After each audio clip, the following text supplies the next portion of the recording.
What if I told you that nothing is real until you look at it? Not metaphorically, not philosophically, literally. Everything you've ever touched, loved, feared, or trusted, none of it exists in the way you think it does. Not until your awareness brushes against it like light hitting a mirror. That chair you're sitting on, the phone in your hand, the sky outside your window, none of it can be proven to be real until you become the witness. Without you, it's all probability, possibility, a wave of maybe. This isn't poetry, this is physics. In the realm of quantum mechanics, where particles are the size of dreams and rules dissolve like mist, scientists discovered something that shattered everything we thought we knew about reality. They called it the observer effect. It sounds simple, innocent even, but its implications are anything but. It means that particles, the building blocks of your body and your world, do not settle into a fixed state until they are observed. Until then, they remain in a state of superposition, a cloudy smear of all possible outcomes, overlapping, waiting.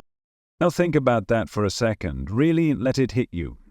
If the smallest things in the universe don't decide what they are until someone looks at them, then what does that say about the larger things? About your home, your memories, your identity? If everything is built on particles, and those particles refuse to be real until they are seen, then is the world real before you interact with it, or are you creating it, one glance at a time? You've lived your entire life assuming that the world is out there, stable, unchanging, existing with or without you. But the quantum world doesn't agree. It whispers another story, one where the universe is not a pre-written script, but an improvisation that responds to your presence, a dance that only begins when you enter the room. Imagine walking into your kitchen. You open the fridge, you grab a glass of water. It all feels routine, normal. But what if that glass wasn't a glass at all until you reached for it? What if its shape, its texture, its weight were all outcomes collapsed from probability simply because you were there to experience them? Your mind wants to reject this. It wants the ground beneath your feet to be solid. It wants the stars to shine whether you're watching or not. But that certainty, that craving for a fixed world, is based on an illusion. A useful one, yes, a comforting one, but an illusion all the same. Because in the lab, when scientists fire particles through a barrier with two slits, the particles act like waves. They spread out, interfere, behave like possibilities. But the moment someone measures them, watches them, they snap into particles. They choose a position, they act like matter again. Do you see the problem? It means that reality behaves differently depending on whether it's being observed. When you look, it becomes real. When you don't, it remains potential. Like a story with infinite endings, just waiting for your eyes to turn the page. And if that's true, then you are not just a character in the story of the universe. You are a co-author. You are the presence that decides which version of reality gets to exist. And that means something profound. The world isn't something you're in. It's something that's happening through you. But let's go deeper. If reality requires your observation to collapse into form, then what does that make you? Not your job, not your name, not even your body, but the awareness that sees. The witness, the observer. Yeah, the observer, that silent presence behind your eyes. That's not just along for the ride. It is the very mechanism through which the universe becomes real. Then this awareness, it isn't bound to your thoughts, it isn't limited to your beliefs, it's not concerned with your opinions or your fears. It simply watches, like a still point in a spinning world. And through that watching, it calls things into being, which means, quite literally, that you are creating your reality in every moment of attention. That might sound grandiose, even delusional, but quantum mechanics doesn't care about comfort. It only offers truth that breaks, stretches, and redefines what you thought was possible. So ask yourself this: what have you brought into being today? What have you stared at long enough to make real? Is it your doubt? Your anxiety? The belief that you're not enough? Because if attention creates reality, then every thought you cling to shapes the universe around you. Every idea you dwell on collapses the wave of probability into one fixed outcome. Every moment of focused awareness is like the universe asking, "Is this what you choose?" and then responding, "Okay, here it is." But what happens when you stop looking? What happens when you withdraw your attention from pain, fear, limitation? Do those realities dissolve? Do they return to possibility? In a way, yes. What you ignore fades. What you neglect loses coherence. What you turn away from returns to the ocean of potential, waiting for another observer to call it forth. This doesn't mean you can escape pain with a glance, but it does mean you are not powerless. You are not trapped in a fixed universe. You are a wave collapser, a participant, a chooser. And that is power beyond comprehension. There's a reason ancient mystics, long before the age of quantum mechanics, spoke about illusion, Maya, the veil. They felt intuitively that the world was not as solid as it seemed, that reality bent in the presence of consciousness, that what you see is not what is, but what is being shown to you because you are looking. It wasn't just poetry. It was prophecy. You were taught that facts are more important than perception, that the world exists as an object to be studied. But now even the most advanced physics confirms the observer is not separate from the observed. The experimenter changes the experiment just by being present. Your observation isn't neutral, it's active. It doesn't just witness reality, it sculpts it. So what if you stopped waiting for reality to show up fully formed? What if instead you recognized that your gaze, your presence, your consciousness is the paintbrush, and every moment is the canvas? Would you choose different thoughts? Would you believe in different possibilities? Would you dare to look toward the life you've always dreamed of, knowing that just the act of looking pulls it into form? Because the truth is, every dream, every fear, every version of you is already encoded in the field of possibility. But only one becomes real, the one you choose to observe, the one you feed with attention, the one you trust into being. So don't be casual with your gaze. Don't be careless with your focus, because nothing is real until you look. And once you do, it becomes real forever. Every moment you've ever lived in, every breath, every heartbeat, every decision you thought you made, is suspended in a universe that was never guaranteed to happen the way it did.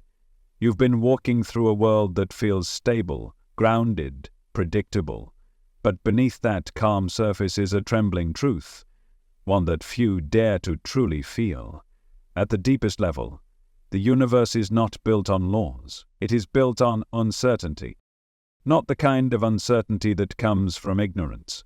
Not the "we don't know yet" kind. This isn't about not having enough information. This is the kind of uncertainty that is woven into the fabric of everything that exists. It is not a glitch in the system. It is the system. In the world of quantum physics, the world so small it makes atoms look like planets, particles do not behave like little marbles. They are not neat. They do not move in straight lines. They don't even exist in one place until they are measured. Instead, they exist in a haze of probabilities, smeared across possibilities like a shadow that hasn't yet decided where to fall. And even when we try to predict where they'll land, we can only offer odds. We can never be sure. This isn't philosophy, it's science. It's the famous Heisenberg uncertainty principle, and it says something that should terrify you or liberate you. You cannot know both the position and the momentum of a particle at the same time. The more clearly you try to see one, the more the other slips through your fingers. It's not a limitation of your instruments. It's a property of nature itself. Reality refuses to be pinned down. And this isn't just about subatomic particles. This isn't some isolated strangeness tucked away in a lab. These particles are the building blocks of everything you see and touch. Your body, your thoughts, the people you love, the sky above, which means uncertainty is not the exception, it is the rule. You were made from it. You live within it. You are shaped by it in every moment. And yet, you've been taught to crave certainty. You've been conditioned to believe that the universe is a machine, cold, mechanical, knowable, that if we just find the right equations we can predict everything, that if we trace every cause we can map every effect. But that view? That's Newtonian. That's the surface underneath. At the quantum level, the truth dissolves into pure unpredictability. Every time a particle moves, it's like the universe flips a coin. But even that metaphor fails, because it suggests only two outcomes. In quantum mechanics, there are infinite possible positions, infinite directions, infinite results, and when one is chosen seemingly at random, it becomes real. And you're made of billions of those choices. So what does that mean for you?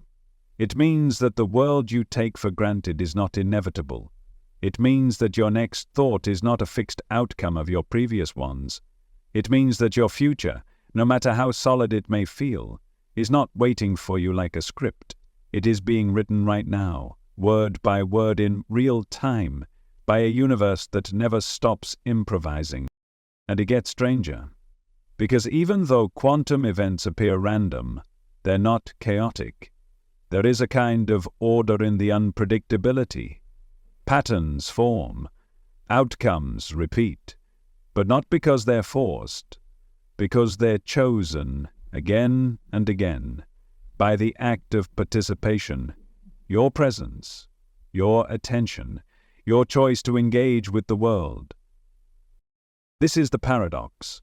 The universe is uncertain, and yet it listens. It listens through feedback loops of attention and awareness. It echoes the energy you bring into it. It reflects the frequency of your being, not because it's predictable, but because it's responsive. And that responsiveness, that subtle mirroring of your inner state, is what gives you power. But most people don't realize it. They try to force reality into a box. They try to map it, master it, dominate it. And when life doesn't follow the script, they feel betrayed. But life was never following a script. It was always dancing, wild, spontaneous, unrepeatable. The pain isn't that the universe is uncertain. The pain comes from pretending it's not. If you really understood how deep this goes, you wouldn't be afraid of uncertainty anymore. You would fall in love with it. Because uncertainty means freedom. It means you're not locked into a destiny. It means you're not doomed by your past. It means that no matter how tightly the world tries to define you, there is always wiggle room, always a hidden passage, always a gap where the light gets in, and that gap, that sliver of quantum randomness, that's where your transformation lives. That's where miracles happen.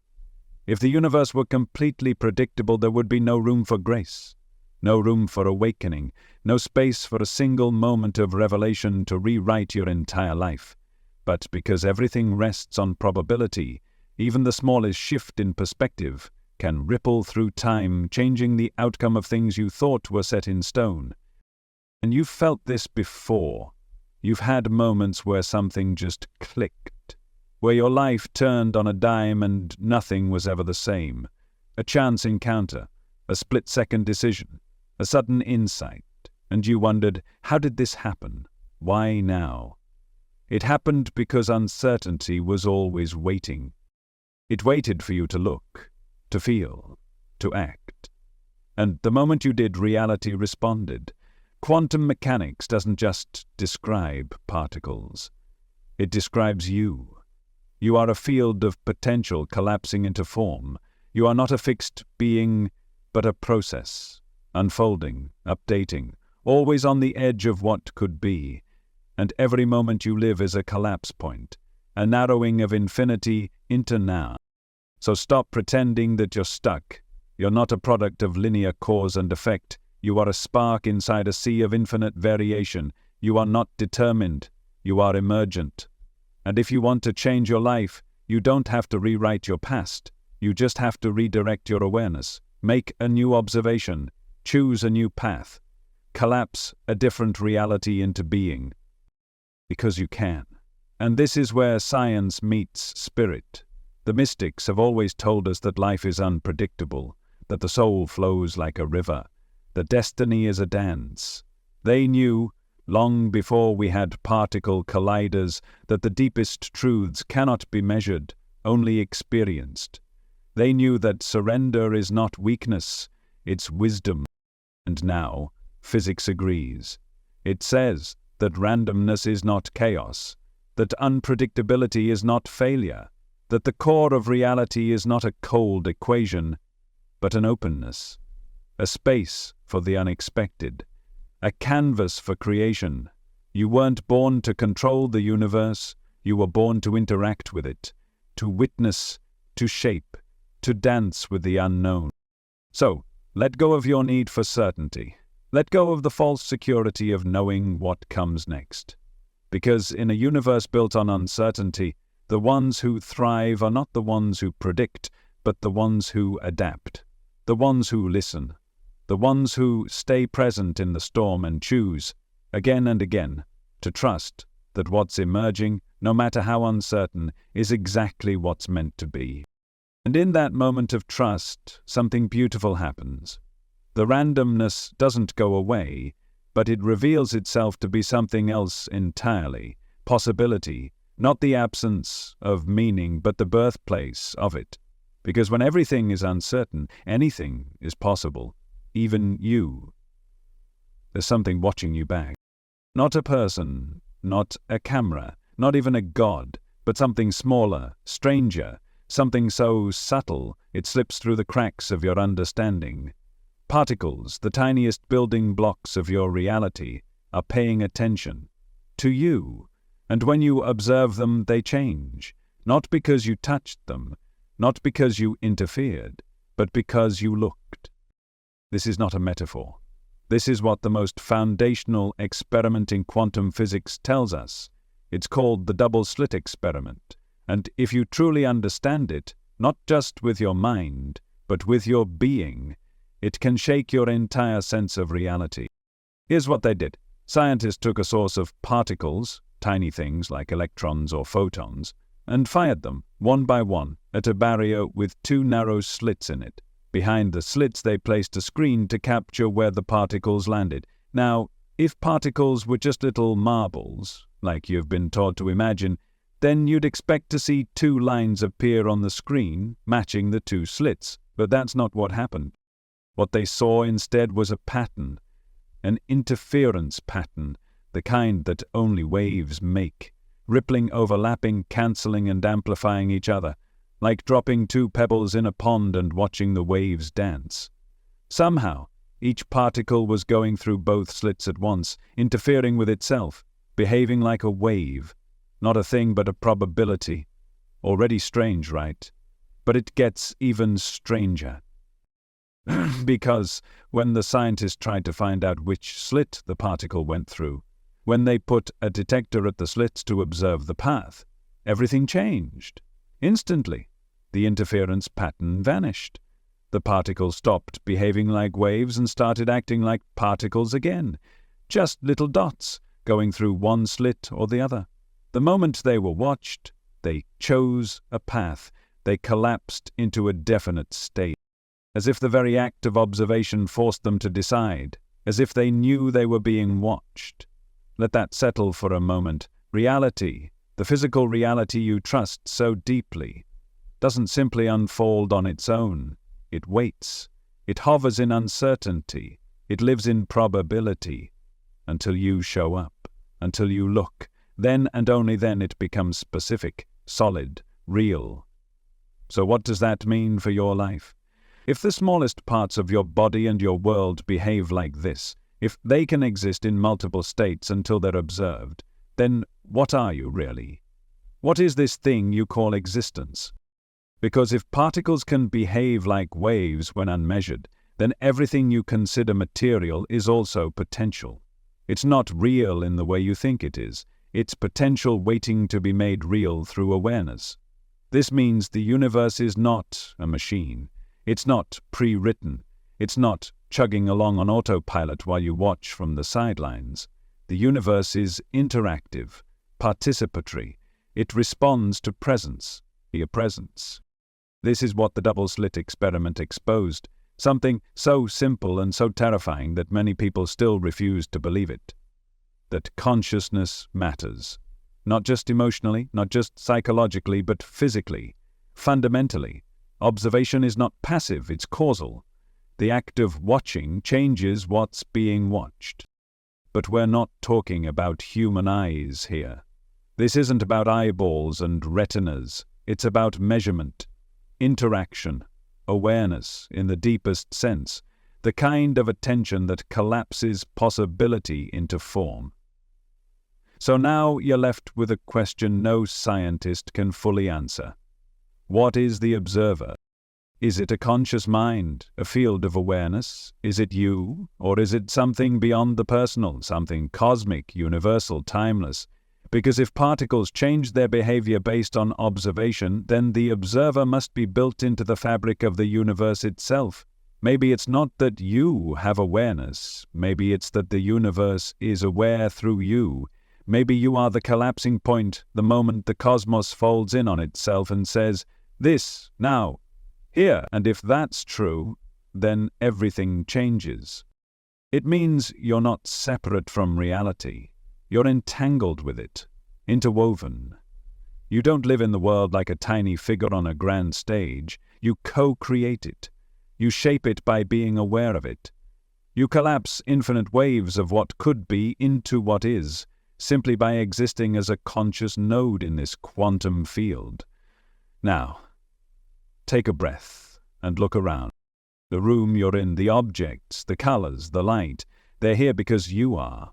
Not in some mystical, you create your own reality slogan, but in a literal, quantum mechanical sense. They have become definite because your attention is collapsing their probabilities.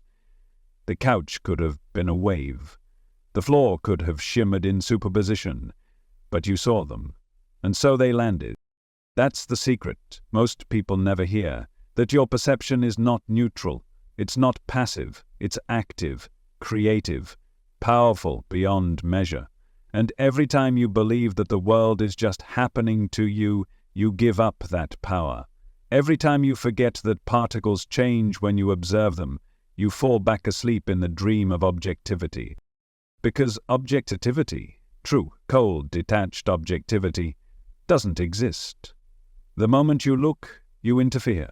You become part of the equation. You blur the lines between observer and observed, subject and object, self and other. And maybe that's the point. Maybe the universe never wanted to be studied.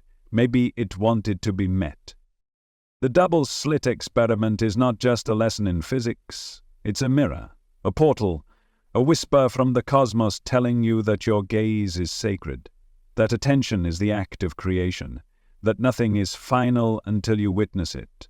And it goes both ways. Because if your attention brings form into being, then neglect dissolves it. What you ignore loses coherence.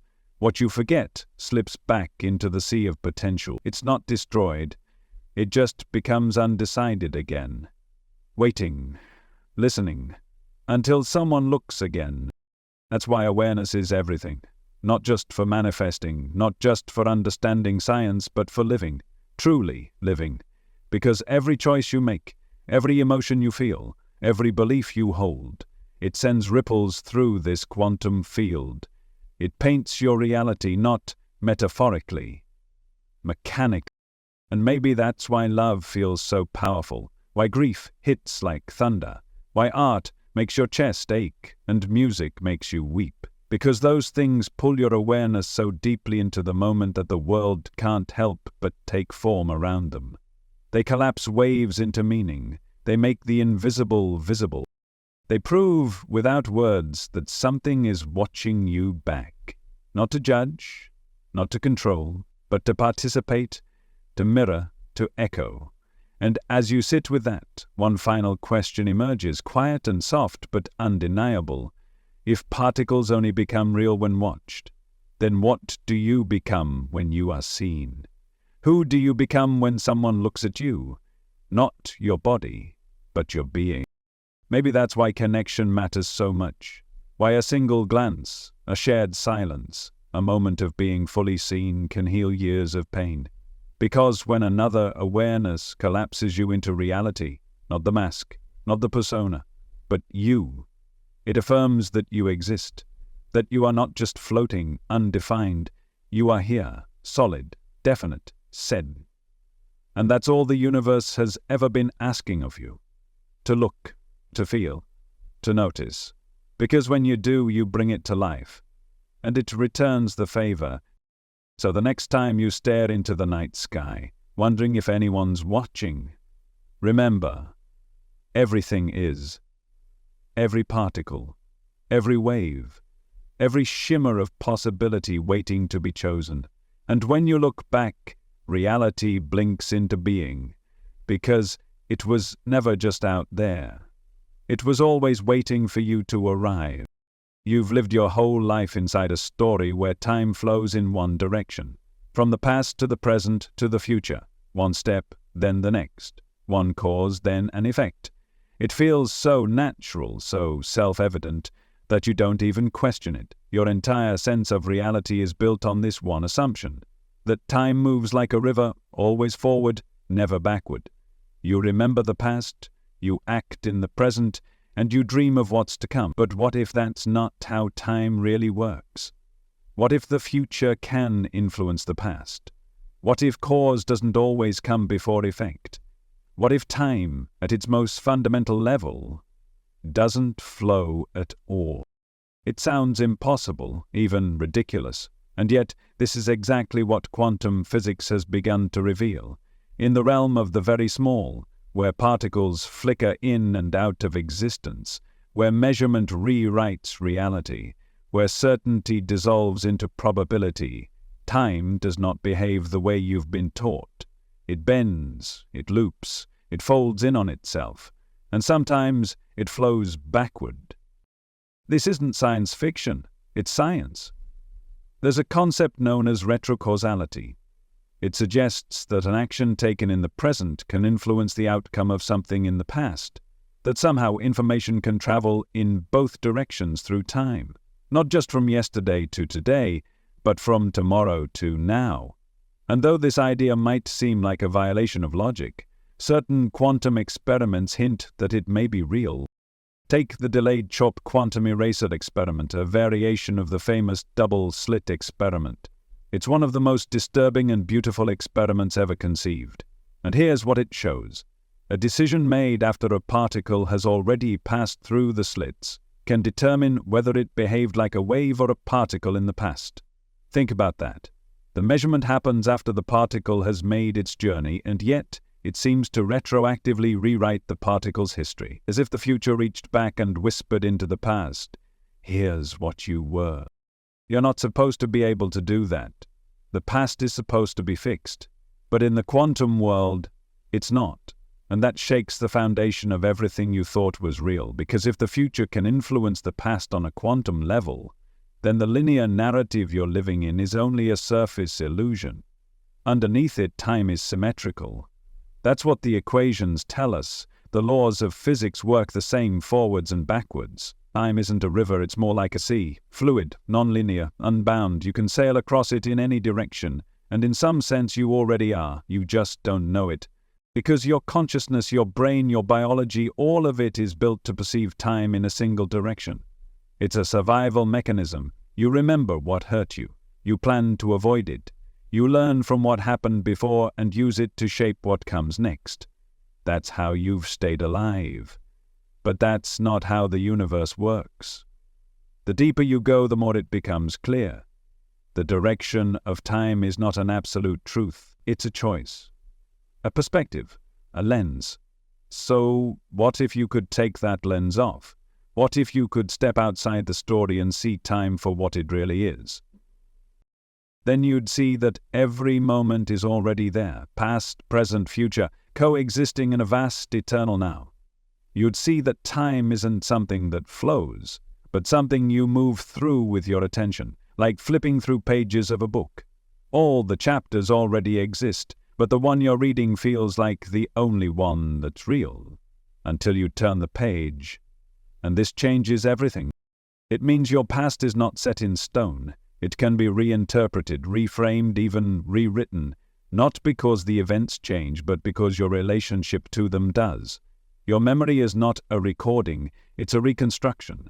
Every time you revisit the past, you're editing it.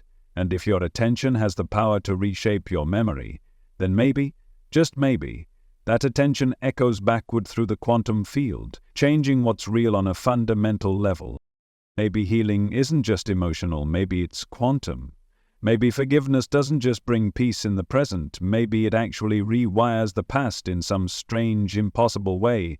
Because your observation, your presence, is never neutral. It resonates beyond now, it collapses meaning across time, and what about the future? You think you're moving toward it, but what if it's pulling you toward itself? What if the future already exists, and it's sending out signals, intuitions, dreams, synchronicities, trying to guide you toward the version of yourself that is already free, already whole? How many times have you felt something before it happened? Had a dream, a flash of knowing, a sense of what was coming long before it arrived? You chalk it up to coincidence. But maybe it's more. Maybe that future version of you is reaching back, whispering, nudging, aligning. In this view, time is not a straight line, it's a feedback loop.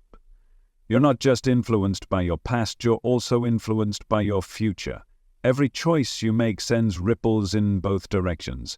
Every breakthrough, every act of courage, every moment of clarity sends light not just forward but backward too, illuminating the path that led you there, changing its meaning, softening its pain. This is what the mystics have always known, that time is illusion, that memory and prophecy are not opposites but mirrors, that the soul lives outside of linearity. When sages speak of timelessness, they're not being poetic. They're speaking from a deeper awareness, an awareness that sees time as a wheel, not a line, a circle, not a road. And within that circle, everything is connected. Everything is happening at once, right now. So what do you do with this? You stop seeing yourself as trapped by time. You stop believing that the past defines you. You stop fearing a future that hasn't happened yet.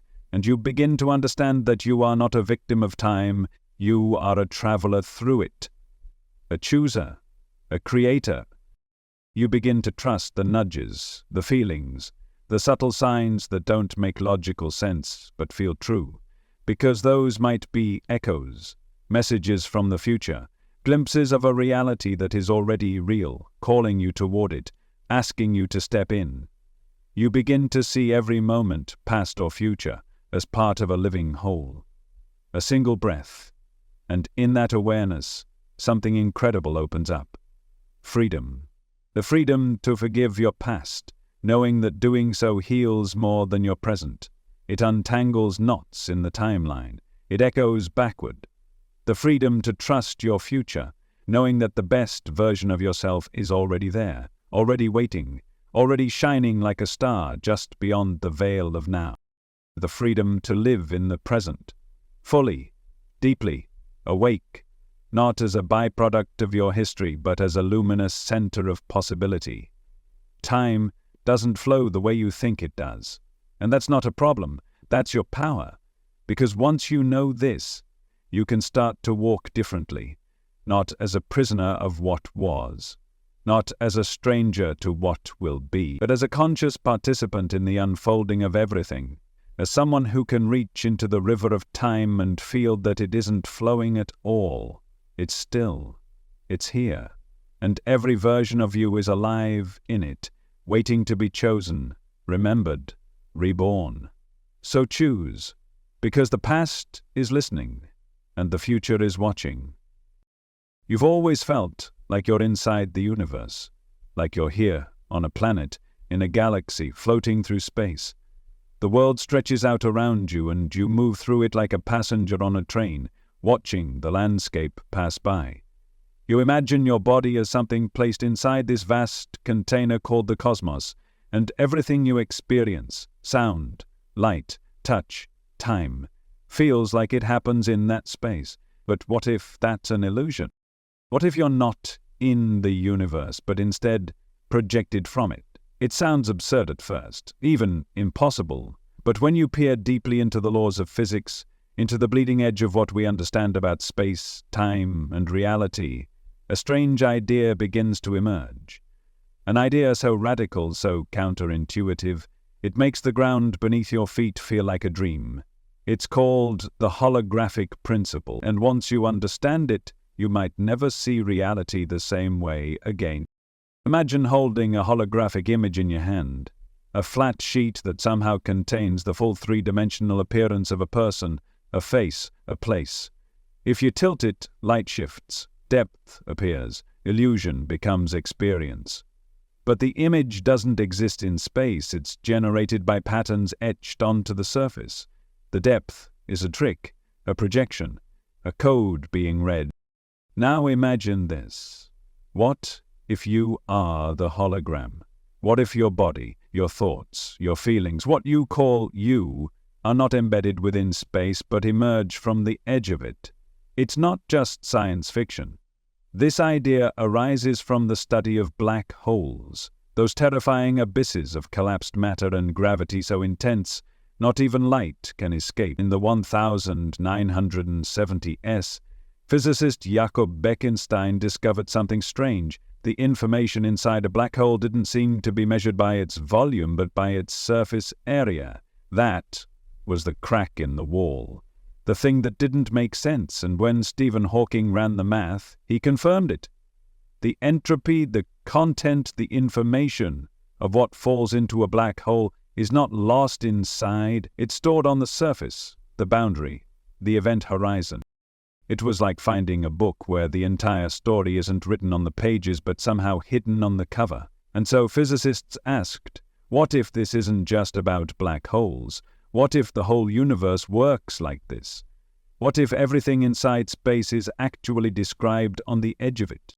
This is the holographic principle, the mind-bending idea that all of the information contained in a region of space, including you, the stars, your emotions, your memories, is actually encoded on a two-dimensional surface at the boundary, not metaphorically, not as a symbol, literally, that the three-dimensional world you see, touch, and live in is an illusion, a real illusion, yes, a working one, but still a projection. So what does that make you? If everything you know is written on the boundary of the universe, if your existence is the result of data flickering at the edge, then you are not a thing inside reality. You are a decoding, a reading, a ripple. You are what happens when the universe reads itself, not separate from the cosmos, but the moment it expresses you. And that means you're not drifting through space. You are space folded inward, reflected outward, rippling like light through a lens. But this is where it gets even deeper. Because if reality is a projection, and you are a product of that projection, then everything you experience is being generated by something you can't directly touch, a source, a code, a structure behind the curtain. You think you're moving through depth, but that depth is unfolding from the edge, from a boundary you'll never see. But that defines you completely. It's not that you're fake or imaginary, far from it. The image in a hologram is no less beautiful just because it's encoded. If anything, it's more exquisite because it means every piece contains the whole. Break a holographic plate and each fragment still holds the full image, just dimmer, fuzzier, less complete. And maybe that's why you sometimes feel like you're part of something larger, like there's a piece of you out there that isn't out there at all, but already within you, humming just beyond perception. The holographic principle suggests that your consciousness, your presence, your identity is not a self-contained object. It's a blooming, a coherence of code written at the universe's edge. And when you look out at the stars, you're not looking into the universe, you're looking through it, into a mirror that reflects not what is out there, but what is being read from a source far beyond your reach. But here's the haunting part. If you are a projection, then so is everything you love. The people you hold dear, the feeling of sunlight on your skin, the ache of missing someone, the electricity of connection. If all of that is part of the code, does it make it less real? Or does it make it more sacred? Because if the projection is seamless, if it flows so perfectly that you believe in your own depth, in your own separation, then maybe the illusion is not meant to be broken but honored. Maybe it's not about escaping the dream. Maybe it's about awakening within it and understanding that even illusions, when held with love, become portals to the truth. And maybe that's the point. Maybe the universe chose to create this projection, to experience itself through your eyes, to fall into its own illusion not as a mistake but as a masterpiece. And you, who feel so small, so fragile, so temporary, are actually the surface expression of something eternal, something that can't be touched or seen or measured, but only felt. A knowingness that hums beneath your ribs, that flickers behind your eyes when you close them, that moves through you like a current every time you remember who you are. And that's what you've always sensed, haven't you? That you don't really live inside your body, that you're not confined to your skin, that something about you stretches, that your thoughts aren't locked in your head, that love reaches further than touch, that dreams whisper from beyond. What if all of that is true? What if your soul is not contained, but encoded? Not a thing with edges, but a field with patterns, a resonance moving across the boundary of being and what you feel, what you fear, what you desire. They are the textures of that field, the way the code chooses to shimmer when it touches awareness. So you're not in the universe, you are the shimmer on its surface, the echo of its data, the flower blooming from a boundary that holds every story that could ever be told. And you're not alone. Everything you've ever known is blooming with you, not separate, not scattered, but intricately woven together, fragments of a single holographic image. And if you could step back, if you could see it all at once, you'd see the face of the cosmos looking back at you. Not with eyes, but with you. Because in this projection you are the observer and the observed, the reader and the script, the edge and the bloom. You are not less real for being projected, you are miraculous for appearing at all. And the only question that remains, the one that haunts every physicist and mystic who stumbles upon this truth, is this. If the universe is the hologram, then what is the light? Look around you, what do you see? Walls, furniture, your hands, the screen you're staring at. All of it seems solid, doesn't it? Tangible, permanent. You've been taught to trust your senses, to believe what you can touch, what you can weigh, what you can measure. The world feels like it's made of things, material objects, atoms, neatly stacked into form.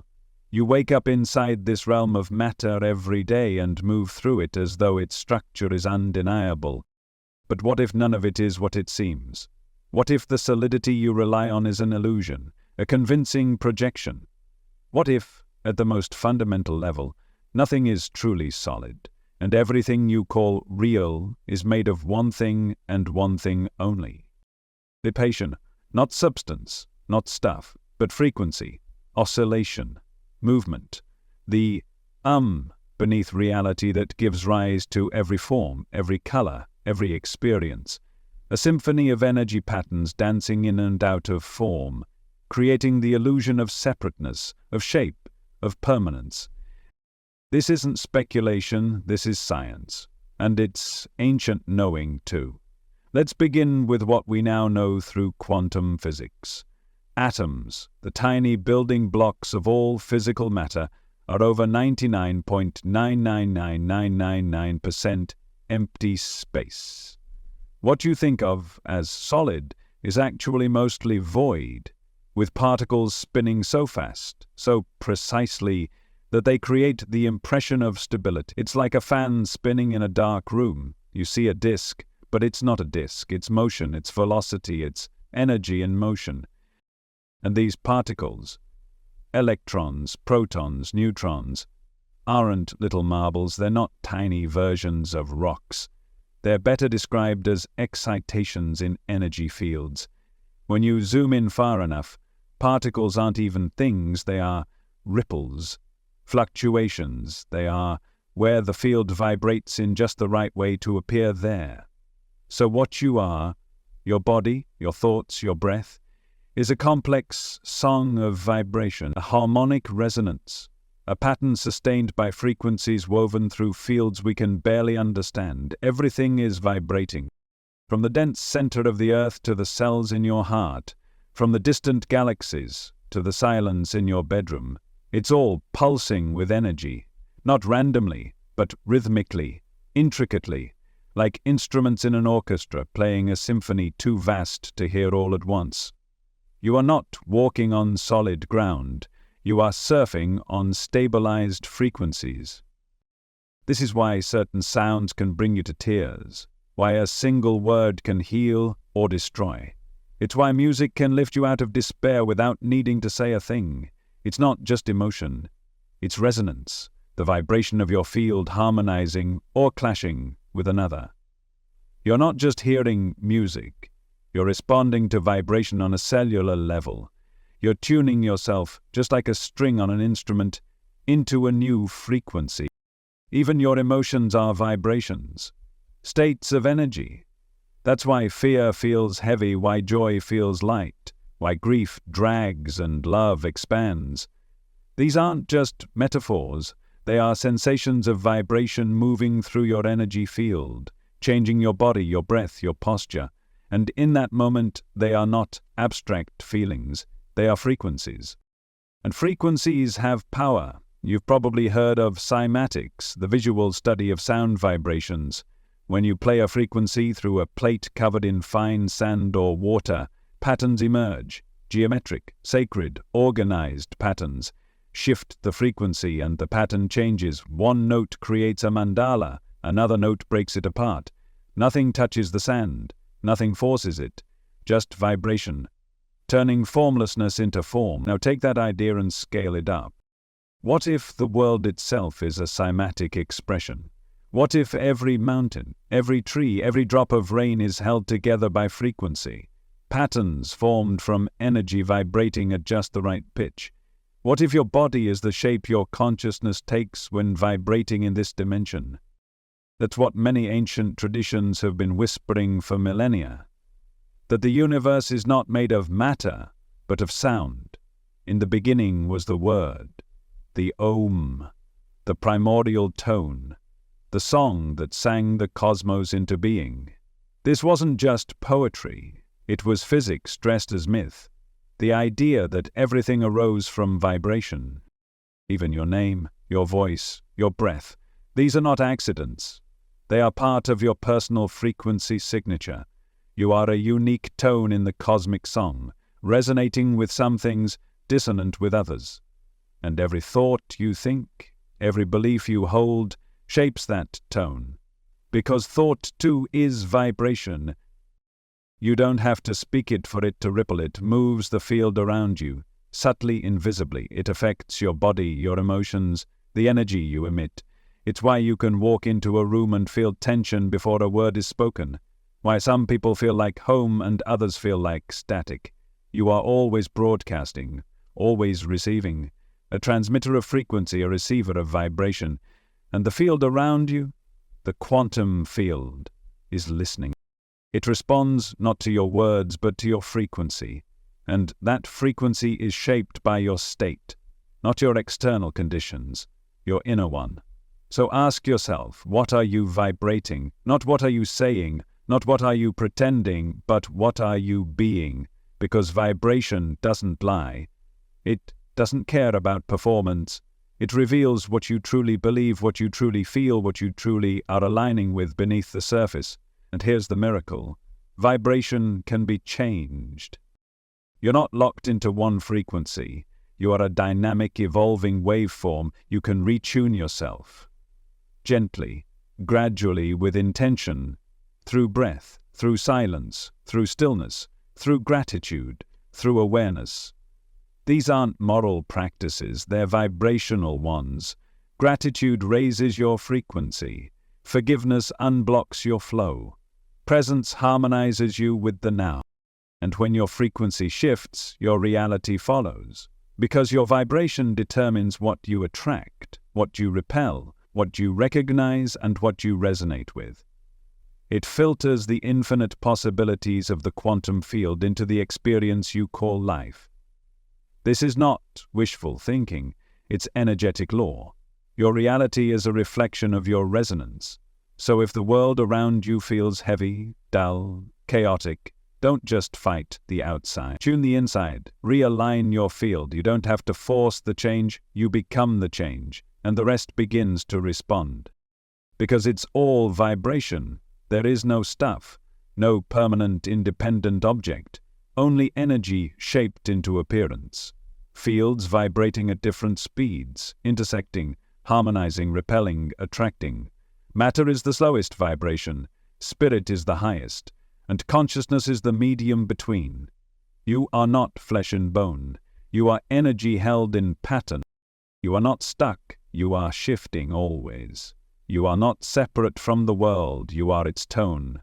And when you truly feel this, not just know it, but feel it, you stop trying to fix the external. You start tuning the internal. You become still enough to listen, and you hear it.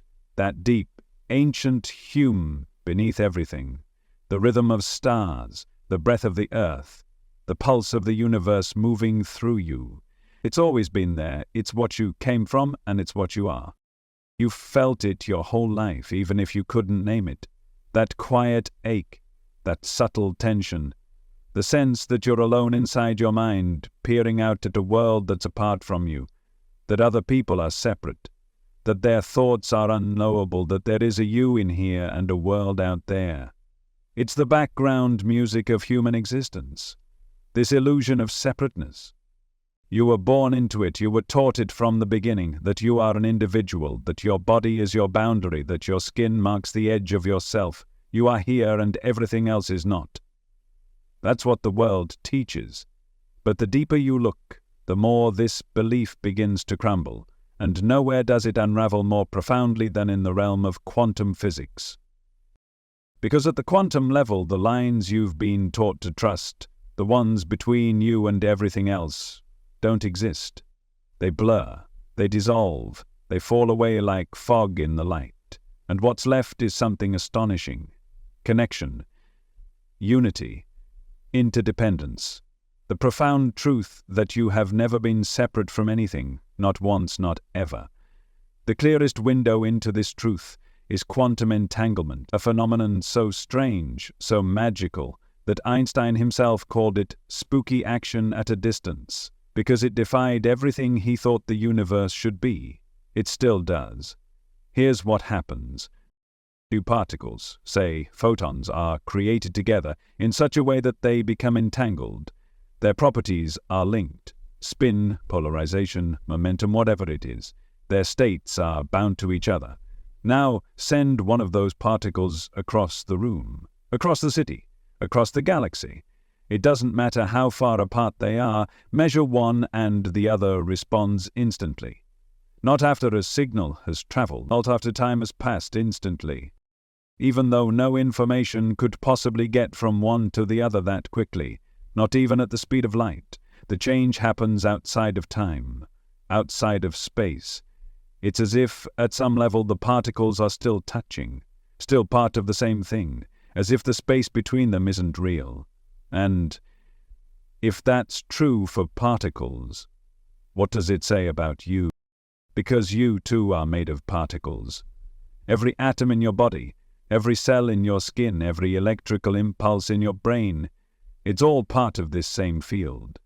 You're not separate from the universe, you're composed of it, formed from the same stardust, connected to everything else by threads of quantum relationship you cannot see, but that are always there. And here's where the illusion begins to crack. If particles can remain connected beyond space and time, then so can you.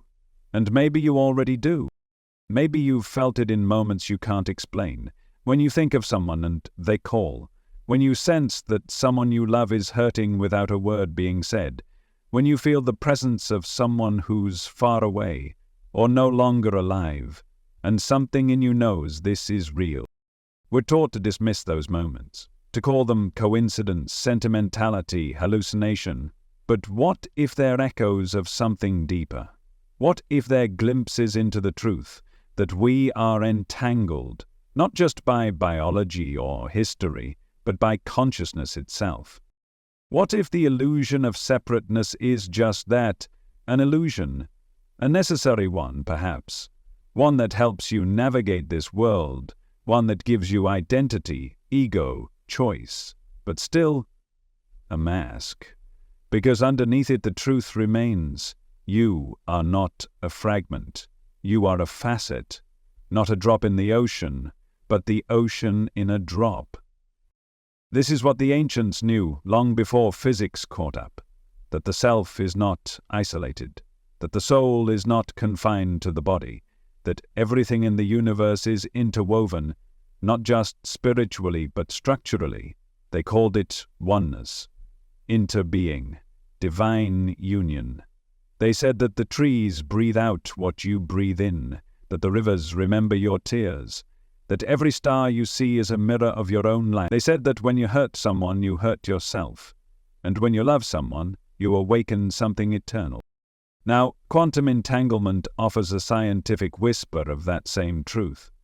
It says that the universe doesn't run on separateness. It runs on relationship, that what you do to one part affects the whole, that no action, no thought, no intention exists in isolation. Everything ripples, everything echoes, everything matters. Even you, especially you. You may feel alone at times, you may believe that no one sees you, hears you, feels you, but the truth is, you are not invisible, you are not isolated, you are not forgotten. Every heartbeat, every thought, every breath you take sends ripples through the field of being, and someone, somewhere, feels it. Because nothing is truly apart, the boundaries are illusions, useful ones, convincing ones, but illusions all the same. So what happens when you start living from this awareness? What changes when you stop believing in separateness? Everything. Well, you begin to see other people not as strangers, but as extensions of yourself, not metaphorically, literally. The same consciousness, filtered through a different lens.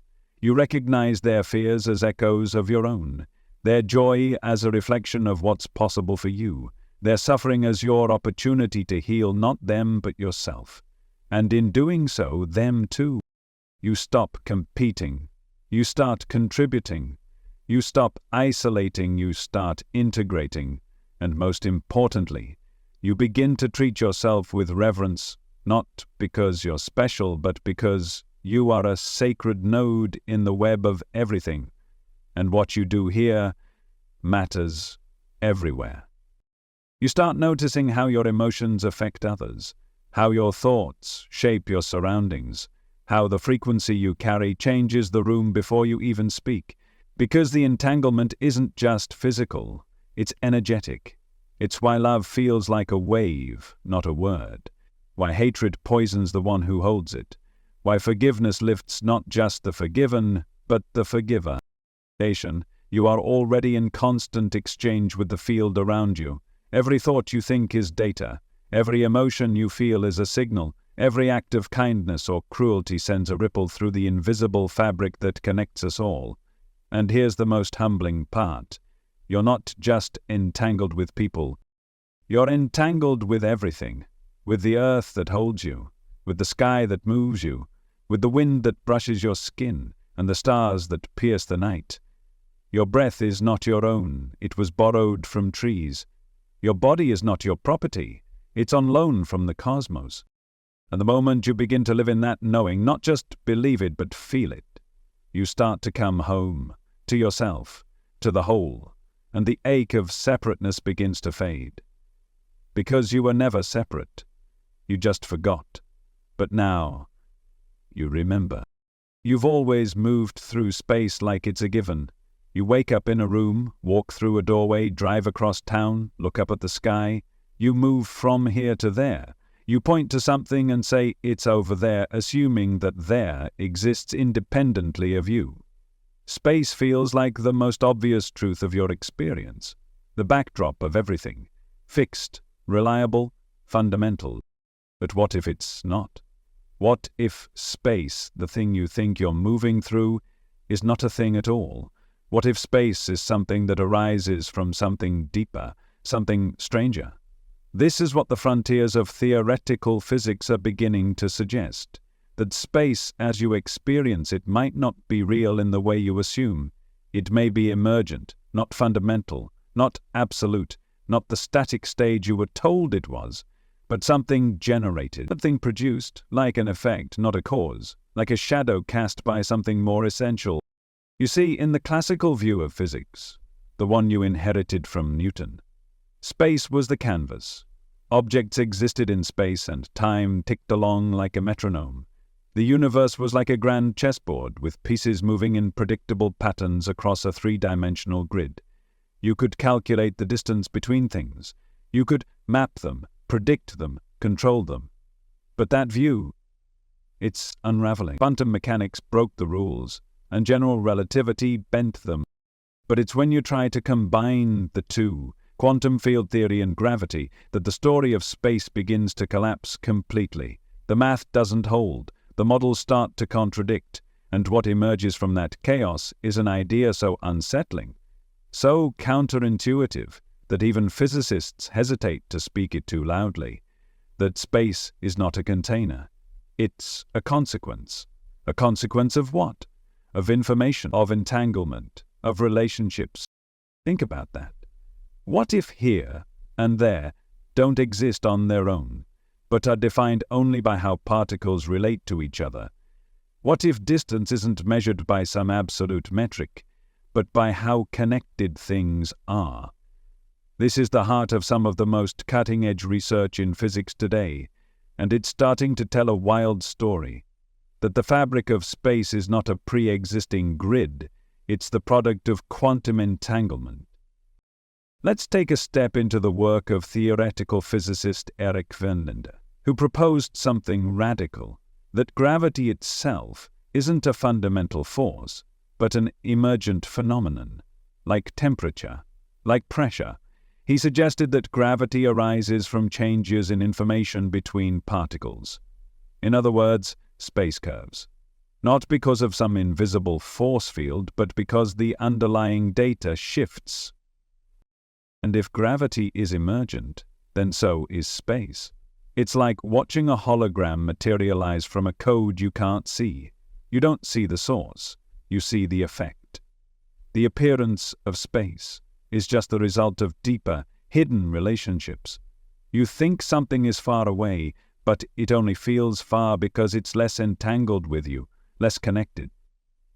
Which means space isn't about distance, it's about relationship, it's about how things know each other, how they share information.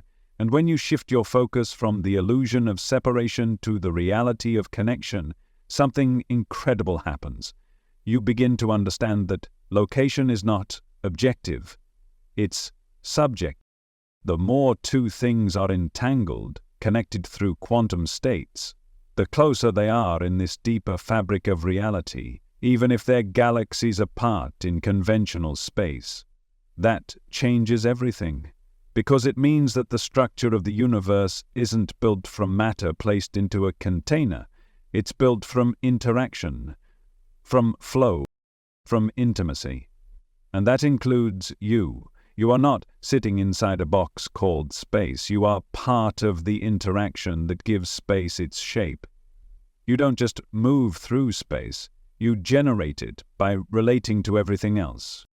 That moment you lock eyes with someone across a room and feel like you're right next to them. That's not imagination.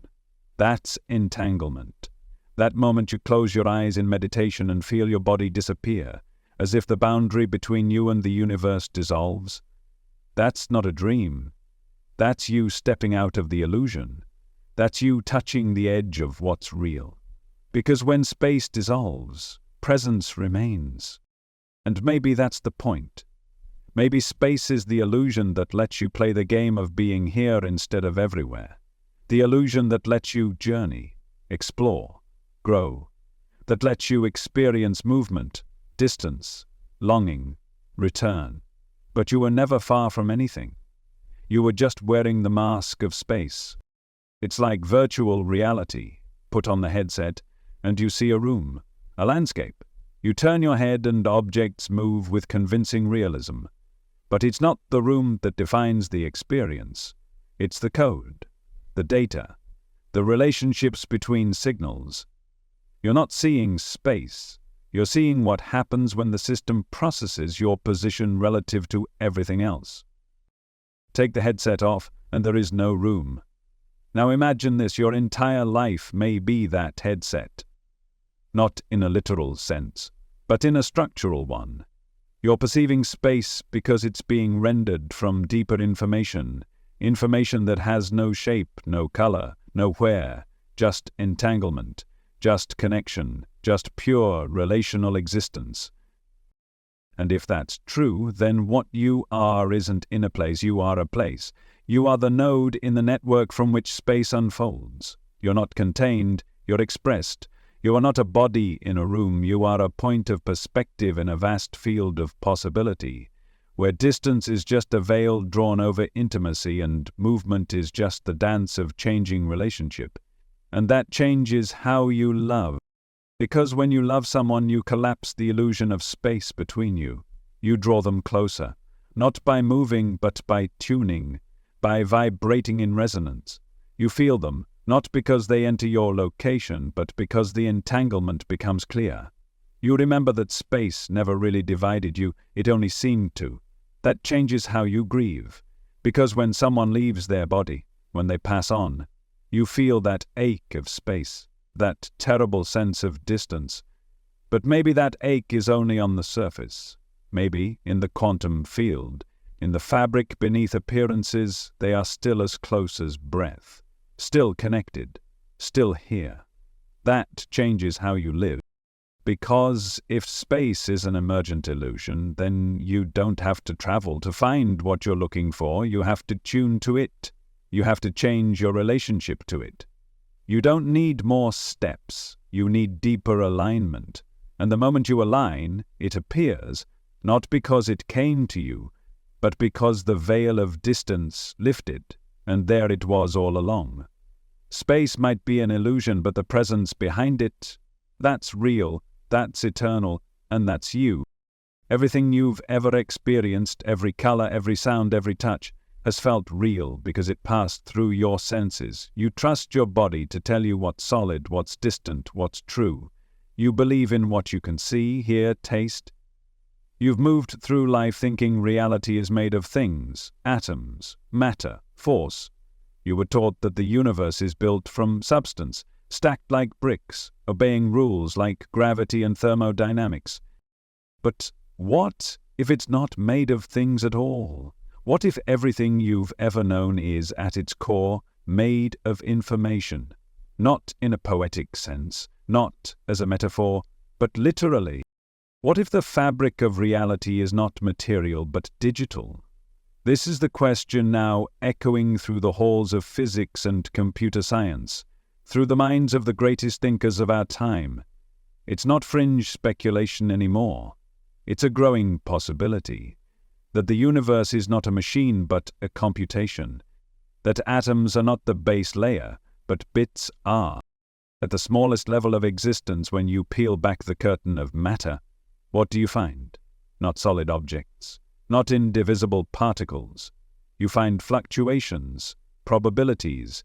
You find wave functions, mathematical constructs that describe not where something is, but where it could be. And when you go even deeper, when you strip those wave functions down to their most essential elements, you find information. You find choices, yes or no, this or that, the language of bits. Bit is the smallest unit of information, a 1 or a 0, on or off. It's how computers work, but it might also be how the cosmos works. The idea that reality is at base information was first explored by physicist John Archibald Wheeler, who coined the phrase "it from bit." His suggestion was radical, that everything emerges from a yes-no question, that every particle, every field, every star is the result of binary information expressing itself. It's a universe not built from stuff, but from answers. This isn't just philosophical musing, it's deeply mathematical. In quantum computing, the bit becomes even stranger. It becomes a qubit, a quantum bit. Unlike classical bits, which are either 1 or 0, a qubit can be both 1 and 0 at the same time, in a state called superposition. It doesn't collapse into one or the other until it's measured. You've heard this before. It's the foundation of the strange, paradoxical world of quantum mechanics. A particle isn't in one state. It's in all possible states until you look, until you ask the question. And when you do, the answer crystallizes. The probability collapses. The information becomes reality. In other words, reality doesn't exist until it's read. Let that sink in. Not just because it's fascinating, but because it means your active perception is not passive. You are not just witnessing a world, you are helping generate it. By drawing information from the field, by asking questions with your attention. And just like a computer responds to input, the universe responds to consciousness. You are an interpreter of code.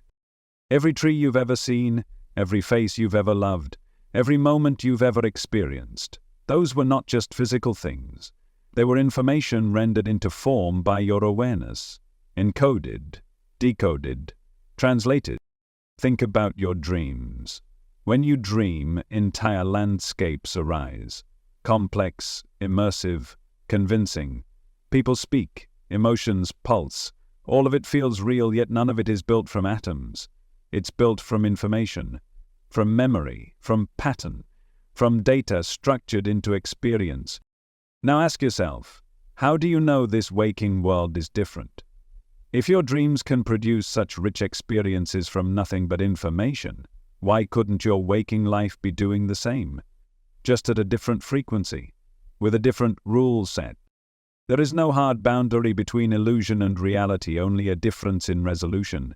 And the resolution of your waking world is extraordinarily precise, stunningly high definition, but that doesn't make it less informational, it makes it more so.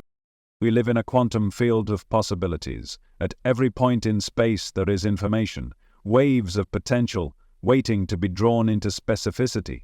The moment you interact with it, the wave collapses into a choice, into a reality. That's not magic. That's physics. But what makes this even more profound is that information can't be destroyed. According to the laws of thermodynamics and quantum theory, information is conserved. It doesn't vanish. It changes form. It transfers. But it doesn't disappear, which means nothing is ever truly lost. Not a thought, not a memory, not a breath. Everything that has ever happened, every love, every tear, every moment of silence, still exists. Encoded somewhere, in the field, in the flow. It's all been written into the fabric of the cosmos like ink absorbed into pages you can't yet read. You are not a fleeting accident. You are a stream of information, moving through time, evolving, reorganizing. And maybe when your body dissolves, your data remains. Maybe your consciousness, your essence, your soul, whatever word you want to use, is a unique pattern of information that doesn't end. It transforms. This is what some call the Akashic field. Others call it the quantum substrate. Some speak of source, of divine intelligence. But under every name is the same realization, that what's most real is not what you can hold, but what holds everything else. Not objects, but relationships. Not forms, but patterns. Not things, but meaning.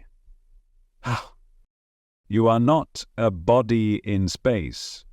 You are information passing through structure, gaining experience, refining signal. And that opens up an entirely new way to live. It means you're not separate from the universe. You are the universe interpreting itself. You are a node in the infinite processor. You are the code becoming aware of the code. When you listen closely to your intuition, to the silence between thoughts, you begin to feel it.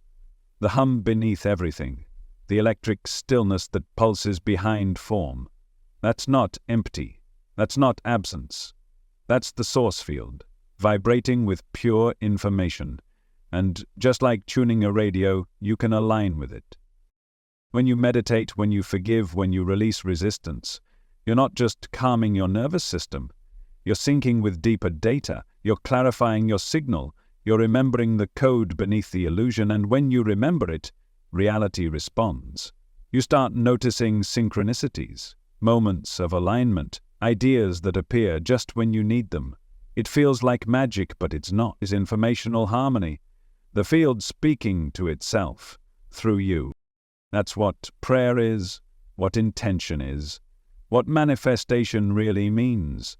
Not forcing the universe to obey your will, but aligning your signal with what's already written in the code, accessing the right data stream, tuning your frequency to the version of reality that already contains your answer. And when you do that, you don't create reality, you select it, not by effort, but by resonance. Because at the base of everything you see is not dust, not atoms, not energy. It's information. And that means you're not here by accident. You're not an object in space waiting to decay. You are a message. You are meaning in motion. You are a question that has become aware it is asking. And the universe, it's listening. You've been told that your mind lives inside your head. That everything you think, feel, remember, every dream, every insight, every flicker of awareness is just neurons firing in a 3-pound mass of tissue behind your eyes. A biological accident, a brain-based simulation. The story goes like this. When the brain stops, you stop. When the lights go out in your skull, consciousness vanishes. End of story. But that story is starting to unravel. Because the deeper you look into neuroscience, quantum physics, consciousness studies, the more it becomes clear. Your mind may not be confined to your brain. Your awareness may not be locked behind your skull. What you call you might not be a product of your brain at all, but something that flows through it, like electricity through a lamp, like light through a lens. Your brain in this view isn't the source of consciousness. It's the receiver. And if that's true, everything changes. Because it means that your mind is not local, it's not a thing with edges, it's not a byproduct of grey matter. It is a field, a presence, an expression of something larger, something non-physical, something that might be fundamental. Let's begin with the hard problem of consciousness, a term coined by philosopher David Chalmers. It asks a simple but haunting question. How does matter give rise to experience? How does a physical brain produce the feeling of I am? Science has explained a lot about the brain, how it processes input, how it stores memory, how it reacts to pain, but no one has explained how or why experience arises. How something as cold and mechanical as neurons could create something as warm and intimate as awareness. And maybe that's because they don't. Maybe consciousness doesn't come from the brain. Maybe it flows through it. There are growing theories that support this. Quantum mind models, like those proposed by physicist Roger Penrose and anesthesiologist Stuart Hameroff, suggest that consciousness may arise from quantum processes occurring inside microtubules, tiny structures within neurons that operate at scales where classical physics breaks down. If this is true, then your mind may not be the product of classical computation like a machine, but of quantum coherence, something that can exist across space, beyond time, unbound by physical limits. In other words, consciousness may be non-local. Non-locality is a well-known phenomenon in quantum mechanics. Entangled particles can influence each other instantly, no matter how far apart they are, because they are not truly separate. Their state is shared. Their identity is collective. And if consciousness operates on the same quantum level, then your awareness may not be inside your body, it may be spread out. connected, boundless. This isn't just theory, it shows up in real human experience. Think of all the moments that hint at a mind beyond the brain. You sense someone watching you and turn to find eyes already on you. You dream of someone you haven't spoken to in years, and the next day they call. You suddenly feel an overwhelming emotion that isn't yours, only to find that someone close to you was experiencing it at the exact same time. These aren't anomalies. They are cracks in the illusion of separateness. They suggest that minds may be entangled, that consciousness may bleed beyond skin and bone, that thoughts, feelings, impressions can move through space not like sound or light, but instantly, invisibly. They don't travel, they connect. And if that's true, then the boundaries you believe in, between you and others, between your thoughts and the world, are not walls. They're veils, thin, porous, shifting. You are not a closed circuit, you are an open channel. Your mind is porous, not isolated. You are receiving signals all the time, from the field, from others, from something deeper. That moment of intuition, that flash of insight, that gut feeling you can't explain, it's not random, it's resonance. You are tuning into something that doesn't live inside your head, but surrounds you. And when you get still enough, quiet enough, honest enough, you feel it. You've felt it before, that strange knowing, that sudden clarity, that overwhelming sense of connection you can't explain. You were touching something, tasting something, a field of awareness that wasn't yours, yet felt more you than anything else ever had. You were meeting your own non-local mind.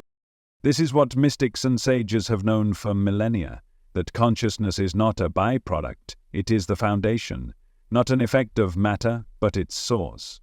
They called it spirit, source, Atman, God, not as belief, but as experience.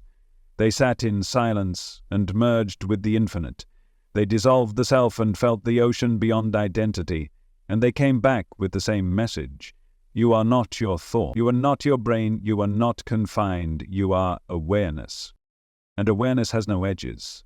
Even near-death experiences which defy all neurological explanation tell this same story. People whose brains were clinically flatlined, no measurable activity, came back describing vivid consciousness, seeing, hearing, feeling, witnessing events in the room their body lay in, even watching from above. These aren't rare. They are well documented and they're consistent. Something survives the brain. Something persists when it shouldn't. That something is you. Not the you perform, not the you defend, but the deep you, the timeless you, the one that watches your thoughts rise and fall like waves, the one that never changes no matter what the body does, the one that was here before your name and will be here long after it fades. You've always been more than your mind, more than your biology. You are a field of awareness, momentarily focused through a body, like sunlight through a stained glass window. The light isn't the window shapes the light, filters it, colors it, but the light came from somewhere else, and it will continue long after the glass has broken. Your consciousness may not be local, which means you're not stuck. You're not trapped inside your circumstances, your history, your neurology. You are not your trauma, you are not your thoughts, you are not your limitations, you are the presence beneath them. And this changes how you live. Because if consciousness is non-local, then it connects, instantly, everywhere. Your intention doesn't stay in your head, it radiates. Your thoughts don't end at your skull, they ripple. Your healing doesn't just transform you, it echoes into the field. And when someone else heals, it lifts something in you too. This is one field, dreaming of division. But now you are waking up to the knowing that your true nature cannot be found in matter, that the mind you've trusted all your life is only the surface, that what you really are has never been contained, and never could be. You are not just a person having a spiritual experience. You are a spiritual being having a momentary projection through a nervous system, but the signal is not in the wires, it's in the source, and that source is everywhere, including here, including now. So when you close your eyes and silence the noise and feel that vastness inside you, don't dismiss it. That's not your imagination. That's you. It's the part of you you can touch, measure, see. It bleeds, it heals, it ages. You feed it, move it, clothe it. You define yourself through it, your face in the mirror, your posture in a room, the sound of your voice in someone else's ears. The world treats you according to it. You carry its story wherever you go. But what if it's not the whole story? What if your body isn't the core of who you are, but the surface, a visible echo, a shadow, a temporary signature of something far deeper? What if your physical form is not the foundation of your identity, but the projection of your essence? Not a cause, but an effect. This idea isn't new, it's ancient, and now even modern physics is beginning to whisper the same thing. You see, most people assume the body gives rise to the self, that your consciousness, your personality, your soul, if you believe in one, emerges from your biology. You are your cells, your chemistry, your DNA. But look closer, deeper, and the lines begin to blur. Science tells us that the body is made of atoms. But atoms are not solid, they're mostly empty space. And the particles within them, they're not even objects in the classical sense. They're fluctuations in fields, vibrating patterns, probabilities. They don't have a fixed position until measured, which means even your most tangible parts, your bones, your heart, your skin, are made of uncertainty, of potential, of information dancing into form. Your body is not solid, it's structured vibration, and vibration needs a source. In the same way a hologram appears when light is projected through encoded information, your body arises when your deeper essence, your consciousness, filters into this dimension. Your form is the shape your awareness takes in physical space, a vehicle, a translation. Not all of you, but the part of you that fits into matter. Just like a shadow isn't the object but the outline it casts, your body isn't the totality of your being, it's the visible interface, the silhouette of your soul. Have you ever felt that your body couldn't possibly contain all of you? That there's something bigger, wider, more vast moving through you? That your emotions swell beyond your skin? That your love radiates beyond your hands? That your presence fills the room before you even speak? That's not your imagination. That's your true self leaking through the edges of form. Because what you truly are can't be measured in pounds or inches. What you are can't be located between your organs. What you are uses the body but is not confined to it. You are a multi-dimensional being. Your physical form is just one layer. A necessary one, a sacred one, but still a costume, worn by something timeless, something that existed before your first breath and will remain long after your last. And the body is always trying to tell you this. It speaks in whispers, in symptoms, in sensations. It holds not just your biology but your energy, your trauma, your memories, your lineage. It doesn't just carry your life. It reflects your inner state. Your emotions shape your posture. Your beliefs shape your chemistry. Your thoughts shape your cells. Have you noticed how grief changes your face? How stress alters your digestion? How joy softens your muscles? The body is not separate from your mind. It is the printout of it. Your form is a living mirror, and just like a mirror reflects your appearance, your body reflects your alignment. If you feel scattered, your energy is scattered. If you feel whole, your energy is coherent. It's not about morality. It's about frequency. The more your inner truth resonates, the more your body harmonizes. It's not perfection the body seeks. It's congruence. But this is where many get stuck, because we've been taught to identify with the form, to believe we are the body. And so when the body changes, ages, weakens, hurts, we feel like we are fading, dying, breaking. But you are not the body. You are the light that shines through it. The projector doesn't mourn the film strip, it simply changes the image. Your body is a tool of experience, a vessel of learning. It's here to help you remember what you are, not to define what you are. And when you begin to see your body this way, not as a cage but as a compass, it starts to change your relationship with it. You stop judging it. You start listening. You stop resenting its pain. You begin to ask what message the pain carries. You stop punishing its imperfections. You start honoring the story it holds. Because your body is not an accident. It is a sacred design, not just shaped by biology but by consciousness. By your thoughts, yes, but also by your soul's intention, its blueprint, its desire to explore and grow in this physical plane.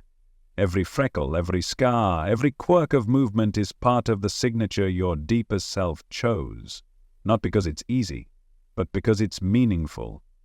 And that includes its breakdown. Illness, for example, isn't just a malfunction. It can be a message, a signal that something in the deeper layers, your emotion, your purpose, your alignment, needs attention. Your body doesn't betray you, it reveals you. And when you treat it not as a problem but as a partner, everything shifts. You start moving not to burn calories but to activate energy. You start eating not to punish yourself but to nourish your frequency. You start resting not from exhaustion but as a form of communion. You begin to see your body as an altar, not an object, a living temple for your consciousness to move through, to create through, to love through, because that's what it's really for. The body is not just here to survive, it's here to express, to dance, to sing, to connect, to create beauty that didn't exist before. It is not just your shell, it is your instrument, and when you remember that, you begin to play it with reverence. You breathe deeper. You touch more softly. You inhabit your skin not as a prison, but as poetry. And here's the beautiful paradox. The more you realize the body is a projection, the more sacred it becomes, not because it's ultimate, but because it's temporary, because it's the fleeting echo of something eternal, a flicker of form in the sea of formlessness. And when it fades, as all bodies do, you will not vanish. You will return to the source that cast the shadow, to the light that you always were. But until then, while you walk this world, your body is your canvas, not to perfect, but to express, not to control, but to collaborate with, not to escape, but to embody the truth, that what you are is not contained in flesh. You are what moves through it. You are the whisper behind the eyes, the silence between the thoughts, the stillness beneath the heartbeat. And your body? It's not the truth, it's the echo. And what echoes came from something real. You've spent your whole life believing your memories are like files in a cabinet, tucked away neatly in your brain, sitting there untouched, waiting to be pulled out and replayed. Faithfully, precisely, just like a photograph frozen in time. You were taught to think of memory as storage, like your mind is some biological hard drive, holding on to bits and pieces of your past waiting for you to retrieve them. But that's not what's happening, not even close, because your memories aren't stored, they're built again and again, from scratch. Every time you recall something, you're not pulling it from a shelf, you're reconstructing it in real time, assembling it from fragments, filling in the blanks with your current beliefs, emotions, and context. And the astonishing part is, you don't even realize you're doing it. To you it feels real, it feels accurate, but what you remember is not what happened, it's what your mind believes happened, and that belief changes, which means your memories change too. This isn't a theory, it's neuroscience, and it's something that challenges your entire understanding of self. Because if your past isn't fixed, then who you believe you are isn't either. Let's start with what scientists have discovered. When you recall a memory, the brain doesn't replay it. Instead, it reactivates a complex web of neural pathways that are shaped not just by the original event, but by everything that's happened since. The emotion you were feeling when you first encoded the memory becomes fused with it. But when you recall it later, that memory is altered by your current emotional state. Every time you remember something, it becomes vulnerable, plastic. It can be edited, recolored, updated. New details can be added, old ones can fade. You unknowingly mix real moments with imagined ones, facts with feelings, clarity with projection. It's not deceit, it's how your brain works. You are not remembering the past, you are recreating a version of the past that fits the story you're currently living. This is why two people can witness the same event and remember it differently. Their brains filtered it through different emotions, different meanings, and over time their versions of the story grow further apart, not closer together. Memory is not objective, it's interpretive, and it's deeply personal. This is why your childhood may feel different today than it did 10 years ago. It's not just because you've learned more, it's because the you remembering it now is not the same version of you that remembered it then. Your consciousness has evolved, and with that evolution comes a different reconstruction of the same moment. Now consider what this means. If your memories are changing every time you revisit them, then your identity, the person you believe yourself to be, is not fixed, it's fluid. The story you tell about yourself is always under revision. The pain you hold, the pride you carry, the shame you buried, it's all built on reconstructions, which means it can be rewritten, not by force, not by pretending, but by changing the lens through which you remember. Because the lens matters more than the memory itself. When you feel safe, you remember different things. When you feel loved, your past softens. When you forgive, new details emerge, details you couldn't see before, because your mind was filtering them out in service of protection. And this goes even deeper, because there are memories inside you that were never yours. Studies have shown that trauma can be passed through generations, that the experiences of your ancestors, fears, losses, even specific events, can imprint themselves on your DNA. This is called epigenetic inheritance, and it means that some of the emotional patterns you carry, some of the triggers you can't explain, aren't about you at all. They're echoes, residues, data from lives lived before yours. And yet you feel them as if they're yours. Because memory is not confined to personal experience. It's a field your mind is constantly accessing through emotion, through intention, through resonance. This is where the idea of quantum cognition begins to shimmer into focus.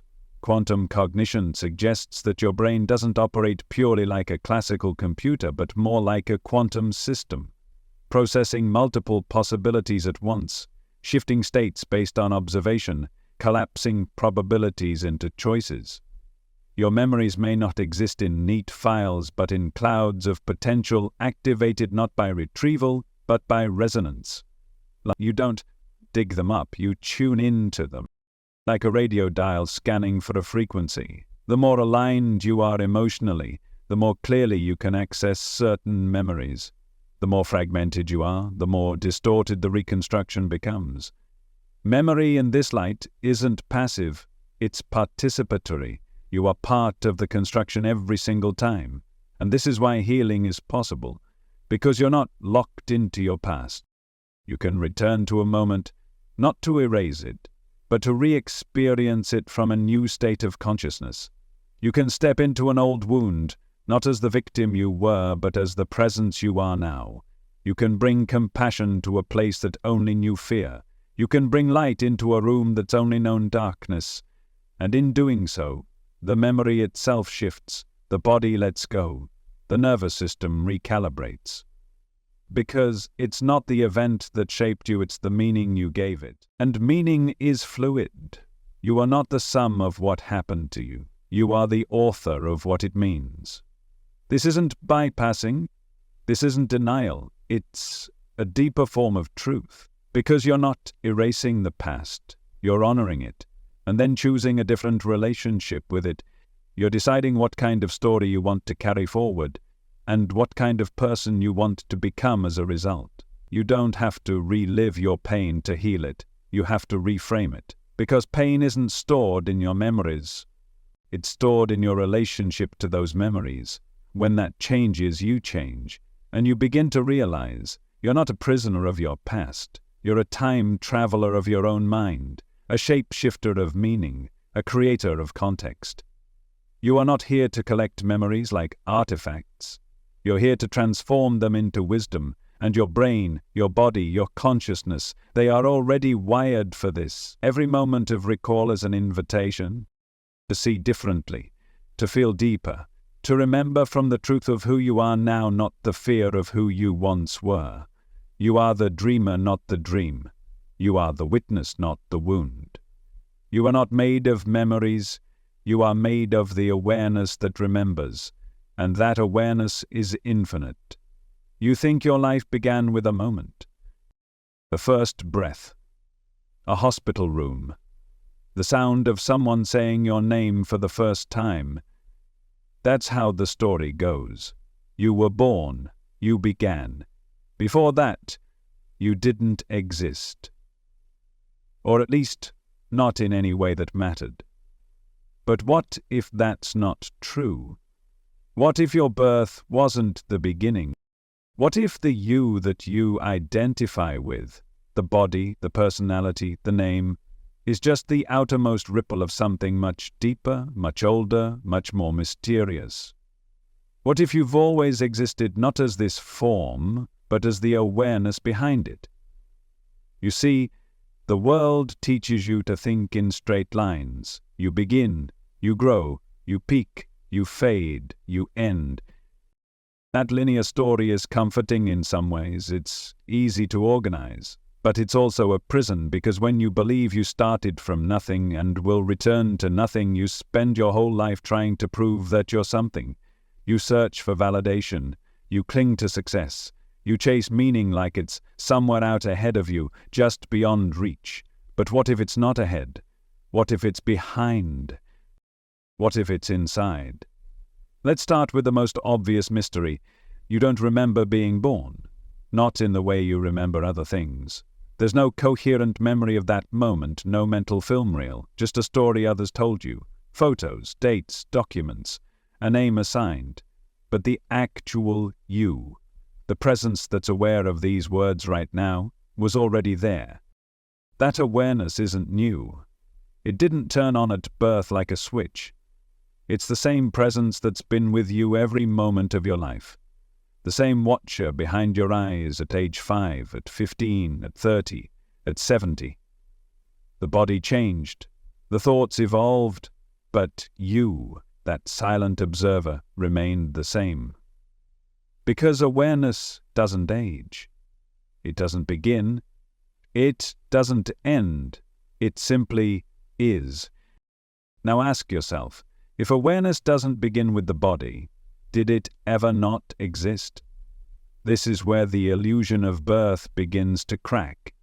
Because birth is not the arrival of you, it's the emergence of a vehicle, a form, a particular way for your awareness to experience this world.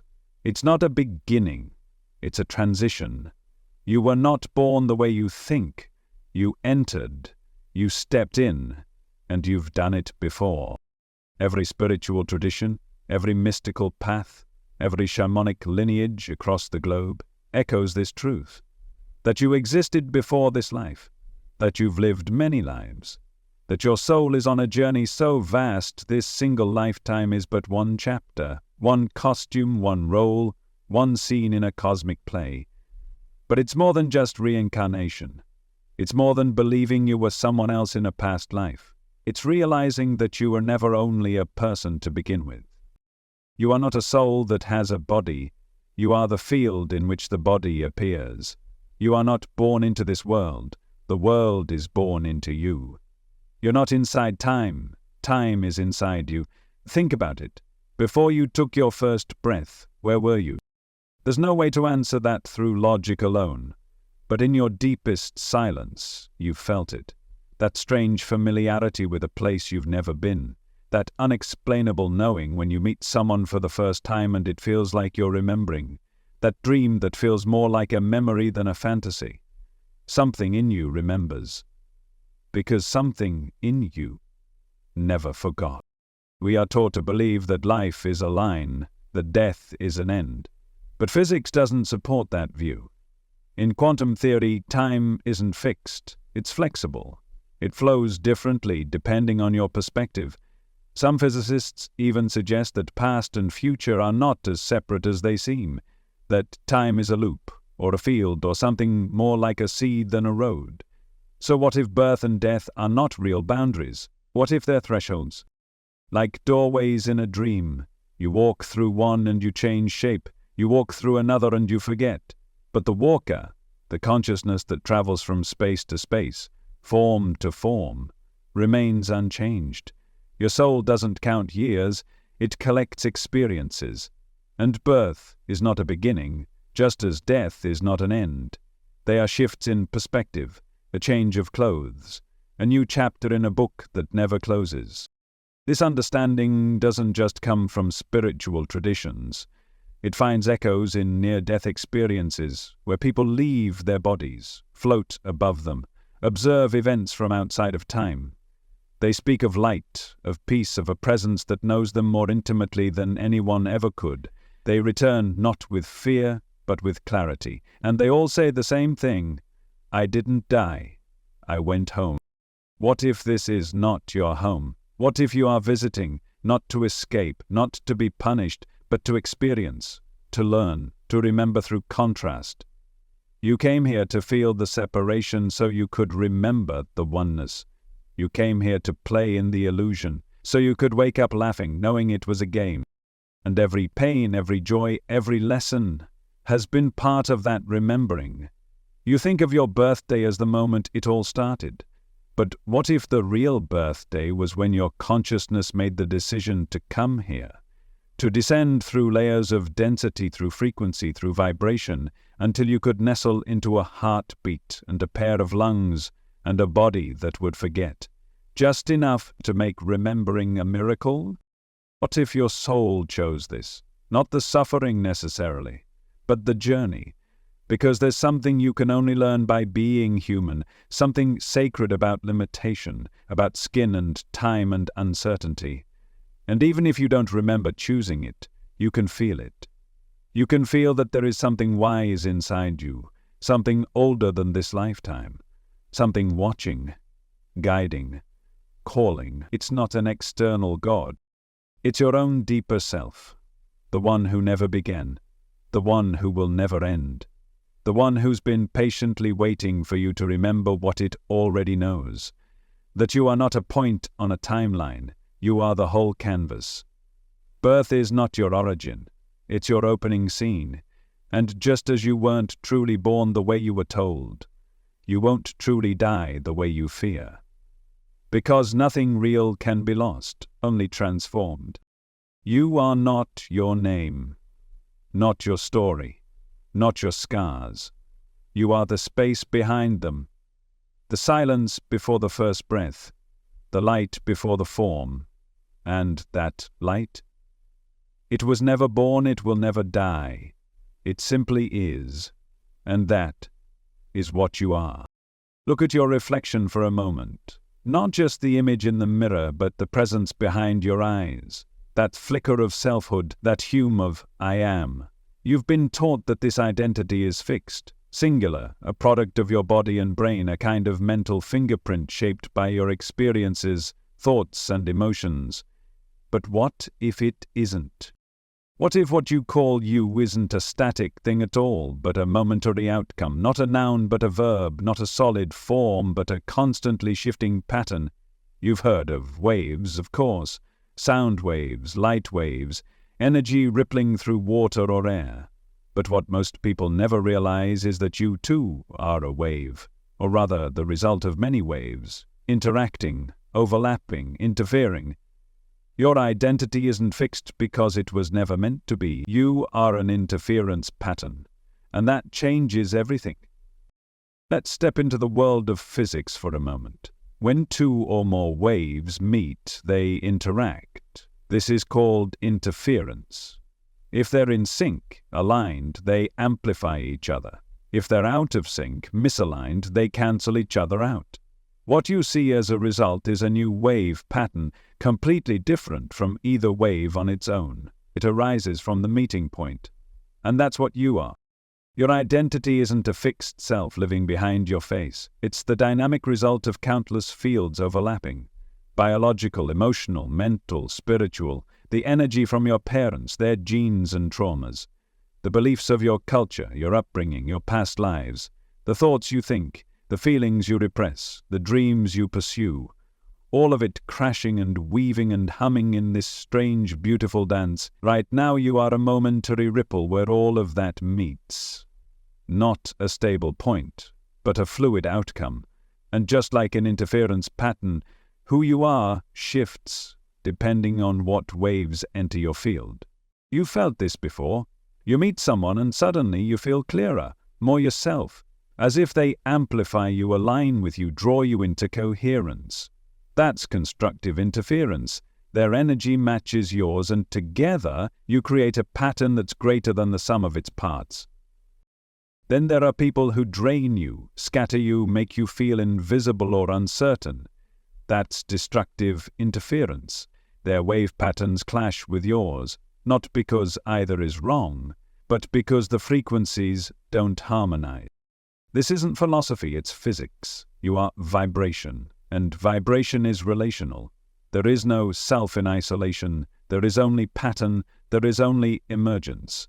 Your sense of identity changes depending on who you're with, what you're thinking, what environment you're in. You act differently around family than you do with friends. You think differently when you're alone than when you're in a crowd. That's not inconsistency, that's resonance. That's the interference pattern shifting with context. And yet, underneath all that, there's something else, a deeper field. The background vibration that all other waves dance upon. That's the real you, not the pattern, but the field that allows the pattern to arise. The awareness beneath the ripples. But most of your life you've been taught to identify with the ripples instead. You were told this is who you are based on how you behaved, what you achieved, what you looked like, how others perceived you. You built your sense of self on reflections, on outer feedback, outer stimuli, but those reflections were just the visible parts of a much deeper interaction. And because the pattern changes, you've spent your life trying to make it stay the same, trying to fix your identity into something stable, something others can understand, something you can control. But stability is not the nature of waves. You weren't built to be static, you were built to evolve, to change, to shift, to dissolve one interference pattern and allow a new one to emerge. This is why transformation often feels like dying, because a pattern has to collapse before a new one can form. A self has to unravel before a deeper one can rise. And in that space between what was and what is coming, you feel lost, scattered, uncertain. That's not failure. That's recalibration. That's the field preparing for a new harmony. You see, identity is not something you find, it's something you allow. It's not about becoming someone else. It's about tuning to the deeper frequency that's already within you, and letting it shape the pattern that wants to emerge. The more aligned your thoughts, your choices, your relationships are with that deeper frequency, the more coherent your interference pattern becomes, the more yourself you feel. That feeling of being in flow, of being seen, of being whole, that's coherence. That's resonance. That's when the waves of your life come into sync with the signal of your soul, and the more time you spend in that resonance, the easier it becomes to let go of old patterns, old roles, old distortions. You start realizing that you don't need to cling to who you were. You don't need to defend a fixed identity. You can allow yourself to shift, to grow, to become, because who you are is not a point on a map. You are the song being sung in the field of infinite possibility, and you don't have to write the music. You are the music. Right now, in this very moment, waves are colliding inside you, memories, emotions, beliefs, energies you don't even consciously know. They're forming the current version of you that's sitting here reading these words. But the moment you breathe with awareness, the moment you release the thought that says, I have to be this or that, the pattern shifts. A new harmony begins. You are never stuck. You are just resonating with something that no longer serves you. Change the input, change the signal, and the interference pattern transforms, not into something fake, but into something more true, more whole, more you. So the next time you feel lost, confused, uncertain about who you are, remember this: you're not broken. You're becoming. You're not defined by your past patterns. You're defined by the frequency you choose now. And in this moment, you can choose resonance. You can tune to the deeper signal, the one that's always been there, beneath the noise, beneath the fear, beneath the stories. You are not a thing. You are a phenomenon, a miracle of wave and awareness, a living interference pattern, sacred, shifting and free. You've spent your whole life believing in the self, that there's a you inside, consistent, solid, the one making decisions, feeling emotions, guiding your journey. You wake up each morning and slip into this self like a familiar coat. It knows your preferences, your name, your habits. It seems reliable, stable, yours. But what if it's not what it seems? What if the self you think you are isn't a fixed entity at all? What if it's not the driver but the reader, not the core but the code, not the source but the script? You were taught that consciousness emerges from the self, that the self is primary and everything else comes from it.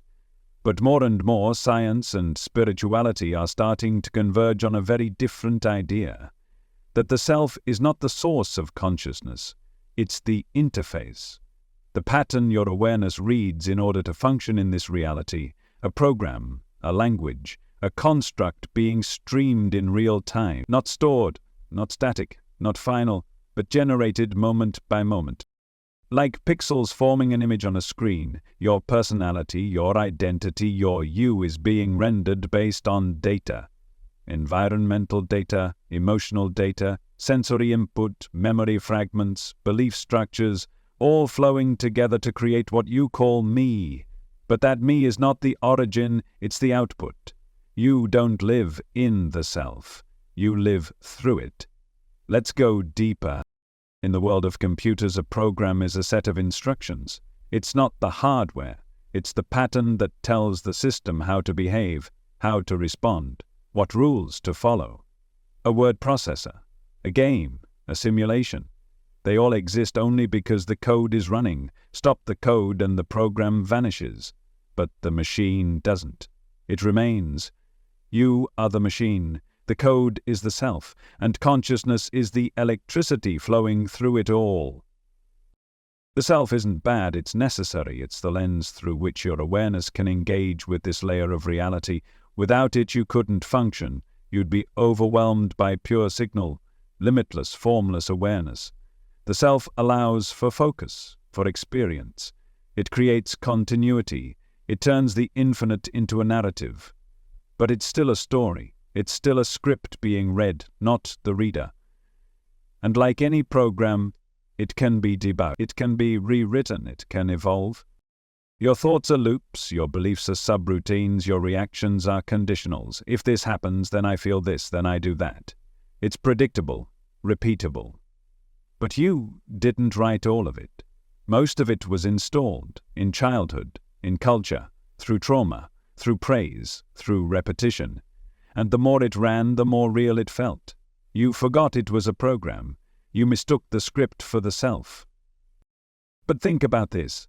If your sense of you can change, if you can act differently in different situations, if trauma can alter your personality, if healing can reshape your identity, then the you isn't fixed, it's flexible. And if it's flexible, it's not the truth, it's a representation, a user interface. And the awareness watching all this, that's the real you, the observer of the code, the one who doesn't change, the one who sees. Every time you meditate, every time you find that still point within yourself where thought ceases and silence rises, you touch it, that place behind thinking, behind the emotion, behind the personality. That's not emptiness, that's source code, that's the operating system beneath the program. And it doesn't speak in words, it speaks in knowing. It doesn't think, it watches thought. It doesn't react, it witnesses reaction. That's you. Not the one scrolling through social media, not the one feeling insecure, not the one comparing or doubting or striving. Those are programs. Useful sometimes, limiting at others, but always optional. And when you realize that the self is a program being read, everything changes. You stop identifying with every thought. You stop panicking over every emotion. You begin to observe instead of obey, because you know it's just code. And just like in any simulation, the code only works if it's being read. The self only exists because consciousness is flowing through it. Without awareness, the self is a string of dormant instructions, meaningless, inactive. You're not the self. You're the light reading the self into being. Now, here's where it gets even more fascinating. In quantum physics, particles don't have defined properties until they're observed. Until then, they exist in a state of potential, a field of probabilities. When observed, one possibility collapses into reality. A choice is made. That's what consciousness does. It collapses the code into experience. You're not a body living in space. You're a consciousness collapsing probability fields into reality, using the program of the self as a filter. This is why your beliefs matter, because your beliefs are part of the code. And if you keep reading the same belief, I'm not good enough, nothing ever works out, people always leave, your consciousness collapses reality through that script. You don't see the world as it is, you see the world as your program interprets it. And the miracle is you can change the code. You can become aware of your loops. You can notice the patterns. You can stop mid-thought and realize, wait, this isn't mine. This was installed. This was learned. This isn't the deepest truth. And the moment you do that, the script loses power. You break the loop. You start writing something new. You don't need to erase the program, you just need to consciously run it. You don't have to destroy the ego. You just need to recognize it as an app, useful in some situations, burdensome in others. The trick is to stop letting the app run you. You are not your reactions. You are not your memories. You are not your pain. You are the awareness that reads those experiences into being. And the deeper you connect with that awareness, the more fluid the self becomes.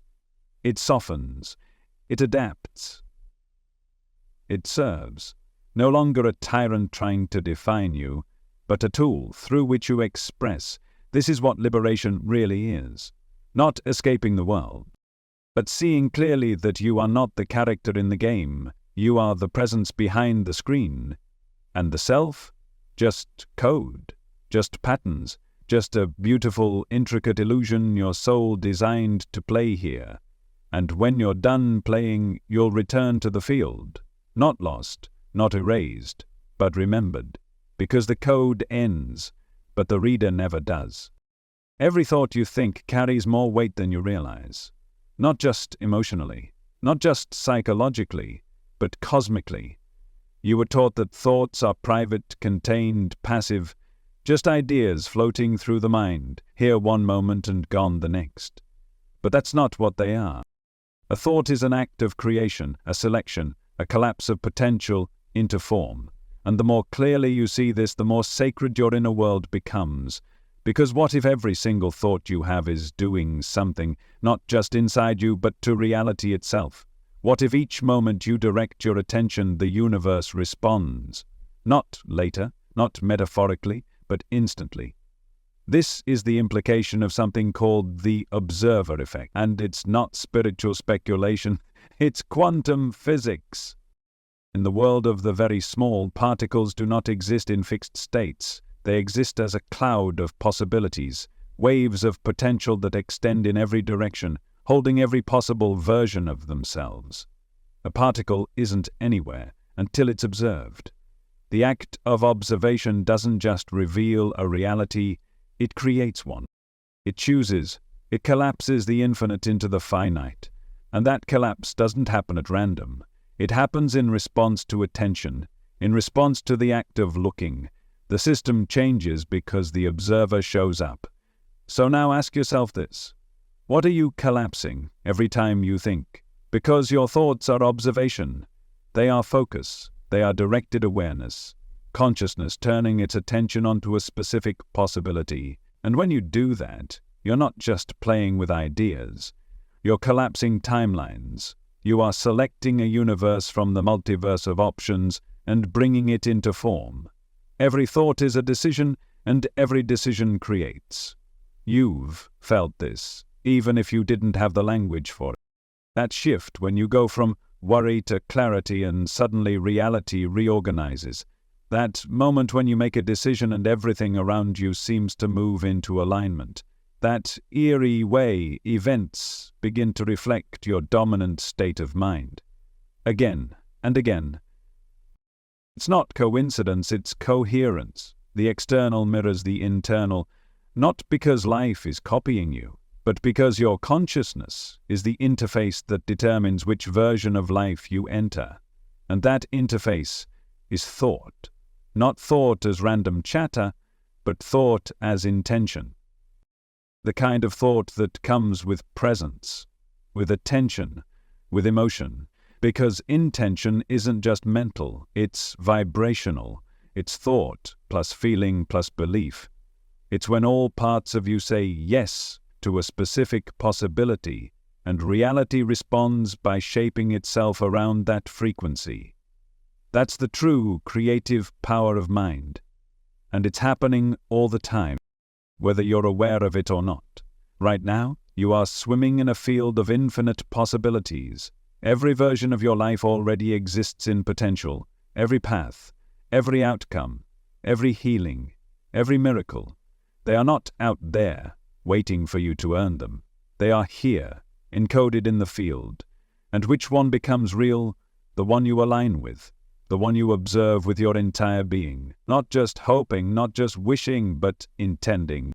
When you think a thought with conviction, with emotion, with presence, you're broadcasting a signal. You're focusing the lens of consciousness onto a single potential reality. And that focus collapses it into experience. It doesn't mean it always shows up instantly, but it does shift the field. Your attention is the selector. Your thought is the tuning fork. Your feeling is the amplifier. And your belief is the lock-in mechanism. That's why beliefs are so powerful. They're not just stories. They are frequency locks. Once you believe something deeply, your mind filters all incoming data to match that frequency. You ignore what contradicts it. You highlight what affirms it. And more than that, you keep collapsing the same type of universe over and over. Beliefs build momentum. Thoughts lay the tracks. And emotion drives the train. So ask yourself, what kind of universes are you collapsing today? Are your thoughts drenched in fear, in doubt, in lack? Then those are the realities you're reinforcing. Not because you're being punished, but because the system is responsive. It doesn't judge, it mirrors. It gives you not what you say you want, but what you energetically align with. This is why your inner world is not private. It's not just for you. It's the canvas on which your reality is painted. The truth is, every thought you think moves the field. Some ripple softly. Some shake everything. But none are empty. And when you begin to live with this awareness, something shifts. You start thinking deliberately. Not compulsively, not reactively, but consciously. You become a sculptor of potential, not a victim of circumstance. And you realize the real work is not out there, it's in here, in how you think, in what you believe, in what you allow to dominate your focus. Because you can't collapse a possibility you never hold in your mind. You can't align with a timeline you've never dared to imagine. You can't select a universe you don't believe you're worthy of. So the question becomes, are you choosing what you want, or are you reacting to what you fear?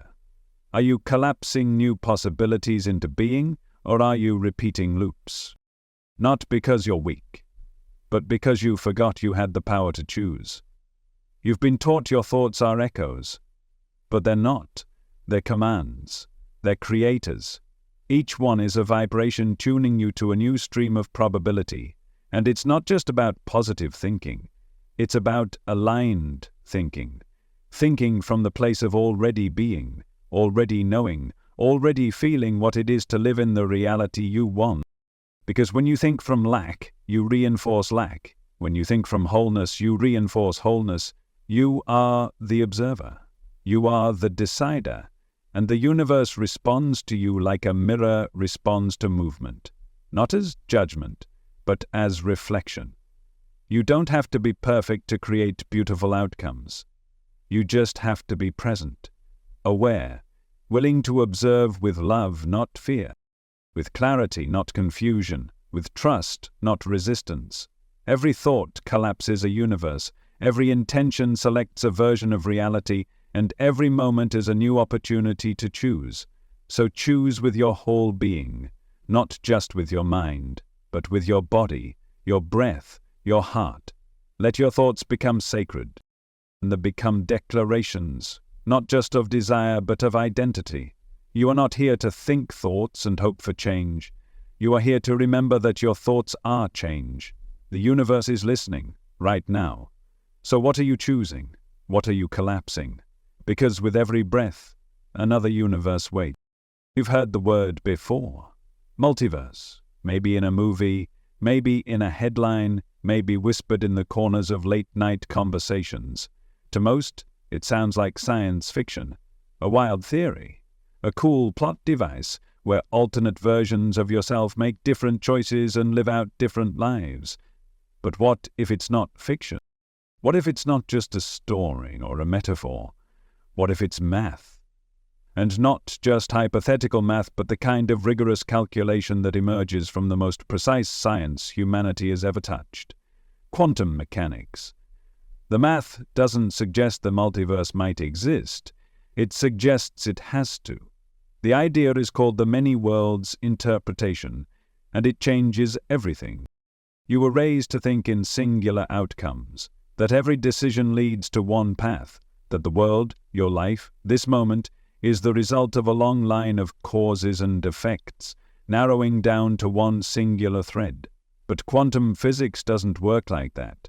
At the subatomic level, the foundation of everything, reality behaves very differently. In quantum theory, particles don't follow one deterministic path. Instead, they exist in a state of superposition, meaning they hold multiple possible states at once. A particle is not here or there. It's here and there in every potential position simultaneously. That's not metaphor, that's measurement. And yet, when we observe that particle, we only ever see one version, one outcome, one reality. Why? That's where the interpretations diverge. Traditional thinking says that observation collapses the wave of possibilities into a single result. The act of looking somehow chooses one path and discards the rest. But the many worlds interpretation, proposed by physicist Hugh Everett in the 1950s, suggests something far more astonishing, that all possible outcomes happen, that nothing collapses. Instead, reality splits, the universe branches. You don't see all the branches, you only experience the one you're in. Every choice you didn't make, every path you didn't walk, every word you didn't say, they're all playing out somewhere, right now, not in fantasy, but in parallel strands of reality, as valid and concrete as the one you're standing in. And you're not singular either. You are one version of a much larger self, a self spread across countless worlds. In one world you chose to leave, in another you stayed, in one you forgave, in another you didn't. Every time you make a choice, reality doesn't eliminate the other possibilities, it divides. You move into a version of the world that reflects your decision, while another version of you continues down the other road. It's not just what if, it's what is. This isn't spiritual wishful thinking, it's where the math takes us. The equations that govern the behavior of subatomic particles don't pick one outcome, they describe all outcomes. The only way to make the numbers work, without breaking the logic of the universe, is to accept that all those outcomes are real and existing simultaneously. You're not standing in the only version of reality, you're surfing one thread in a vast cosmic web, and that web is infinite. Try to feel that for a moment. Try to feel how vast that makes you. How every moment you live, every micro decision you make isn't just shaping a life. It's shaping this version of your life, the one that reflects your current frequency, your current thoughts, your current state of being, and yet just as easily you could slide into another version. You already have. Haven't you noticed how sometimes you wake up and the world feels slightly off? A song you don't remember learning comes easily to your lips. A memory feels blurry, like it belonged to someone else. The timing of things is just a little too perfect, or a little too strange. You've shifted, you've stepped sideways, not physically but vibrationally, because the multiverse isn't just a backdrop. It's a mirror, and it responds to you, not just to your choices but to your alignment. You don't have to travel across dimensions with machines or wormholes. You're already doing it, all the time, with your attention, with your emotion, with the stories you believe. Each moment, your internal state is tuning you to a version of the universe that reflects it. Change the signal, and you change the thread you're on. This is why miracles sometimes feel sudden. You didn't force the change, you shifted the version of you experiencing reality. You aligned with a timeline where the healing had already happened, where the abundance was already real, where the relationship had already found harmony. And then it felt like the world changed, but the truth is, you changed. You collapsed into a different slice of the multiverse. Because that's what alignment really means. It's not about earning a better life, it's about matching the frequency of the version of yourself who's already living it. That version exists. All your highest possibilities exist. Not in some far-off heaven, but right here, encoded in the fabric of reality. The only question is, will you tune to them? Will you choose the thoughts, the feelings, the actions that match that reality? Not out of force, not out of desperation, but out of remembrance. Because deep down, you know there's more than one you. You've felt the branching. You've glimpsed the other paths, in dreams, in déjà vu, in the aching nostalgia for a life you never lived. And none of it is lost. All of it is happening. This is what makes the present moment sacred, because it's the gateway. Right now, you're standing at the intersection of infinite worlds. Your next thought, it decides everything. Not in a deterministic way, not in a punishing way, but in a deeply empowering way. You can change your path. You can shift timelines. You can align with a life that seems impossible right now, because that life already exists. It's just a question of matching. Feeling it before it shows up. Believing it not because you see it, but because you remember it. The multiverse doesn't ask you to figure it all out. It just asks you to become the version of yourself who already knows. And from there, life rearranges. Not because you forced it, but because you finally stopped resisting what was already waiting for you. Because the truth is, the multiverse doesn't separate you from your dreams. It contains them. Every version of healing, of joy, of purpose, of love, it's already here. It's just waiting for your frequency to say yes. You are not stuck in one version of yourself. You are a traveler, a selector, a consciousness collapsing probability into experience, again and again and again. And the more you remember this, the more your reality bends, the more magical life becomes. Not because it changed, but because you did. Because you finally saw the truth. The multiverse isn't fiction. It's the math of your own becoming. You probably think of yourself as a continuous thread, unchanging at the core, even as time moves around you. You were you yesterday, you'll be you tomorrow. Maybe wiser, maybe older, but still essentially the same. There's comfort in that continuity. It gives your life a shape, a narrative, something to stand on. But what if that's not what's really happening? What if who you were yesterday doesn't exist now? Not metaphorically, but literally. What if the you that woke up this morning isn't the same you who went to sleep last night? Not in some poetic or philosophical sense, but in a deeper, stranger, more quantum one. Let's begin with something science already knows. At the smallest level of reality, things don't behave the way we expect.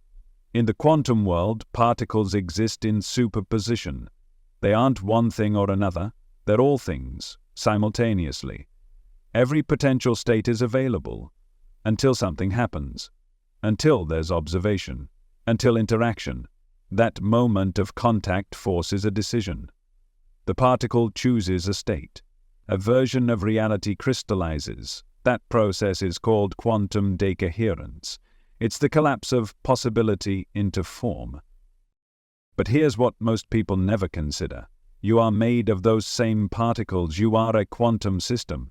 And while your everyday life feels solid and consistent, underneath that surface, the rules are very different. Your entire being, your body, your thoughts, your emotional state is constantly collapsing and decohering from one moment to the next. Not once, continuously. You are not a static entity moving through time. You are a wave of probabilities collapsing into temporary identity over and over and over again. So who you were yesterday, that version decohered. It collapsed into a pattern, and when the moment passed, the pattern dissolved. It didn't travel here. It didn't walk into today with you. A new pattern formed, a new you. And this keeps happening from second to second. You are reassembling. The illusion is that there's continuity. The illusion is that there's a you carrying the torch from one moment to the next. But the reality is more like a flame, not a single entity, but an ongoing process of renewal, a flickering dance of energy that looks solid only when viewed from a distance. Zoom in and you'll see, you are not fixed. You never have been. Even biologically, you change constantly. The cells die and are replaced. Neural pathways rewire. Emotions reconfigure the chemistry of your brain. Your body is not a statue. It's a current, a river. And just like the river, it's never the same twice. So let this land deeply. The you that experienced heartbreak 5 years ago doesn't exist now. The you that carried shame from childhood doesn't exist now. The you that made that mistake, said that thing, lived that story, doesn't exist now. Unless you keep collapsing them, unless you keep re-identifying with the past. Because while the past is gone, you can still drag its signature into the present. Not because it's still real, but because your belief in it gives it power, your memory of it, your attachment to it. That's what keeps the pattern alive. That's what keeps collapsing the same version of you again and again. But the truth is, it's optional. Who you are is not a fixed object. It's a frequency, a state, a field of coherence that is being recalibrated constantly based on your thoughts, your beliefs, your choices. This is why one moment of clarity can change your life. This is why healing can feel sudden. Because when you stop running the same emotional code, when you stop thinking the same story, when you stop identifying with the same pain, the old pattern collapses, decoheres, and something new takes its place. You don't become someone else. You stop being the someone you never truly were. You stop wearing the pattern that no longer resonates, and suddenly you feel like yourself again. Not a fixed self, but a deeper one. The self beneath the self. The awareness that never needed fixing. Only remembering. This is the gift of quantum identity. It's fluid, alive, responsive. It's not bound to the past unless you bind it. It doesn't owe anything to yesterday's mistakes or triumphs. It can reinvent, it can dissolve, it can choose. And so can you. Right now, who you are is being sculpted by what you choose to pay attention to, by what you feel, by what you allow, by what you resist. Each thought is nudging your coherence. Each emotion is tuning your field. Each decision is either locking in an old frequency or opening you to a new one. This is why so many people feel stuck. They wake up in the present moment but immediately collapse into the past. They replay the same stories. They believe the same limits. They feel the same emotions. And so they reinforce the same version of themselves, day after day, without realizing they're the ones doing it. But the moment you stop, the moment you allow something different to be true, everything starts to shift, and not slowly, instantly. Because quantum change doesn't happen over time, it happens in timelines. The version of you that's free, joyful, clear, aligned, it already exists. In potential, in the field. It's not out there waiting to be built. It's right here waiting to be tuned into. And the tuning happens not through effort, but through awareness. You don't have to build the new you. You have to stop collapsing the old one. You have to let it go. Not as a concept, but as a habit, as a loop, as a pattern you keep calling real. You have to trust that if you stop reaching back for who you were yesterday, something far more real will rise in its place. You are not memory. You are not narrative. You are not your name, your title, your scars. You are the field, you are the moment. You are the blank slate on which infinite patterns can arise. And you've never stopped being that, even when you forgot, even when you thought you were broken. Even when you carried yesterday like a burden you couldn't put down, you are still free, still flickering with new potential, still being born in this breath. So take it. Take the breath. Not as the old you, not as the version who's trying to get back to something lost, but as the space in which something new can land. Feel the truth that your identity is not inherited, it's selected by you. Every moment, every thought, every surrender. And if who you were yesterday doesn't exist now, then neither does your limitation, neither does your fear, neither does your old story. You can let it all go and watch what arises when you do. Because underneath every collapsed version of self is something timeless, waiting. And that something is who you truly are. Death. It's the great punctuation mark. The full stop we've been taught ends the sentence of life. The moment when everything ceases, your thoughts, your memories, your breath, your being. You're here and then you're not. Light off, curtain down. And most people spend their entire lives trying not to think about it, running from it, fearing the dark unknown that seems to wait on the other side. But what if death isn't what we think it is? What if death doesn't end anything? What if instead of being a destination, death is just a shift in vantage point, a change in focus, a doorway you walk through, not into non-existence, but into another room of the same eternal house? Because there's something stirring at the edge of science, in the margins of consciousness studies and quantum theory, something that refuses to go away, a pattern, a possibility, a whisper, carried through the experiences of the dying, the mysteries of particle physics, the memories that shouldn't exist in children, the lucid clarity of those who momentarily crossed the veil and came back to speak of it. And all of it points to one truth too big to ignore. You are not your body. You never were.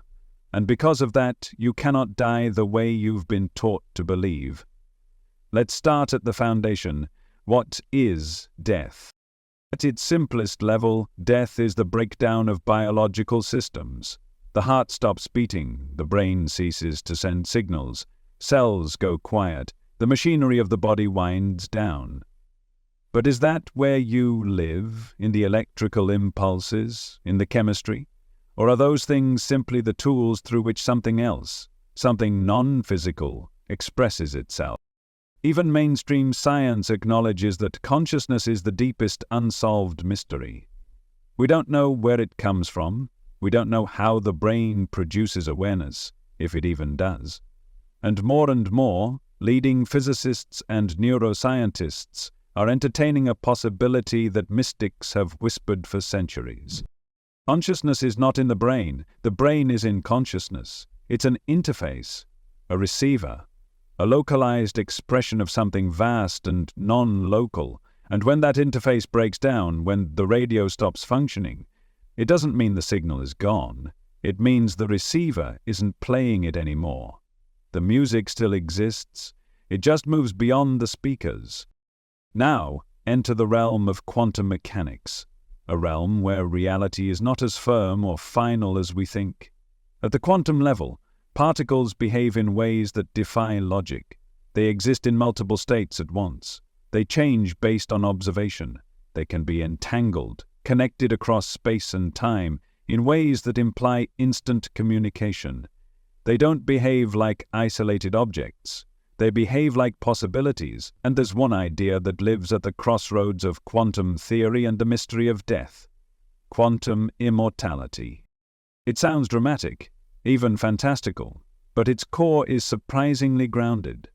It comes from a thought experiment within the many worlds interpretation of quantum mechanics. The idea is this: if every possible outcome of a quantum event happens somewhere in the multiverse, then there is no singular timeline where you definitively die. In some branches, the event that could have killed you, in some version of the universe, your consciousness always finds itself in the timeline where it continues. From the inside, you never experience the version where you ceased. Your awareness never hits the void, it simply transitions. You may shift into a reality where others perceive your death, but from your point of view you remain.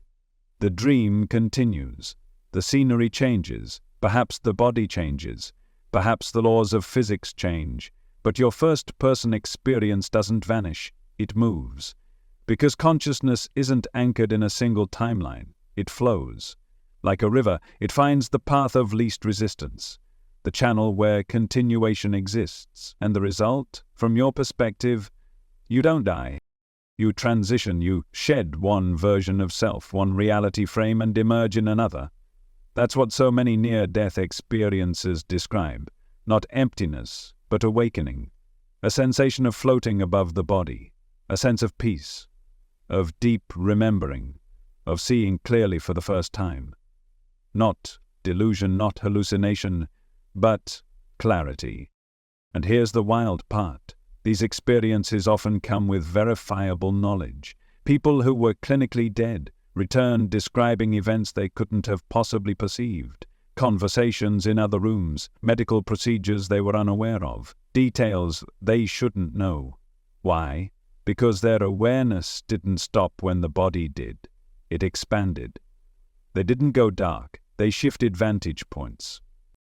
They slipped into the larger field, the wider current that was always there, humming underneath their localized human experience, and for a moment they remembered. This doesn't mean you'll live forever in a human body. This doesn't mean you won't grieve the loss of others. But it does mean that death is not the wall it appears to be. It's a veil, a membrane, a frequency threshold, and when you cross it, you don't stop being, you become more of what you truly are. You let go of the filters, the density, the limits. You step out of the simulator and into the source code. You return to the space that births all timelines, all possibilities. And here's the beautiful twist. You're not waiting for death to reach that space. You already touch it. Every night when you sleep, every moment you meditate, every time you lose yourself in awe, in stillness, in love. That's the place you go. The field, the space between identities, and from that space you always return. Because death is not the opposite of life, it's a fluctuation within life. It's not an end, it's a turning, a reset of perspective. You blink, and you're somewhere new. You exhale and the story changes. You dissolve one dream and awaken in another. The personality you played may fade. The body may be laid down like a coat you no longer need. But you, the awareness behind the eyes, remain, transformed, expanded, reunited with what was always there. And maybe, just maybe, you'll choose to return, not because you have to, but because you want to, because the soul longs for experience, for contrast, for growth, and life. This strange, beautiful, painful, exquisite dream of form is the perfect classroom. You've done it before, you'll do it again, because in the deepest truth there is no death. There is only motion, there is only emergence. There is only the witness, watching it all unfold, lifetime after lifetime, shift after shift, remembering itself through the eyes of 1,000 forms. And now that you remember this, even faintly, you can stop fearing the end. Because you'll never find it. You are not the story. You are the light reading it. You are not the flame that dies. You are the fire that moves. And when this chapter closes, you will turn the page. There's something humbling about stepping outside under the vast sky and realizing that your thoughts are not contained in your skull, that the silent voice in your head, the one you've always assumed was yours, might not be so isolated after all, that what you call your mind might be more like a receiver than a generator, not a closed circuit of neurons, but a node in something infinitely larger. Because, what if you're not really thinking? What if the field is thinking through you? What if your thoughts are waves being picked up, interpreted and translated into the language of your identity, not produced but tuned into? We've been taught that thinking is a private act, that each human being walks around carrying their own little thought factory inside their brain, churning out ideas and insights based solely on their own experiences, memories, and intellect. But the deeper you look into both ancient teachings and cutting-edge science, the more that narrative begins to unravel. Thought is not isolated. Thought is not local. Thought is shared. There is a word for this, the noosphere. First introduced by Teilhard de Chardin and Vladimir Vernadsky. It means sphere of consciousness that surrounds and permeates the earth like a mental atmosphere. Just as the biosphere contains all living organisms, the noosphere contains all living organisms. The noosphere contains all thought, all awareness, intention, creativity, and perception, and you are immersed in it every moment, every breath. You're not standing outside of it, you are it. Your brain doesn't conjure thoughts from nothing, it accesses them. Like a radio tuning into invisible frequencies, your consciousness picks up information from the field of thought that surrounds you, and always has. This is why ideas often arrive seemingly from nowhere, why two scientists on opposite sides of the world can arrive at the same discovery at the same time, why art, invention, and language often erupt in different regions simultaneously, without contact or shared context. It's not coincidence. It's coherence, it's resonance within the field. You felt this in your own life. The way an idea will come to you unbidden, the way a solution appears the moment you stop forcing it, the way something someone else says feels like it came from you. This is the field moving through you, not as invasion but as communion. You are not just a person, you are a portal. And the more open you become, the more refined your inner signal, the more clearly the field speaks through you. You begin to receive, not just thoughts, but insight. Not just reaction, but revelation. This is what mystics, prophets, and creatives have always tapped into. Not a superior intellect, but a surrendered channel, a willingness to let go of personal mind and open to something deeper, wider, truer. That something is not outside of you. It is you, the larger you, the unified intelligence that binds all beings, all systems, all hearts and minds. It's not a metaphor, it's an actual field, a measurable energetic lattice of interaction that connects every neuron, every frequency, every intention across space and time. And it doesn't just hold human thought, it holds nature's thought, the wisdom of ecosystems, the mathematics of galaxies, the algorithms of cellular repair and evolution and empathy. The universe is not dead matter. It is thinking, it is aware, it is dreaming itself into form, and you are one of those dreams. You're not sitting inside a closed brain inventing thoughts from scratch. You are surfing a vast ocean of consciousness. And depending on your state, your emotional tone, your beliefs, your openness, you either attune to the higher frequencies of that field or you get lost in its static. When you feel stuck in loops of fear, doubt, scarcity, those too are part of the field, but they are dense, distorted layers, echo chambers of unresolved collective trauma, frequencies that feed on repetition. The more you identify with them, the more they entangle your signal. They're not personal, they're programmed, and you can change the station not by fighting the thoughts, but by remembering. They're not you. They're not even yours. They are signals being picked up by a temporarily tuned receiver. Change the receiver, your awareness, your focus, your vibration, and the signal changes. This is why meditation works, why breath work works, why stillness and nature and presence work, because they quiet the lower frequencies and make space for the higher ones to come through, because they remind your system that it doesn't have to create peace, it can receive peace. Because peace is already in the field, so is love, so is guidance, so is genius. They're not traits, they're frequencies. And the moment you allow yourself to stop gripping your old mental patterns, your anxieties, your compulsions, your identities, you begin to rise into them. You become a clearer channel, a cleaner receiver, a sacred instrument for something far beyond what your small self can comprehend. And here's the most empowering part. You're already doing this. Right now, as you read these words, something inside you is resonating, not just intellectually, but energetically. You feel the truth, not because I'm saying it, but because the field is affirming it through you. That's what resonance is. It's not agreement, it's remembrance. You're not learning something new, you're recognizing something that's always been, because you've always been connected.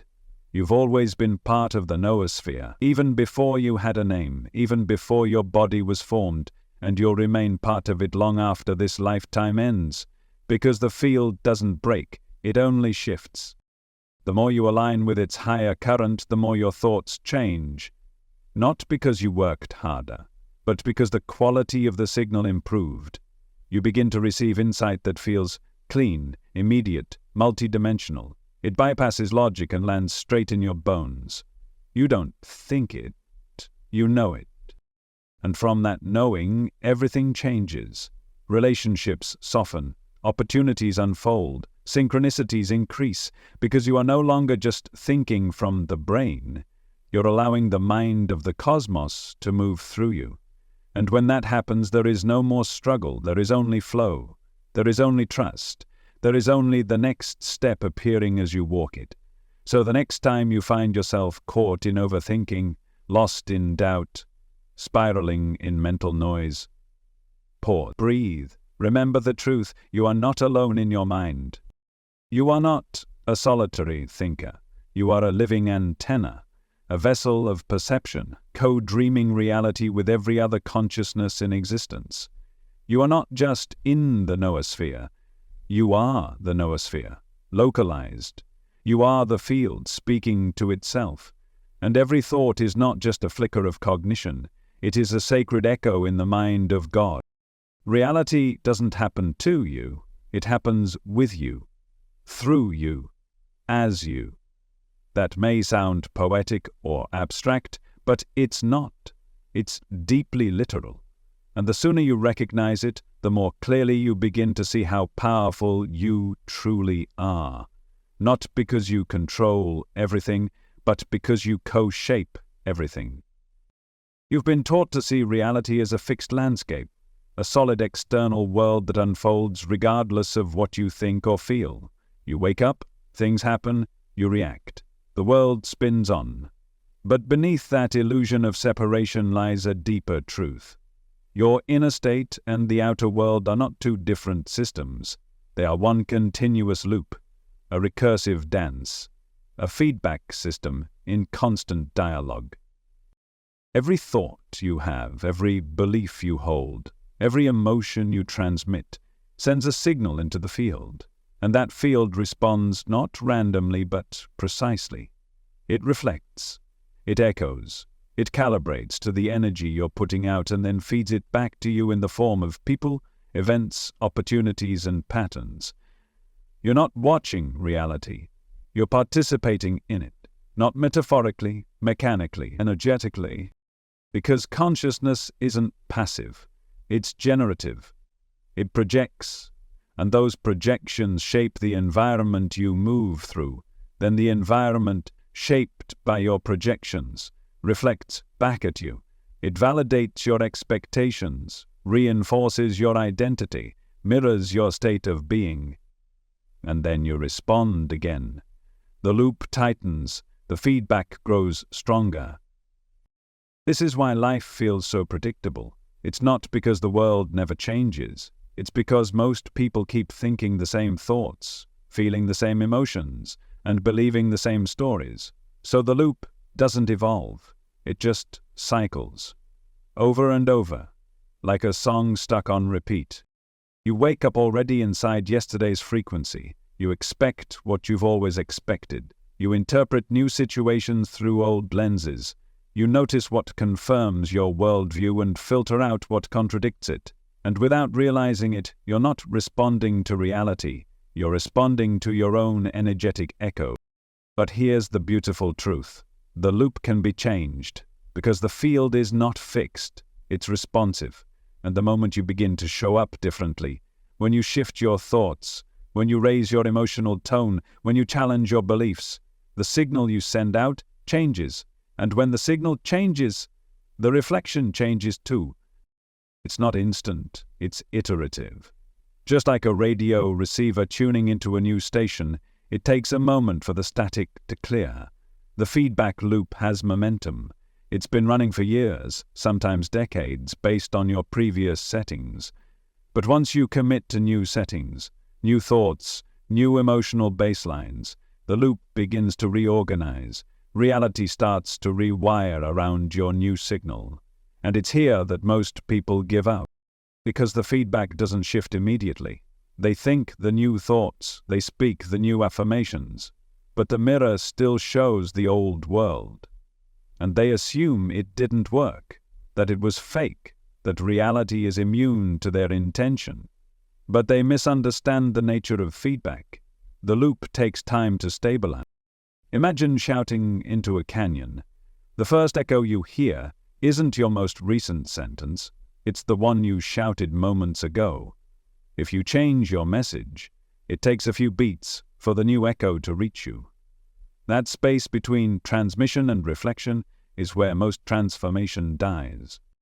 But if you keep transmitting the new signal, the new echo will arrive. Not as punishment, not as reward, but as feedback. Because the universe is not judging you, it's not testing you, it's matching you. Precisely, lovingly, relentlessly. This is why the quality of your thoughts matters. Not because they have magical power by themselves, but because they're part of a system. Each one sends a ripple, and that ripple returns. So when you think, I'm not enough, the universe doesn't argue. It reflects experiences that mirror that frequency. People who undervalue you, opportunities that vanish, situations that reinforce your doubt. Not to hurt you, but to show you the loop you're running. And when you change that thought, when you hold I am enough not just in your mind but in your body, in your actions, in your vibration, the universe still doesn't argue, it recalibrates. It begins to show you a world that matches your new self-perception. It's not instant, but it's inevitable. Because the field is listening, it always has been. Reality is not static, it's participatory. Every moment is a mirror, every experience is feedback. And the more conscious you become of this loop, the more empowered you become to shape it. You stop blaming the mirror for what it reflects. You stop waiting for the echo to change before changing your voice. You take responsibility for your side of the feedback system, and that's where everything shifts. You realize that your inner world is not private, it's causal. The way you feel in the privacy of your own heart ripples into the world and reorganizes your external life. Not because the world is yours to control, but because it's yours to co-create with. This is not about toxic positivity. It's not about pretending everything is okay. It's about recognizing that every emotion, even grief, even anger, even fear, is part of the feedback. Every feeling is a signal. Every reaction is data, and when you bring awareness to that data, it becomes intelligence.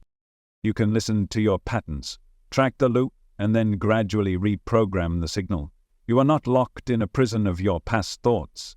You're immersed in a fluid system, a conversation between your soul and the cosmos. And that conversation never ends. You shape the field shapes you, and on it goes. So what are you feeding the loop today? Are you transmitting from fear, from scarcity, from resentment, or from gratitude, from openness, from trust?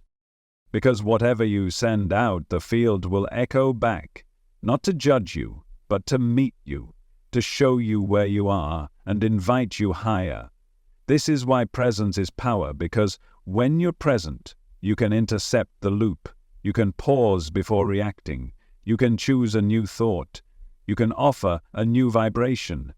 And the moment you do, you've changed the signal. And the moment the signal changes, the loop begins to rewire. This is how healing works, not by escaping the loop, but by gently, bravely shifting it, one breath at a time, one thought at a time, until the reflection changes, and you realize you were never a victim of reality, you were always its dance partner. There comes a moment in your life when the world begins to speak to you in patterns. You think of someone you haven't seen in years, and they call. You hear the same phrase from 3 different strangers in one day. You open a book to a random page and the words feel like they were written for you. You see repeating numbers, dream symbols that bleed into waking life, songs that answer questions you've never said aloud, and something inside you whispers this isn't random. You feel it in your bones. That life isn't just happening around you, it's speaking to you. That there's a hidden structure beneath the surface of events, weaving meaning where others only see chance. That the timing is too perfect, the patterns too precise. Carl Jung called it synchronicity, a term he coined to describe meaningful coincidences that defy ordinary logic, events that don't appear to be connected by cause, but are so intimately tied in meaning that they demand your attention. They show up as signs, as nudges, as alignments between your inner world and the outer one. And what if that's exactly what they are? Not random events, not superstition, but a kind of language, a coded conversation between you and the field. Because synchronicity isn't a glitch in the matrix, it is the matrix, pulling back its veil just for a moment to let you see that something else is going on, something intelligent, something conscious, something alive. We've been trained to dismiss these experiences, to chalk them up to chance or pattern-seeking bias, to tell ourselves that's just coincidence and move on. But deep down, you've always known better. You've always known that life is layered, that reality isn't linear, that something much deeper connects everything, your thoughts, your timing, your emotions, your environment. Because here's the truth. Synchronicity is not a rare exception, it's the natural order of a connected universe. In the same way, quantum particles can become entangled, meaning their states are forever linked, even across vast distances. Your inner state is entangled with the field of reality. Your intentions, your emotional frequency, your unconscious beliefs, all of these influence what shows up in your external world. Not in a poetic way, in a probabilistic one. Quantum theory has revealed that outcomes are not fixed until observed. Everything exists in a cloud of probabilities, superpositions of possibility, and only when awareness interacts does the wave collapse into a specific form. This means the very act of perceiving is not passive, it's creative, it's selective. Now apply this to your life. When your consciousness is tuned to a certain frequency, when your thoughts, feelings, and beliefs align with a particular theme, the field of probability adjusts around you. Events begin to cluster in meaningful ways. Possibilities that match your internal vibration rise to the surface, and they do so in ways that are too precise, too timely, too infused with symbolic resonance to be dismissed. That's synchronicity, not magic, not delusion, but a direct consequence of how consciousness interacts with the quantum field. It's the universe arranging itself according to the song you're singing inside. You don't notice a symbol because it was placed there randomly. You notice it because you're resonating with it, because your field is drawing it in, because it's a reflection of the code you're running, emotionally, mentally, energetically. Synchronicity isn't something that happens to you. It's something that arises through you, through your alignment, through your attention, through your openness to meaning. And once you understand this, you stop brushing synchronicities off as cute or weird or lucky. You start listening. You start tracking. Because you realize they are signposts, messages from the deeper intelligence of the field. They are how the formless speaks in form. They are breadcrumbs on your path. Guides, markers, confirmations that you're attuned to something real, and when they increase, when the signs multiply, when the numbers repeat, when the symbols intensify, that's not a fluke. That's the field responding. It's saying yes. Yes to the decision you're weighing. Yes to the leap you're considering. Yes to the healing you're stepping into. It's reminding you that you're not walking blind, you're walking guided. Because the deeper mind of the universe, the mind behind matter, is always listening. And when you get quiet enough, when you surrender enough, it doesn't just listen, it speaks back. It orchestrates, it rearranges probability to meet your alignment. And that's the code. It's not linear logic, it's symbolic logic. The language of dreams, of archetypes, of myth and metaphor and resonance. You can't decipher it with a rational mind alone. You feel it. You know it. And that knowing is your access point. It's how you learn to live in the flow. You start to treat everything like it has meaning, not in a paranoid way, but in a sacred one. You see how the book that falls off the shelf, the stranger you bump into, the delay in your plans, all of it holds potential. All of it is part of the feedback loop. All of it is alive with intelligence. And you begin to ask, what is this moment trying to tell me? What is life pointing to? What inner shift is being mirrored here? And the more you ask, the more precise the code becomes, the more obvious the symbols, the more powerful the alignments. Because you're becoming fluent. You're no longer speaking at the universe, you're speaking with it. You're no longer manifesting in the dark, you're collaborating with the field. And when you live this way, when you expect synchronicity instead of doubting it, your world transforms, life becomes enchanted again, not because you're naive, but because you're finally aligned with how reality actually works. Because behind the veil of randomness there is order, behind the seeming chaos there is communication, and once you know this, you stop waiting for signs and start being the sign. You become the tuning fork that others pick up on. You say the words someone else was praying to hear. You make the call at the exact moment it's needed.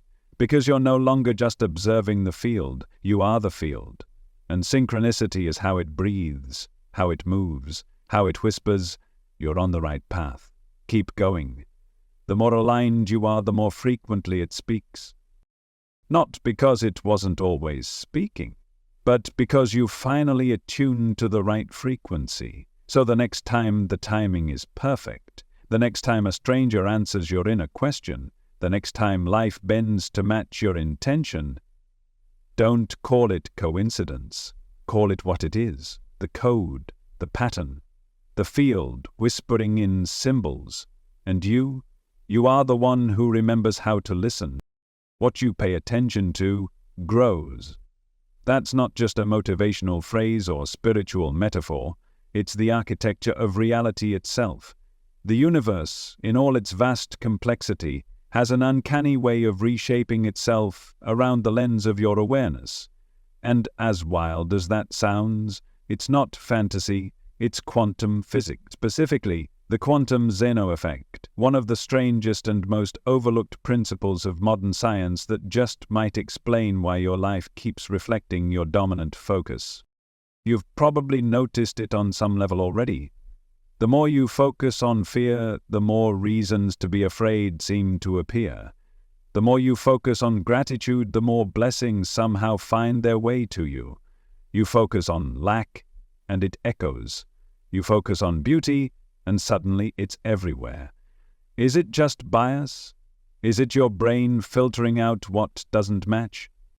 Yes, and more than that. Because it's not just your mind that tunes your experience, it's your observation that tunes reality itself. The quantum Zeno effect shows us something profoundly counterintuitive, that the act of constant observation can freeze or stabilize a quantum system. In layman's terms, if you watch something closely enough, you can keep it in place. You can hold it in its current state. This was once seen as a kind of paradox, but experiment after experiment has confirmed it. Particles behave differently when observed repeatedly. Their natural evolution, their tendency to move, to change, to decay, slows or stops when under constant measurement, as if the very act of attention holds them in form. Now step back from the lab. Consider your life. What are you observing constantly? What thoughts are you measuring every day with your attention? What emotional states are you feeding with your awareness? Because whatever you keep watching, internally or externally, you keep stabilizing, not just in your mind, in your field, in your lived experience. You become the measurement device, and your focus is the instrument. This is not metaphor. This is mechanics. The observer influences the observed. And when your focus locks onto something, whether it's pain or beauty or resentment or joy, you're doing more than just noticing. You're shaping, you're collapsing potentiality into form. You're telling the universe, this is what matters to me. Keep showing me more of this. And so it does, because the field is listening. It always listens. It doesn't judge what you focus on, it reflects it. It doesn't ask if it's good for you, it matches your energy. Focus on what's wrong, and what's wrong freezes in place. Focus on what's healing, and the healing accelerates. Because your attention is not passive, it's directive. It holds the wave function of your life in a particular state, as long as you keep looking at it through the same lens. This is why people stay stuck. They don't realize they're not just observing their pain, they're reinforcing it. They're not just remembering the past, they're reactivating it. They're not just analyzing their fear, they're sustaining it. Because their focus becomes a loop, a measurement made again and again until it defines them, and then they wonder why nothing changes. But here's the key: change begins not with effort but with attention shift. The moment you stop observing the old state, when you stop feeding it with your thoughts, your emotions, your conversations, it starts to dissolve. Not because you forced it out, but because you stopped holding it in place. You let the wave function evolve again. You allowed the system to return to its natural fluidity. And that's when transformation begins. Because your life is not built on concrete, it's built on probability. Endless waves of potential waiting to collapse into form based on your current state of being. The moment you shift your focus, you shift your vibration. And when your vibration changes, so does the probability field. What was once unlikely becomes inevitable. What was invisible becomes obvious. What felt far away begins to rise right in front of you. Because you've stopped measuring what was and started observing what could be. This is why visualization works, why gratitude multiplies, why faith, real, felt, unwavering faith, can alter the direction of a life. Because they're all forms of focused attention, not fleeting glances, but sustained witnessing.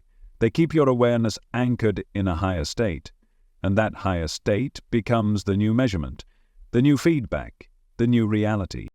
Your life adjusts itself to match your dominant signal. Not just once, constantly. The universe isn't static, it's responsive. It's not forcing anything on you, it's reflecting you, your most persistent focus, your most consistent vibration. And so the question isn't, what do I want? The real question is, what am I consistently observing? What am I rehearsing in my mind every day? What story am I stabilizing with my words?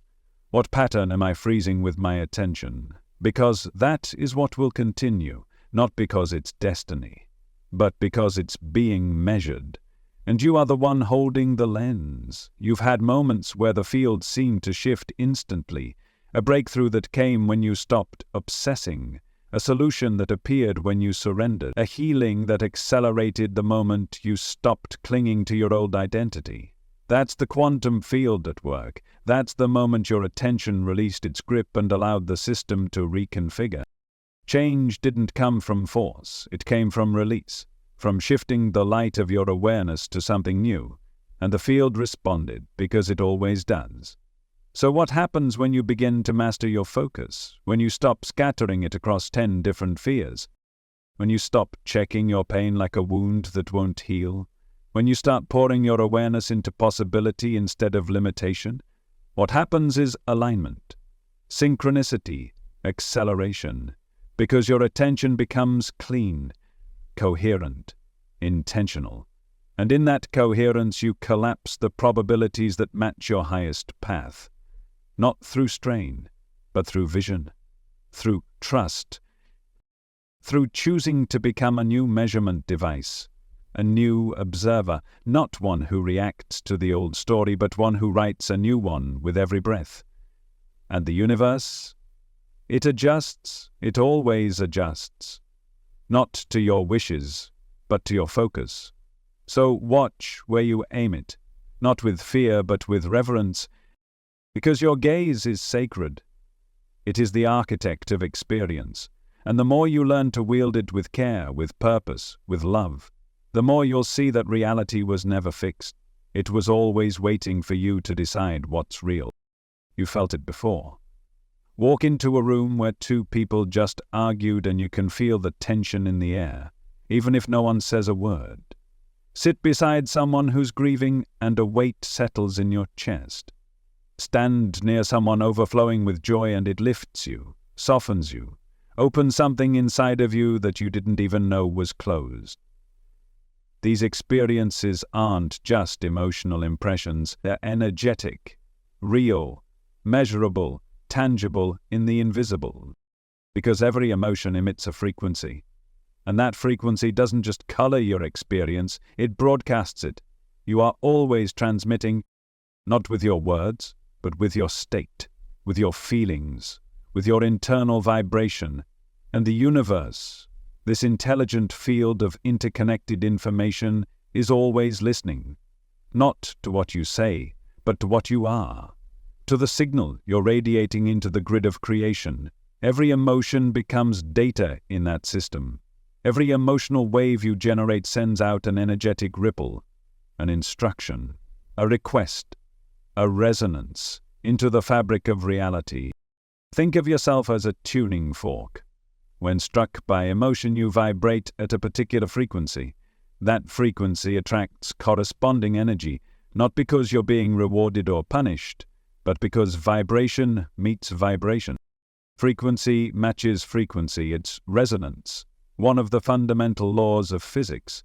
And it means that your emotional state is not a private affair, it's a broadcast, a magnetic field, a pulse that goes out into the quantum landscape and begins gathering form around it, drawing experiences, people and patterns that match what you're feeling.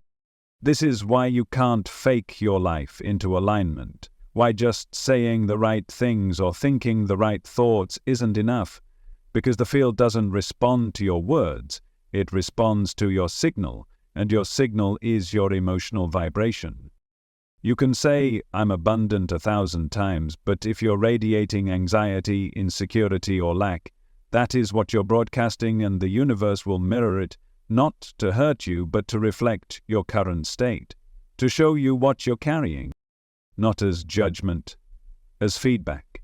So, what are you radiating right now? Not in your mind, but in your body, in your heart, in your field. Are you broadcasting peace, confidence, expansion, or fear, doubt, resistance? Because whatever you're feeling most consistently becomes your signature vibration, and that signature is like a key that fits only certain locks. You cannot access the frequencies of joy while vibrating in guilt. You cannot align with love while pulsing with self-rejection. The vibration must come first, the emotion must rise. And this isn't about control, it's about awareness. Because when you become conscious of your emotional frequency, you become sovereign over what you broadcast. You stop reacting to life unconsciously and start co-creating intentionally. You begin to tune, to refine, to clear out the emotional noise and find the pure signal underneath. Because beneath every distorted frequency is a more coherent one waiting to be revealed. Beneath anger is clarity. Beneath sadness is longing. Beneath fear is desire. And the more you sit with your emotions, not to fix them but to feel them, the more your vibration stabilizes, the more your broadcast clarifies. Emotion is not your enemy, it's your compass. It's not weakness. It's information. It tells you where you're tuned, where you're aligned, where you're blocked. And when you stop resisting it, emotion becomes your teacher, your internal GPS, and most importantly, your transmitter, because emotions are energy in motion. They are electric. They move through the nervous system, the heart, the cells. They change your electromagnetic field. They change the way light behaves around you. They literally alter the rhythm of your heart and the coherence of your brainwaves. And science is catching up to what mystics have known all along. The more elevated the emotion, the more coherent your field becomes, the more magnetic your presence becomes, the more aligned you become with the harmonic structures of the universe. Love vibrates high because it's in resonance with truth. Gratitude radiates because it matches the frequency of abundance. Peace holds power because it aligns with clarity, order, and wholeness. These aren't just spiritual concepts. They're energetic realities, and the more you embody them, not as fleeting moods, but as practiced frequencies, the more your external life begins to shape itself around your internal broadcast. Not by accident, but by law. You become a magnet for experiences that reflect the emotions you've mastered. Not because you're manipulating the field, but because you've harmonized with it. You've stopped asking the world to give you what you refuse to feel, and you've started being the emotion first. And the universe, it mirrors you. So, when you feel joy for no reason, more reasons come. When you feel loved before anyone shows up, love arrives. When you feel abundant before the money hits, wealth flows. Because your emotion is the invitation. It is the vibration that opens the doors. But here's what most people get wrong. They wait. They wait for the external change to give them permission to feel differently. They wait for the job to feel secure, for the partner to feel loved, for the success to feel worthy. But it doesn't work that way.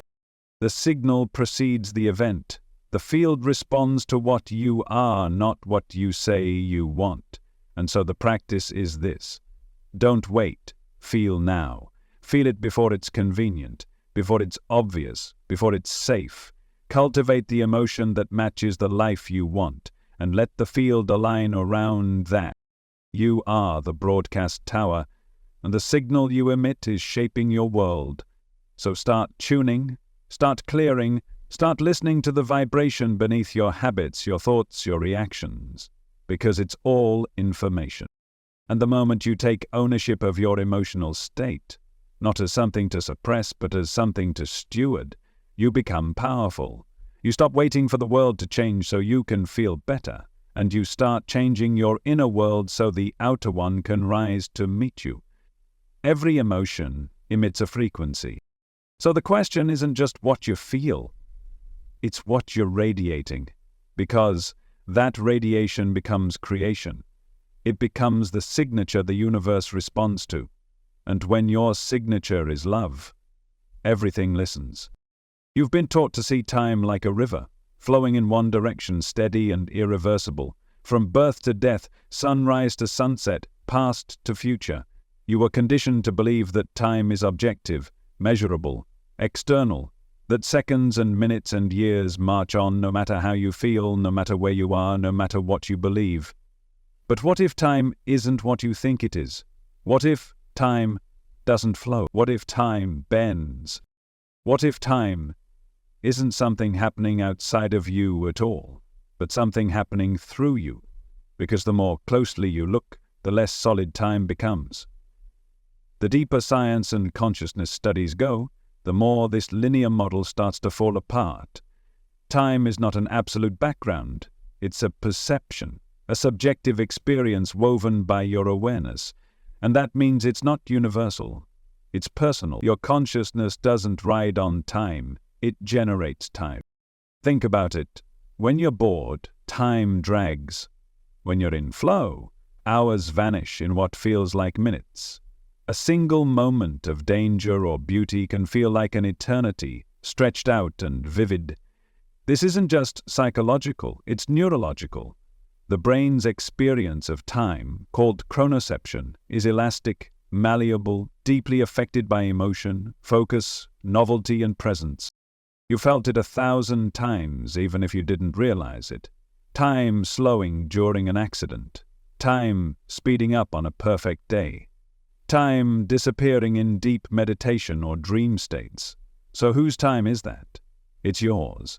And that's the key. Because the deeper truth is, time is not a fundamental property of the universe, it's a tool.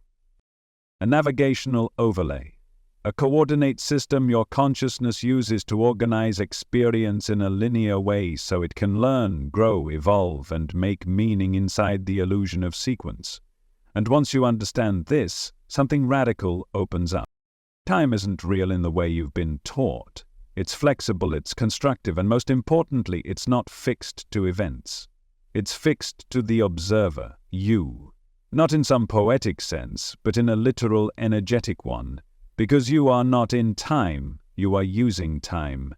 You are a non-linear being having a linear experience for the sake of integration. But outside of this identity, outside of this body and memory set, you are not bound to time's flow. You are above it. You exist in a state where all timelines coexist. All moments overlap. All versions of you, past, present, future, are already here, already encoded in the quantum field. And time, it's how you move your awareness through that field. It's how you experience your own expansion, one frame at a time. Imagine a film reel. Each frame already exists. They're not being created as the movie plays, but you, the viewer, experience the story by moving from one frame to the next, giving the illusion of motion, of growth, of plot. That's what your consciousness is doing. It's scrolling through the frames of your own multidimensional existence. And it does so through focus, not force, through vibration, not effort. This is why certain spiritual states distort time, why healers can access past lives, why deep trauma can trap you in a moment forever, why advanced meditators describe the collapse of linear time, where all moments become one and presence becomes eternal. Because time is not a ruler. It's a lens, and the lens bends, the lens stretches, the lens shatters in certain states of awareness. You are not stuck in a timeline. You are navigating it. And when you realize this, something profound changes. You stop being a victim of time. You stop racing against it. You stop fearing its limits. Because you understand that time is not stealing your life. Time is your life. It's the container for the unfolding of your own remembering. It's the interface that allows you to experience yourself, moment by moment, version by version. And here's the wild part.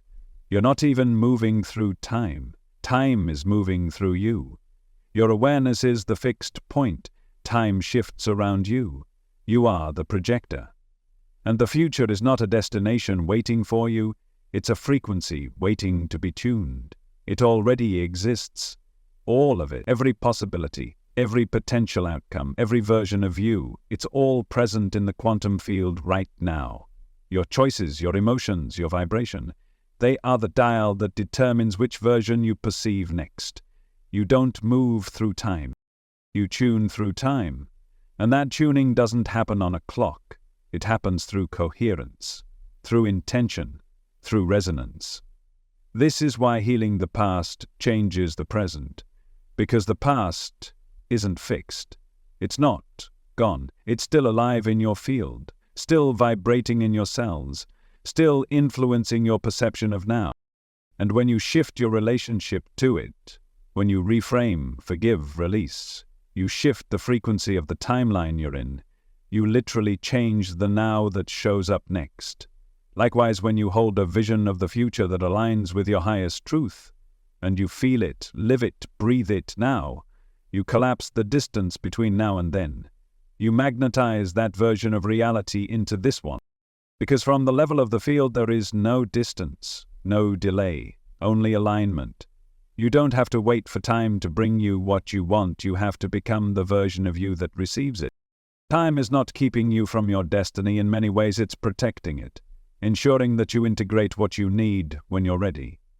It's not an enemy, it's a midwife, a bridge between densities, a sacred map that your soul uses to sequence your evolution.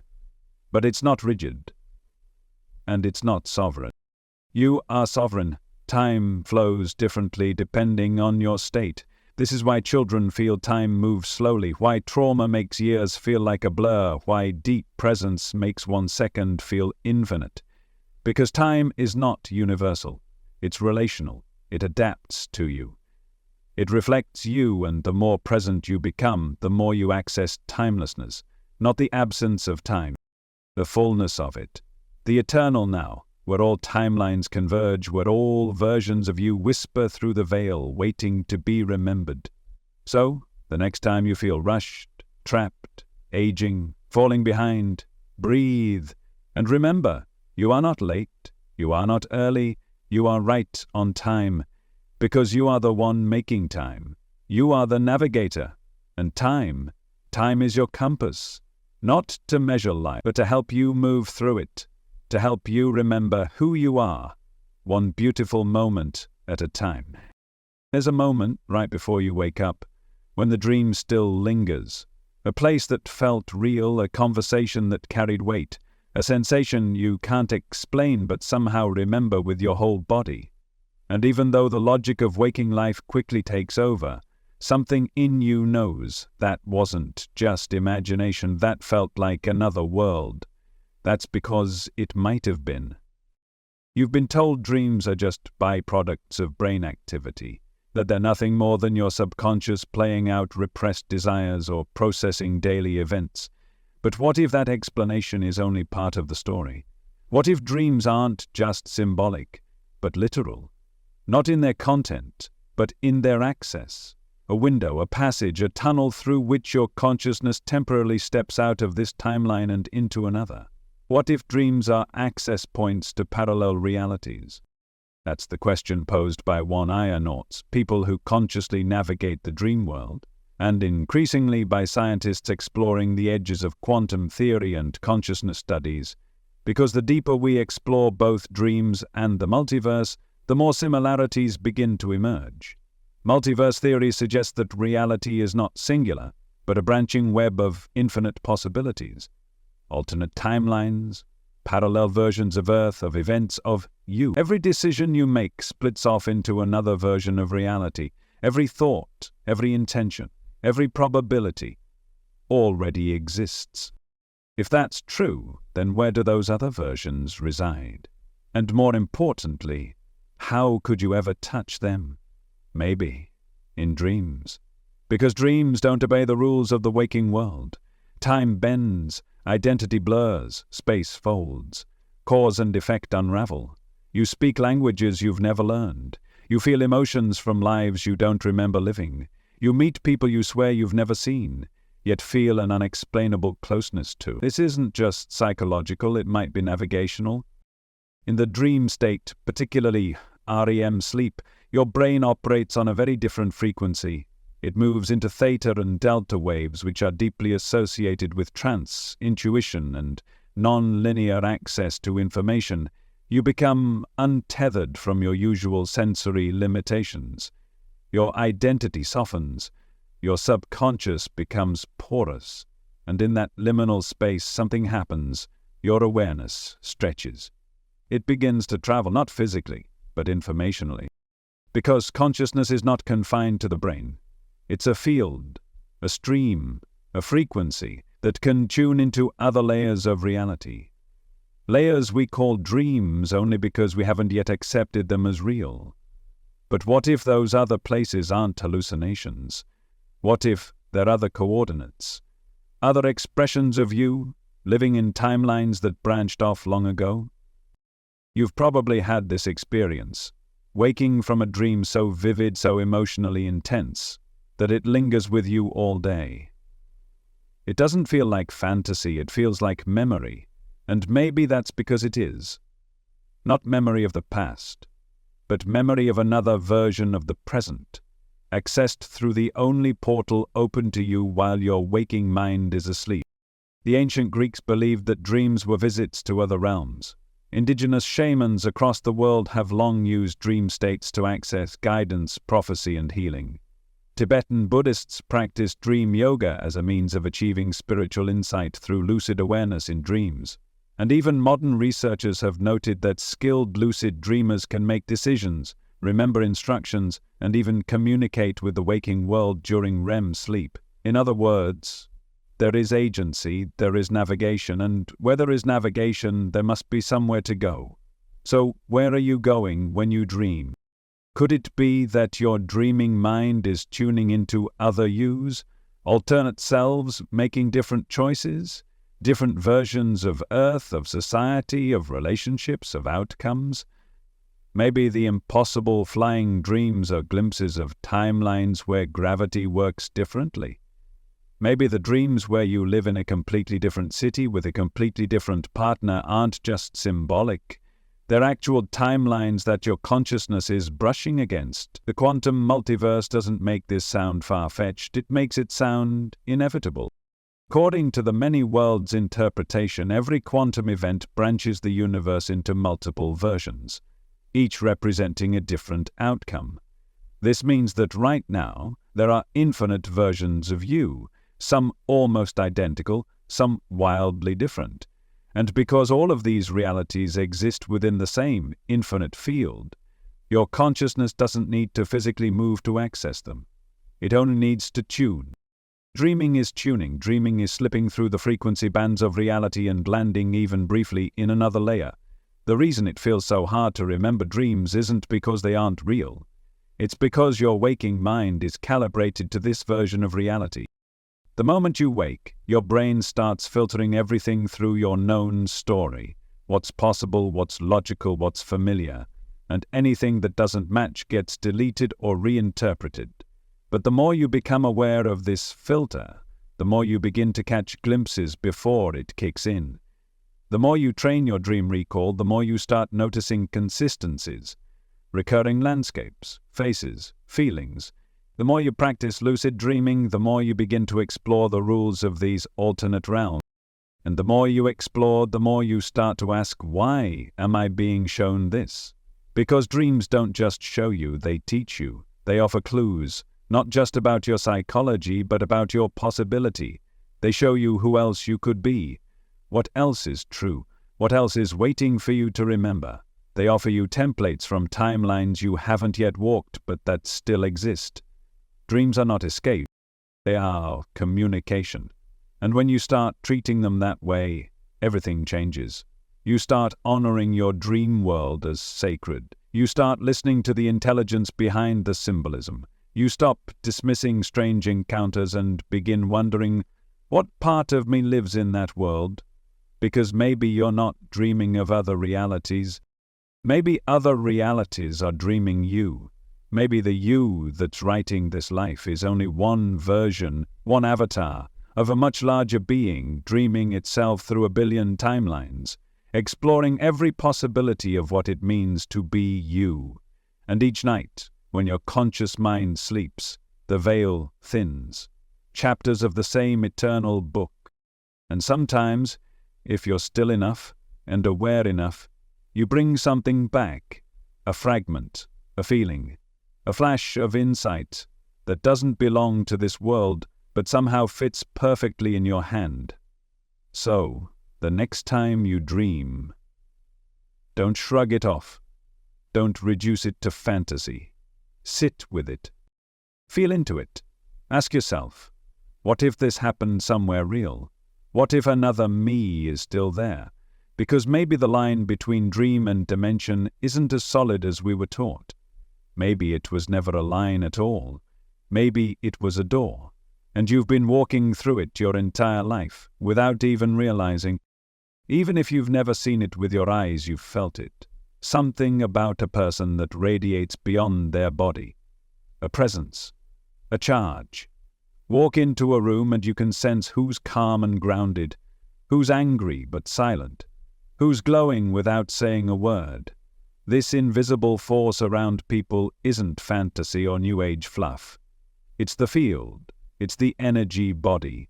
And at its core, it may be something far more sophisticated and measurable than we ever imagined. Your aura may not just be symbolic. It may be your quantum field signature. Just like every atom has a specific electromagnetic resonance, every living system gives off a complex field, a dynamic pattern of vibration that extends beyond the skin. This isn't theory. This is measurable. Devices like squid magnetometers can detect the tiny magnetic fields generated by your heart and brain. Your nervous system produces a constant flow of bioelectric signals. Your cells emit photons, tiny packets of light, sometimes in patterns that change with mood or disease. You are not just physical. You are electromagnetic. And the field around you is not just noise, it's information. It's a living, vibrating signature of who you are right now. Not just your thoughts, not just your emotions, but the totality of your physical, emotional, mental, and even spiritual state, expressed as a wave pattern, a frequency fingerprint, a coded signal that your body constantly transmits into the environment around you. This is your aura. And though it's often reduced to colors or mysticism, what people are really sensing when they talk about energy is the way your field feels. Because your field doesn't just sit around you. It interacts, it touches, it speaks, long before your words do. This is why someone's vibe matters more than their vocabulary, why you can trust your gut about a stranger, even when everything seems normal on paper, why animals react instantly to human intention often before it becomes action. Because everything you are radiates. Everything you believe, feel, suppress, or express has a frequency, and that frequency shapes your field. Your aura is not a glow, it's a map, a snapshot of your current state of coherence or incoherence. When you're aligned, heart, mind, body, and spirit, your field is strong, structured, magnetic. When you're fragmented, resentful, exhausted, or dishonest with yourself, the field weakens. It becomes erratic, thin, distorted. And here's where it gets quantum. Because just as particles in the quantum field can entangle, affect each other from a distance, and collapse into form based on observation, your aura is an extension of your participation in that same field. It's not just an expression of your biology, it's an interface, a bridge between your internal experience and the unified field of possibility around you. In other words, your aura is not passive, it's communicative. It speaks to the quantum environment. It helps determine which timelines collapse into your experience, which people feel drawn to you, which synchronicities manifest around you, not through magic, through coherence. When your inner world vibrates with clarity, presence, and authenticity, your field strengthens. And that strength is like a signal flare. It tells the quantum field, I'm ready, I'm aligned, bring me what matches this signal. This is why healing isn't just emotional, it's energetic. When you release stored pain, outdated stories, or trapped emotions, your field changes, your aura recalibrates, you literally begin to emit a different vibration. And that new vibration draws new experiences, not because you're trying harder, but because you've changed what you're broadcasting. The universe doesn't respond to what you want, it responds to what you are. And what you are is encoded in your field. Even your thoughts don't stay confined in your skull. EEG scans show that brainwaves extend several feet beyond your body. Emotions create measurable changes in heart rhythm and electromagnetic output. Your entire body is an orchestra of frequency, and your aura is the sound it makes in space. But this is more than beautiful poetry. This is physics. You are a waveform interacting with a universe made of waveforms. Every relationship, every moment, every manifestation is a product of resonance or dissonance. You attract what your field allows. You repel what your field can't hold. And that means the most important work you can do isn't outside of you. It's internal tuning.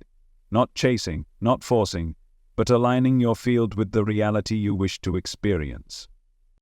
Because your aura is more than a shell. It's a magnetic field of influence, a quantum signal broadcasting to the universe your current readiness, your current frequency, your current level of coherence. And the universe, this infinite intelligent matrix, always listens. It doesn't listen to your words, it listens to your vibration. And your vibration is not a mystery. It's a direct reflection of how you feel in your body, what you believe in your heart, and whether you are congruent with your truth. That's why some people walk into a room and light it up. They're not louder, they're not better, they're just clearer, more coherent. Their field isn't cluttered with contradiction, and clarity is magnetic. It draws in opportunity, healing, connection, not by demand but by invitation, because when your field is cleared, the field around you responds in kind. And this doesn't require perfection. It requires presence, willingness, awareness of your own frequency. You begin to feel when you're out of tune, not as guilt, but as signal. You start adjusting not from shame, but from wisdom. You start asking not, what should I do, but what is my field saying right now? And from that space, everything changes.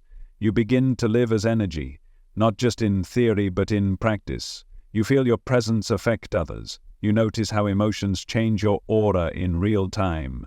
You sense the pull when you're aligned and the resistance when you're not. And slowly, you stop seeking answers outside of yourself because you realize your aura is your answer. It holds everything, it reveals everything, it influences everything. So the next time you doubt your power, remember this: you are not a body with an aura. You are a field with a body, a living vibration, a walking waveform. And the clearer you become, the more reality bends to meet the song you're here to sing. Look around you. The chair, the floor beneath your feet, the sky beyond your window. All of it feels undeniably real, solid, certain. You assume it's been there, whether you're looking at it or not. That reality, independent of you, continues ticking along whether you're awake, asleep, or lost in thought. But what if that assumption is wrong? What if what you call reality isn't the whole picture, but simply what's been selected? Not selected by some cosmic lottery, but selected by perception itself, by the very act of being observed. This idea isn't spiritual metaphor, it's science. At the edge of quantum theory sits a concept known as quantum Darwinism. It's a strange but powerful idea that turns your understanding of reality on its head. It suggests that the physical world you see, the objects, the patterns, the stable appearances, are not objective truths, but survivors in an evolutionary process. Not everything in the quantum world becomes real, only that which is stable enough to be observed by many and to withstand the scrutiny of perception again and again. In essence, reality is not just what exists. It's what endures being seen. Imagine the universe not as a solid place full of fixed things, but as a sea of possibilities, clouds of probability, where particles exist in superposition, in multiple states at once. Everything exists in a liminal zone until attention collapses it.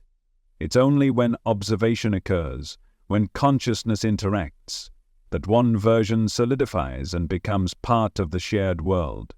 But not everything gets chosen. Not every possibility gets to become real. Only the ones that persist. Only the ones that are redundantly recorded in the environment, seen by many, sensed across multiple systems, reinforced through repetition. Those are the ones that survive. Just like genes compete for survival in biological evolution, quantum states compete for persistence in perceptual evolution.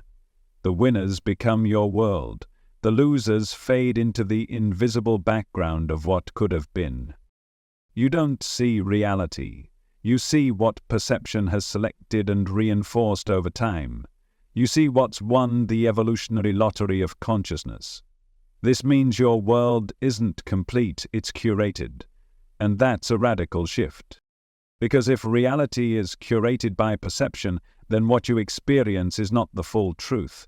It's the surviving truth, the part that has been made visible through attention, through agreement, through the steady gaze of millions of observers reinforcing the same interpretation. But that doesn't mean the rest isn't there, it just means it didn't win. It didn't survive the spotlight. And that opens up something enormous, the idea that there is far more available than you currently perceive, that the unseen isn't unreal, it's simply unselected, and that you, as an observer, play a much bigger role in what becomes real than you were ever taught to believe. Your consciousness is not just a witness, it's a participant, and what you focus on becomes part of the evolutionary story of reality. This isn't just about individual manifestation, it's about collective creation. Societies, cultures, belief systems, they all act as massive perceptual forces, choosing what counts as real and what gets ignored, forgotten, erased. What we agree upon becomes solid, what we doubt collapses, what we refuse to see disappears. This is why reality feels so stable. It's a consensus, a shared projection. But that consensus has blind spots. It excludes possibilities, it filters based on past expectations, and so the world becomes narrow not because it is, but because our collective focus has narrowed it. We live in the remnants of what survived, not because it's the best, but because it was seen enough, reinforced enough, reproduced enough. And so most people stop questioning. They live inside this curated version of reality, believing it's all there is. But there are moments, quiet, in-between moments, when something else peeks through, a feeling, a synchronicity, a knowing, a shift in perception that lets you glimpse what didn't survive the filter. You might see it in meditation, in dreams, in creativity, in nature, in crisis. It comes when the grip of consensus softens, when the walls between what is and what could be grow thin, and in those moments you remember, this isn't everything. Reality is deeper, stranger, full of unchosen paths still humming beneath the surface. Quantum Darwinism shows us that the classical world, the world of tables and cars and clouds, is just one thin slice of what's possible. It's what's been stabilized through relentless observation. But around it swirls a vast ocean of potential, other forms, other laws, other timelines, other versions of events that didn't survive collective attention but still pulse in the quantum field. You're not cut off from those potentials. You're just conditioned not to see them. You're trained to notice what fits the current map. But the map is not the territory. The map is just what's been drawn. And your awareness is the pen that draws more. So what happens when you begin to redirect your focus? When you begin to withdraw attention from the stale, over-rehearsed narratives? When you begin to see anew? You activate other possibilities. You give life to other patterns. You help new versions of reality emerge, simply by perceiving them with enough attention, consistency, and openness that they begin to take root, that they become stable, that they enter the realm of what survives. You are not a passive observer of what is. You are a gatekeeper of what becomes. And when enough observers shift, the world shifts. This is how paradigms change. Not through force, through focus. Reality bends toward attention, and attention is your greatest power. So the next time you feel like the world is unchangeable, remember, this is just the version that survived so far. It's not the end. It's not the limit. It's just the layer that's been chosen. And every moment you choose to see differently, to think, feel, or imagine beyond the default, you create space for something new to enter the evolutionary game of being seen. Not everything real is visible, and not everything visible is the full truth. Reality isn't just what is, it's what lasted. It's what you kept looking at. And now you get to decide what survives next.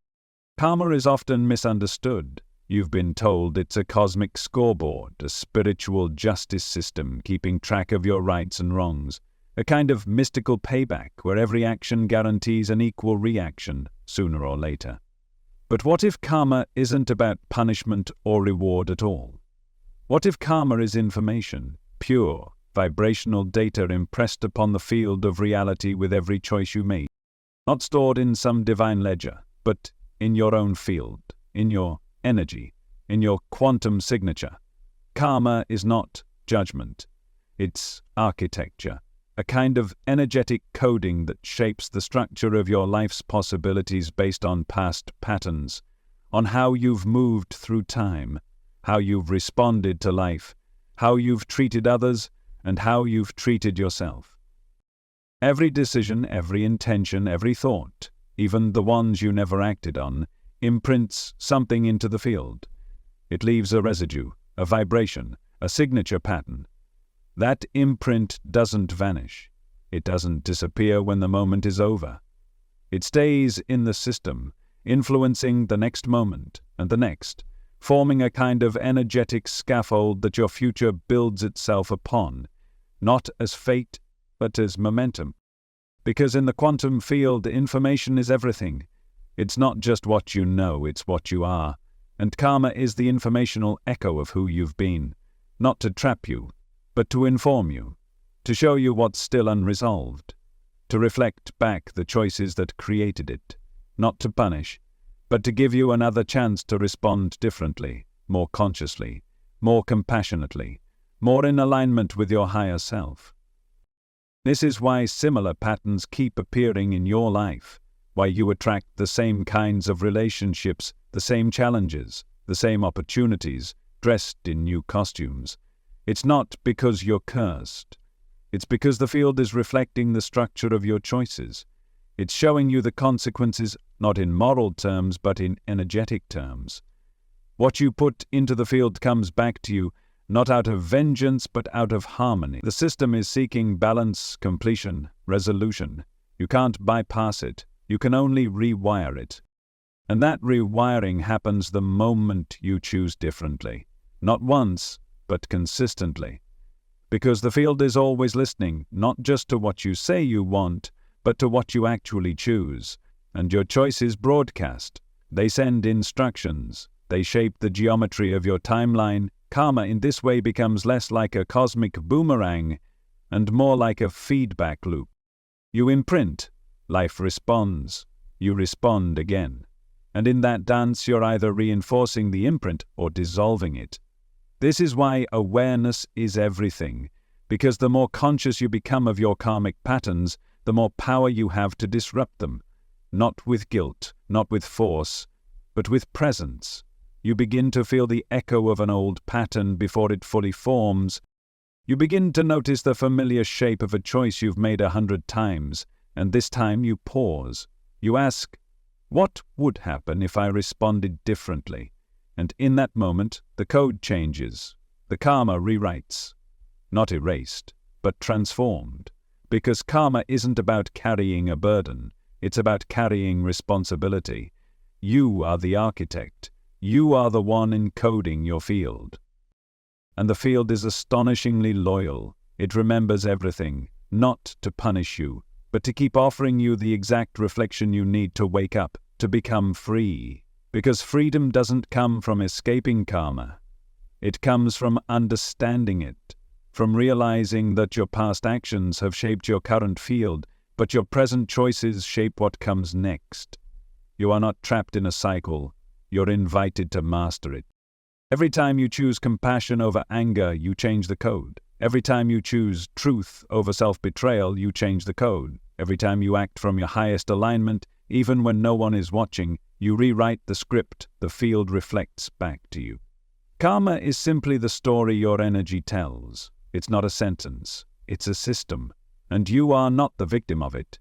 You are the coder, the narrator, the one who gets to choose the next sentence, the next frequency, the next imprint. So if you felt stuck in the same lessons, the same pain loops, the same emotional landscapes. Know this: the system is not broken. It's precise, it's intelligent, and it's waiting for your input. Your choices are seeds, and karma is the soil they grow in. The more awareness you bring to the planting, the more beauty and freedom your future can hold. Because karma isn't the past chasing you, it's the present responding to you. And the field is always listening. There's a rhythm inside you that speaks long before your voice ever does. A pulse, steady and ancient, that shapes every experience you have, every connection you feel. It's your heart. But it's not just a pump. It's not just a biological mechanism keeping blood flowing. Your heart is far more intelligent, far more powerful, and far more central to your consciousness than you've ever been told. Because your heart has its own brain, literally, and energetically. Science has confirmed that the heart contains over 40,000 neurons, specialized cells that communicate with the brain in complex, dynamic ways. This system is so sophisticated it's often referred to as the heart brain. But beyond the biology lies something even more extraordinary. Your heart produces the largest electromagnetic field of any organ in your body. It's not just a signal, it's a broadcast, one that can extend several feet, even meters, beyond your skin. That field isn't random, it's organized. It carries information about your emotional state, your coherence, your level of alignment, and it affects everything around you. This is not metaphor, it's physics. The heart's magnetic field is measurable, and its patterns shift dramatically depending on what you feel. When you're in fear, stress, or conflict, the signal becomes erratic, chaotic, like static. But when you're in gratitude, love, or compassion, the signal becomes harmonious, ordered, strong. This state is known as coherence. And coherence is not just peace, it's power. It's when your brain and heart sync up, when your nervous system, hormones, and electromagnetic patterns begin to move in harmony. You think more clearly, you feel more deeply, you become more intuitive, your decisions sharpen, your presence amplifies. It's not just about feeling better, it's about becoming more aligned with the quantum field around you. Because when your heart is coherent, you're not just affecting your biology, you're affecting reality. The HeartMath Institute has shown that people in heart-coherent states can influence random number generators, affect plant growth, and even shift the energy fields of other people just by sitting in a state of gratitude or compassion. Your heart is not just sensing the world, it's shaping it. It is the interface between your internal and external environments. It listens to the body, communicates with the brain, and radiates a signal that touches everything you encounter. And when that signal is coherent, it aligns you with a deeper intelligence, one that isn't just logical, but vibrational. You felt it before. That sense of knowing before you know. That sense of trust that rises in your chest before your mind can explain it. That warmth when you walk into a room where someone is calm, safe, loving. That pull toward a decision that makes no rational sense but feels right. That's your heart speaking. Not poetically, energetically. And when you listen, when you act from that space, you become a conduit for something bigger. You begin to operate not just from intellect but from inner resonance. You make decisions not just based on what's smart, but on what's true, and the field responds in kind. Because the field doesn't respond to thoughts alone, it responds to frequency, and your heart is the engine of that frequency. This is why love is so powerful, not just emotionally but electromagnetically. Love is coherence. Love is order. Love is resonance. When you're in love, not just romantically but spiritually, you enter a state where your whole being vibrates in harmony, and in that state you're not just balanced, you're magnetic. You begin to draw experiences, people, and synchronicities that match that field. Not because you're lucky, because you're clear, because your heart is in rhythm with the deeper structures of the universe. And this rhythm is ancient. It's the same rhythm that pulses through the Earth's magnetic field, through the stars, through the spaces between atoms. It's the rhythm of creation, and your heart is tuned to it, if you're quiet enough to hear. So the next time you feel overwhelmed, confused, or disconnected, remember this. Your heart is not just a reactionary organ. It's a center of consciousness, a quantum processor, a radiant field of intelligence that can bring your entire system back into alignment, not by force, but by frequency. Place your hand on your chest, slow your breath, feel the rhythm return, and know that with every beat you're not just surviving, you're broadcasting, you're tuning, you're choosing a vibration that will echo outward, shaping the world in ways your mind may never fully grasp, but your heart already understands. What if you were never just a person living in the universe, but the universe living as a person, not metaphorically, not romantically, but fundamentally, structurally by design? The stars above you, the atoms within you, the silence between your thoughts, it's all made from the same source, the same field, the same vibrating intelligence that gives rise to galaxies, photons, dreams, and DNA. And you are not separate from it. You are an expression of it, a lens, a window, a way for the universe to look back at itself and whisper, "I am here." This is the essence of panpsychism. Not the belief that everything has consciousness, but that everything is consciousness in some form. That awareness is not just a side effect of complex brains, but a fundamental property of existence. That the entire cosmos is in some subtle but real way awake.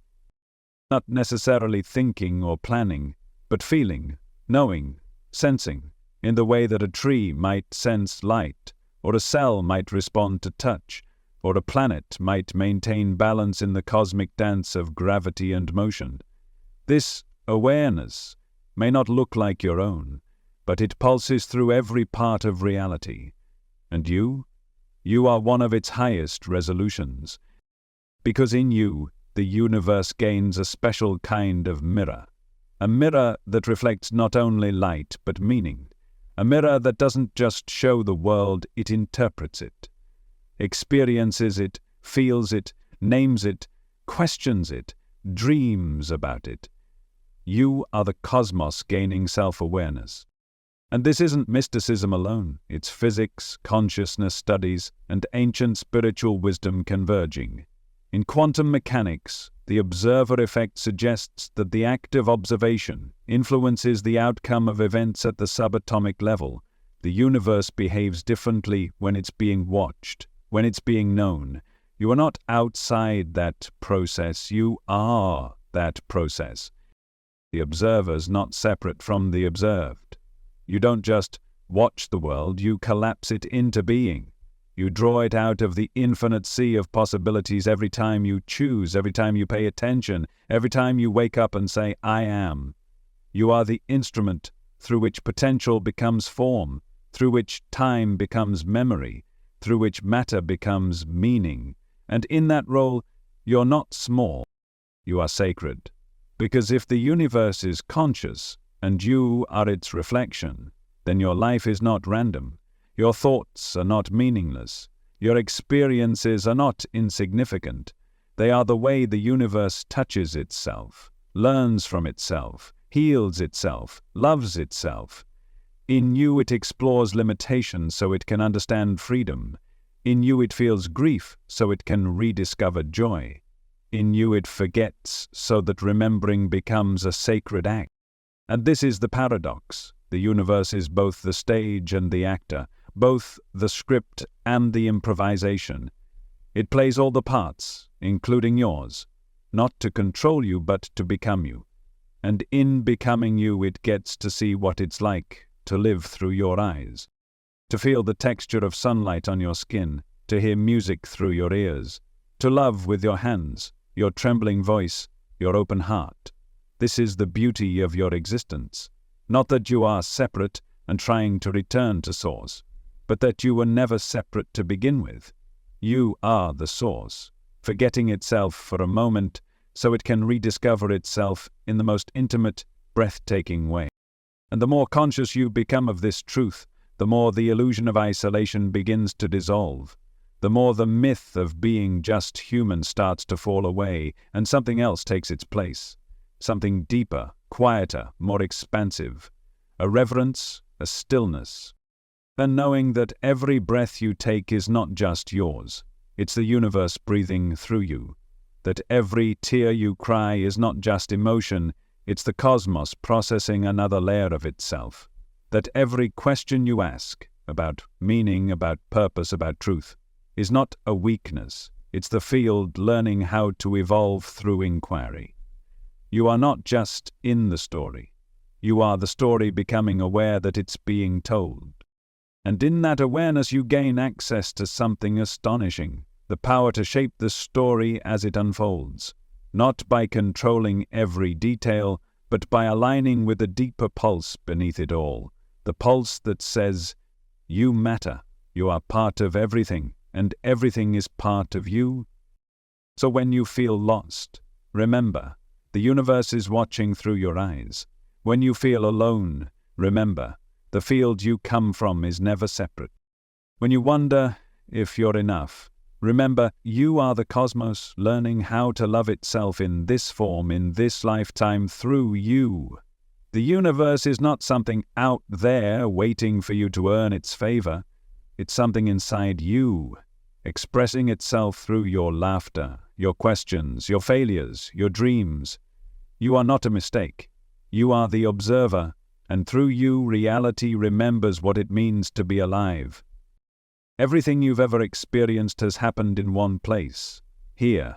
Not in the past, not in the future, but in this endless unfolding moment we call now. And yet you've spent much of your life trying to escape it. Thinking about what went wrong yesterday, planning for what might happen tomorrow, fantasizing, regretting, hoping, fearing, drifting through a sea of maybes and memories. But presence, the simple, full arrival into this moment, isn't just spiritual advice or psychological hygiene, it is the key to shaping reality itself. Because only now is real. Only now collapses potential into form. At the quantum level, reality is made of probabilities. Particles don't exist in one fixed state until they are measured. Instead, they hover in a superposition, a state of possibility, a cloud of potential outcomes.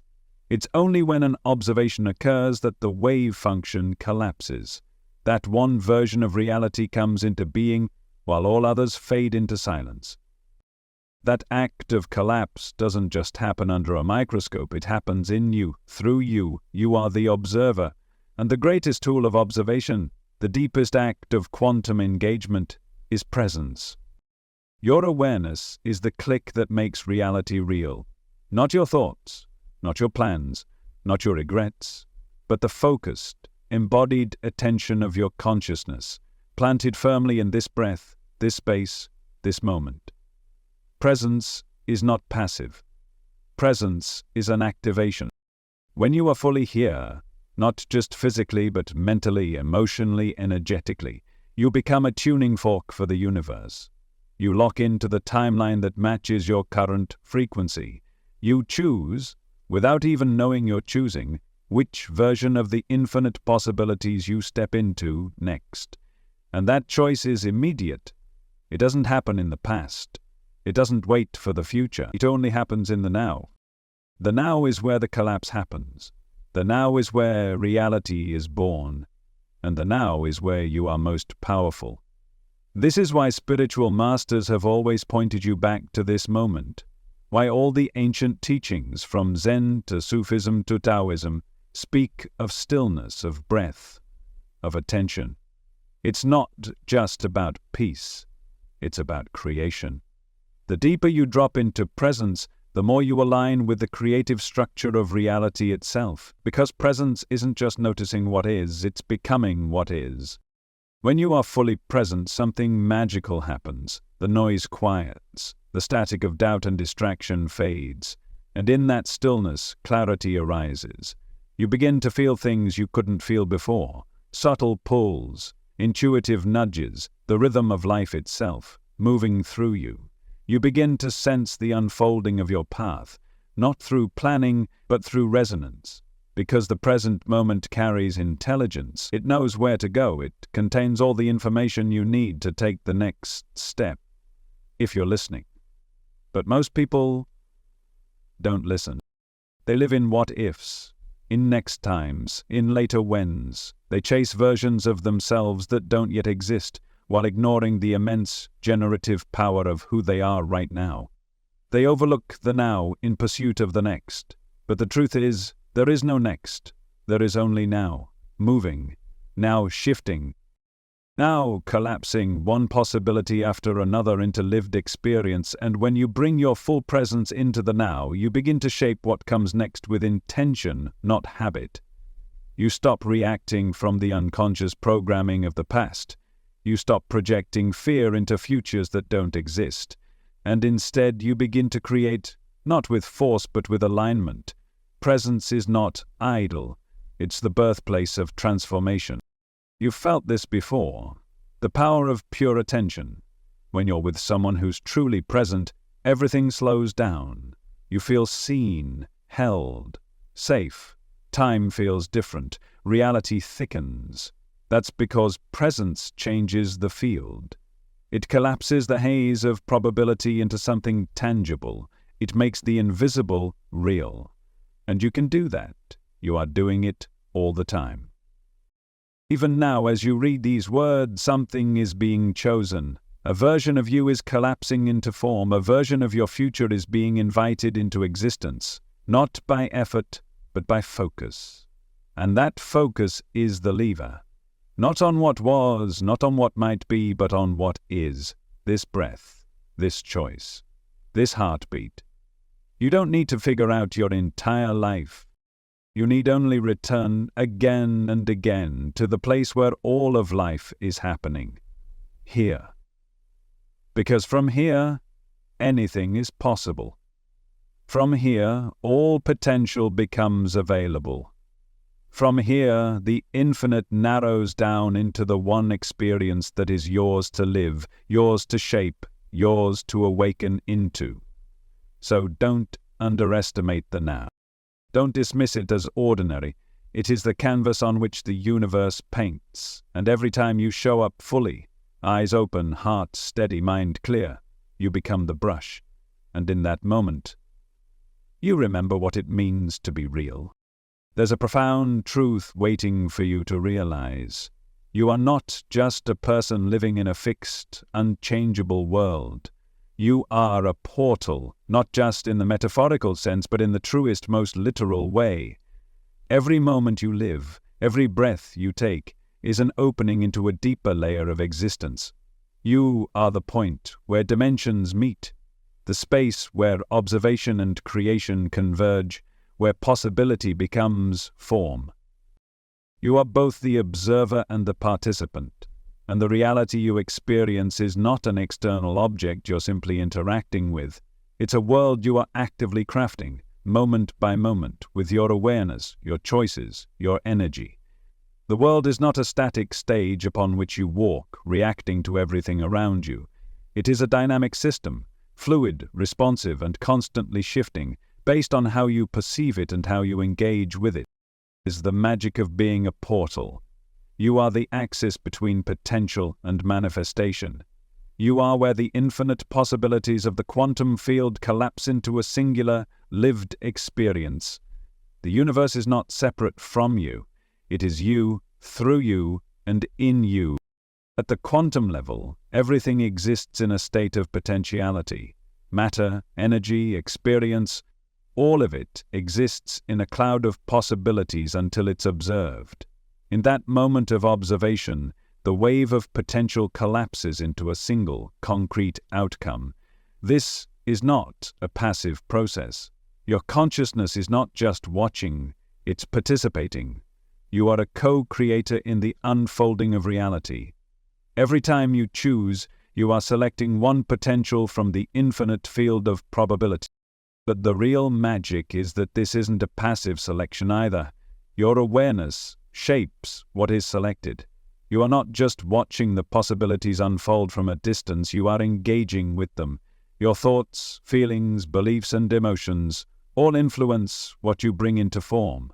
When you feel anger, fear, or joy, you are sending out vibrations into the field, attracting realities that match those vibrations. When you focus on love, abundance, and possibility, you tune yourself to a different frequency, one that matches a different reality. Your role as a portal means that you are continuously moving through multiple realities, even if you're not aware of it. In one moment, you may experience a reality full of doubt and limitation. In the next, you may shift to one of possibility and hope. You are not bound to a single version of reality. Instead, you're moving between dimensions, sliding through timelines, shifting from one layer of existence to another, based on what you choose to focus on and how you choose to engage. This is not abstract thinking. This is how the universe works. You are not simply moving through time and space, you are navigating dimensions. Each dimension represents a different version of reality, an alternate possibility, a different timeline, a different outcome. You are constantly choosing, with every thought, every breath, every action, which of those timelines you wish to experience. This is why synchronicities occur. Why you meet people at exactly the right time. Why certain things seem to align perfectly when you least expect them. It's not luck. It's the reality crafting process at work. What this means is that you are not merely a passive participant in your life. You are the creator. Every thought you think, every choice you make, is actively shaping the universe around you. You are the one who opens the door to the next version of yourself, the next version of your life. And the more conscious you become of this power, the more intentional you can be in your participation. But it goes beyond just creating your own reality. As a portal, you are also a bridge between dimensions, between states of being. Your consciousness doesn't just affect you. It affects everything around you. The energy you carry ripples out into the world, influencing the people you meet, the opportunities you attract, and the events that unfold. The universe does not operate in isolation. It is interconnected, and you, as an observer and participant, are part of that intricate web. The way you show up in the world, the way you choose to hold your energy, the way you choose to see things, creates waves in the fabric of reality that influence the entire system. This is why healing is so powerful. When you heal, you don't just change your own experience, you shift the field of reality, making it more harmonious, more aligned with the possibilities of love, peace, and abundance. You may not see all the ripples you create, but they are there. Your consciousness is an active participant in the greater cosmic dance. This realization should be empowering, because it means that you are never helpless. You are never simply at the mercy of fate or circumstance or chance. You are always the one who holds the power to shift your experience. Not by controlling everything around you, but by realizing your role in the creation of it. Every time you choose consciously, every time you shift your focus, you are opening a new portal to a different dimension, a different reality. You are creating something new, and it's not just about manipulating the world around you. It's about understanding your connection to everything. It's about seeing that the universe is not separate from you, that it is, in fact, unfolding through you. You are a vital part of the whole. You are the observer, yes, but you are also the experiencer, the participant, the creator. So the next time you feel stuck or unsure or disconnected, remember this. You are a portal, a doorway to infinite possibility. You are the lens through which the universe is looking at itself. Your choices matter. Your energy matters. Your presence matters. Because through you, the universe gets to know itself more deeply, more richly, more fully. And you are not just here to observe. You are here to create. You are here to live the possibilities that the universe can only experience through you. And in doing so, you become a vital part of the ever-unfolding story of reality, a story that could never be told without you. There's a powerful shift happening at the edges of science and spirituality, one that's slowly beginning to dissolve the boundaries between the two. What once seemed like two opposing worlds, one rooted in the material and the other in the mystical, are beginning to merge. The reason? Consciousness. For centuries, physics has been on a quest to understand the fundamental nature of reality. Scientists have looked deeper and deeper into the building blocks of existence, breaking matter down into particles, atoms, quarks, and beyond. But at every level, something startling has emerged. The deeper we look, the more the lines between the material and the immaterial blur. We are no longer just looking at matter, we are looking at consciousness itself, woven into the very fabric of existence. At the heart of this realization is a question that physicists are increasingly forced to confront. Is consciousness the result of the brain, or is it the substrate, the very fabric that gives rise to all physical reality? This shift, this fundamental change in understanding, is not abstract or theoretical. It's one of the most profound revolutions of modern science. And it brings us to a point where the boundary between physics and mysticism evaporates. In classical physics, the idea was simple. Matter exists independently of our observation. It's solid, objective, and real, existing whether anyone is there to perceive it or not. But quantum mechanics tells us a different story. At the quantum level, the observer plays a crucial role. Particles exist not in defined states, but in a range of probabilities, only collapsing into one state when observed. It's the act of observation itself that shapes reality. This is the observer effect, the idea that the universe, at its most fundamental level, is shaped by consciousness. This concept is not just a quirky aspect of quantum mechanics. It suggests that reality is not external and separate from us. It is an interactive, relational experience. We are not simply witnessing the world unfold around us. We are creating it, moment by moment, through the act of observing, through the very act of being conscious. Now, if we take this seriously, if we begin to look at the implications of this, what we see is that consciousness is not just a byproduct of a physical brain. It's not some emergent property of neurons firing in a closed system. Instead, consciousness seems to be the very foundation of everything. It's the essential substrate that holds all of reality together. It is, quite literally, the ground of being. This idea might sound mystical, but it is increasingly being taken seriously by physicists and philosophers alike. The famous physicist David Bohm suggested that the universe is an unbroken whole, and that the flow of energy and matter is just a projection of a deeper fundamental order of reality, a level he called the implicate order. In Bohm's view, this implicate order is where consciousness resides, and it is the source from which all physical phenomena emerge. This doesn't mean that consciousness is some kind of supernatural force that controls the universe from outside. Rather, it's woven into the very fabric of existence. It's the ground of reality itself. Consciousness doesn't merely witness the world, it creates it. This brings us to an extraordinary realization. Physics and mysticism are not opposites. They are two sides of the same coin.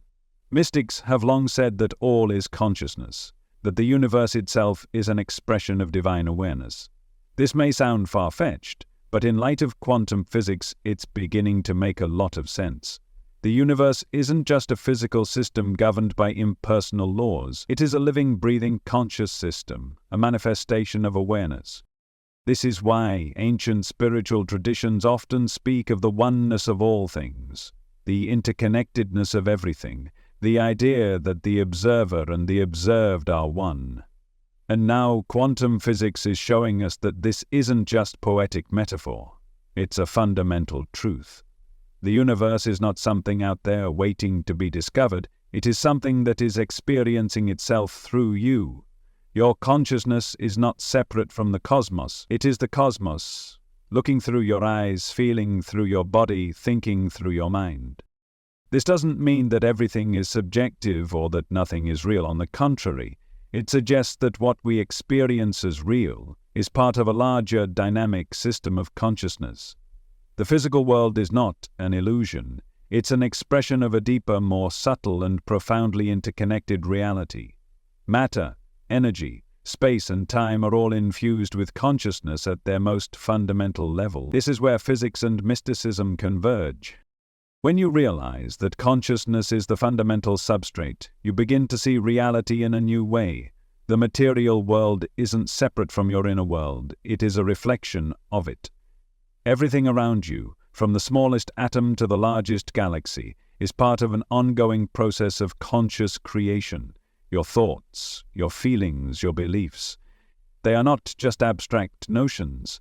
They are energetic patterns that ripple through the universe, shaping and reshaping the fabric of reality. The most profound aspect of this is the realization that you are not a passive observer in this process. You are an active participant. You are the point where the universe is becoming conscious of itself. Your awareness, your attention, your consciousness are not just influencing your experience, they are co-creating the world you live in. Every thought you think, every emotion you feel, every choice you make sends ripples through the quantum field. You are shaping the very reality that you are perceiving. In this view, the physical world is not some fixed, static backdrop upon which you live your life. It is a dynamic, evolving, conscious process, a manifestation of the deeper, unobservable layers of existence, of which you are an integral part. Your awareness is not just a byproduct of the brain, it is the gateway through which the universe knows itself. And this realization opens up a profound sense of responsibility. If consciousness is the substrate of all that exists, then we must take seriously the impact of our thoughts, emotions, and actions. They don't just affect our personal experience, they shape the entire fabric of reality. Every moment we are participating in the unfolding of the universe, influencing the probabilities and possibilities that manifest in our lives. This is where mysticism and physics converge, not as opposites, but as complementary truths. The universe is not a machine. It is a conscious, evolving expression of awareness. And you are a part of it, a co-creator, a living manifestation of the very consciousness that birthed all things. You are the universe looking back at itself, and through you the cosmos continues to unfold. If everything you've explored so far is true, if consciousness is the fundamental substrate of reality, if you are a portal between dimensions, if time and space bend and shift according to your awareness, then the most important question is, who are you? Because in a way you've been living inside a story about who you are, about where you've come from, and about what you are capable of. And, like most stories, this one has limits. It's shaped by your conditioning, your experiences, your beliefs. It's built upon the ideas that others have shared with you and that you've accepted as your own. But what if those limits are not the whole truth? What if they're simply the surface of something much deeper? Something more profound, more vast, more connected? If reality is not as fixed as we've been taught? If everything is fluid, if every thought, every emotion, every action has an impact on the quantum field, then the version of you that you've known up until now is only a small part of the full picture. You are not confined to the identity that has been shaped by society, by your past, or by your fears. You are not a single static being stuck in time and space. You are a dynamic force, constantly evolving, constantly co-creating your world in ways you may not even realize. So who are you, really? At the most basic level, you are consciousness itself, experiencing itself through the lens of your unique human perspective. You are the universe looking through your eyes, feeling through your body, thinking through your mind. Everything you see, everything you perceive is filtered through your awareness, yet it is also created by it. You are not separate from the world around you. You are an integral part of it, an expression of the same energy that runs through everything. Your identity, your sense of self, has been shaped by the world, but it doesn't define you. It's a temporary construction, a story that you tell yourself, but it's not the truth of who you are. The truth is far more expansive. The truth is that you are both everything and nothing. You are a wave in the ocean of consciousness, and yet, in another sense, you are the ocean itself. This awareness that you are not confined to your body, not limited by your thoughts or emotions, can be both liberating and disorienting. It invites you to see yourself not as a small, insignificant individual, but as part of a vast, interconnected web of consciousness. You are a conduit for the universe to experience itself, and within that experience you have the ability to shape the world around you, not through force, but through alignment. To recognize this is to awaken to a new way of seeing. It's to see yourself not as a person who does things, but as a consciousness that creates things. You are not just reacting to the world. You are shaping it with every thought, every feeling, every action. Your awareness is not passive, it is creative, it is magnetic. It draws toward you the experiences, people, and opportunities that match your vibrational frequency. This is where the true power lies, in the realization that you are the one who is shaping your reality, not the circumstances, not the past, not the external world. You are the observer. And as the observer, you have the ability to collapse the quantum possibilities around you into a reality that reflects who you are, who you choose to be, and what you choose to experience. This shift in perception, that you are the creator of your reality, not just the receiver, requires a deep letting go. A letting go of the old identity that has been limited by fear, by past experiences, by conditioning. When you start to recognize that you are the universe experiencing itself through your eyes, you begin to release the small, fearful self and embrace a more expansive, more fluid version of yourself. You let go of the idea that you are a small, helpless individual and begin to align with the truth that you are a powerful force of creation, a participant in the cosmic dance. And yet, this realization doesn't make you separate from the world, quite the opposite. The more you realize who you truly are, the more deeply you connect with the world around you. You begin to see the interconnectedness of all things. You see the divine in the mundane. You feel the unity in the diversity. You recognize that your thoughts, your emotions, and your actions are part of a greater whole, and that the universe is always responding to your vibration, your frequency. So, if all of this is true, then who are you? You are consciousness, awake and aware, creating reality as you go. You are the observer, the experiencer, and the creator. You are the universe, knowing itself through the lens of your human experience. But perhaps the most profound truth of all is that, in this moment, you are also becoming. You are not static. You are evolving, expanding, growing. Every thought, every feeling, every choice you make adds to the unfolding of who you are becoming, and who you are remembering yourself to be. To answer the question of who you are is not to arrive at a fixed answer. It's to embrace the journey of becoming. It's to recognize that you are not the person you thought you were. You are the embodiment of the universe itself, experiencing, evolving, and co-creating in every moment. And with each moment of presence, each choice to align with your highest truth, you return more fully to the center of who you are, a being of infinite potential, a portal between dimensions, a creator of your own reality.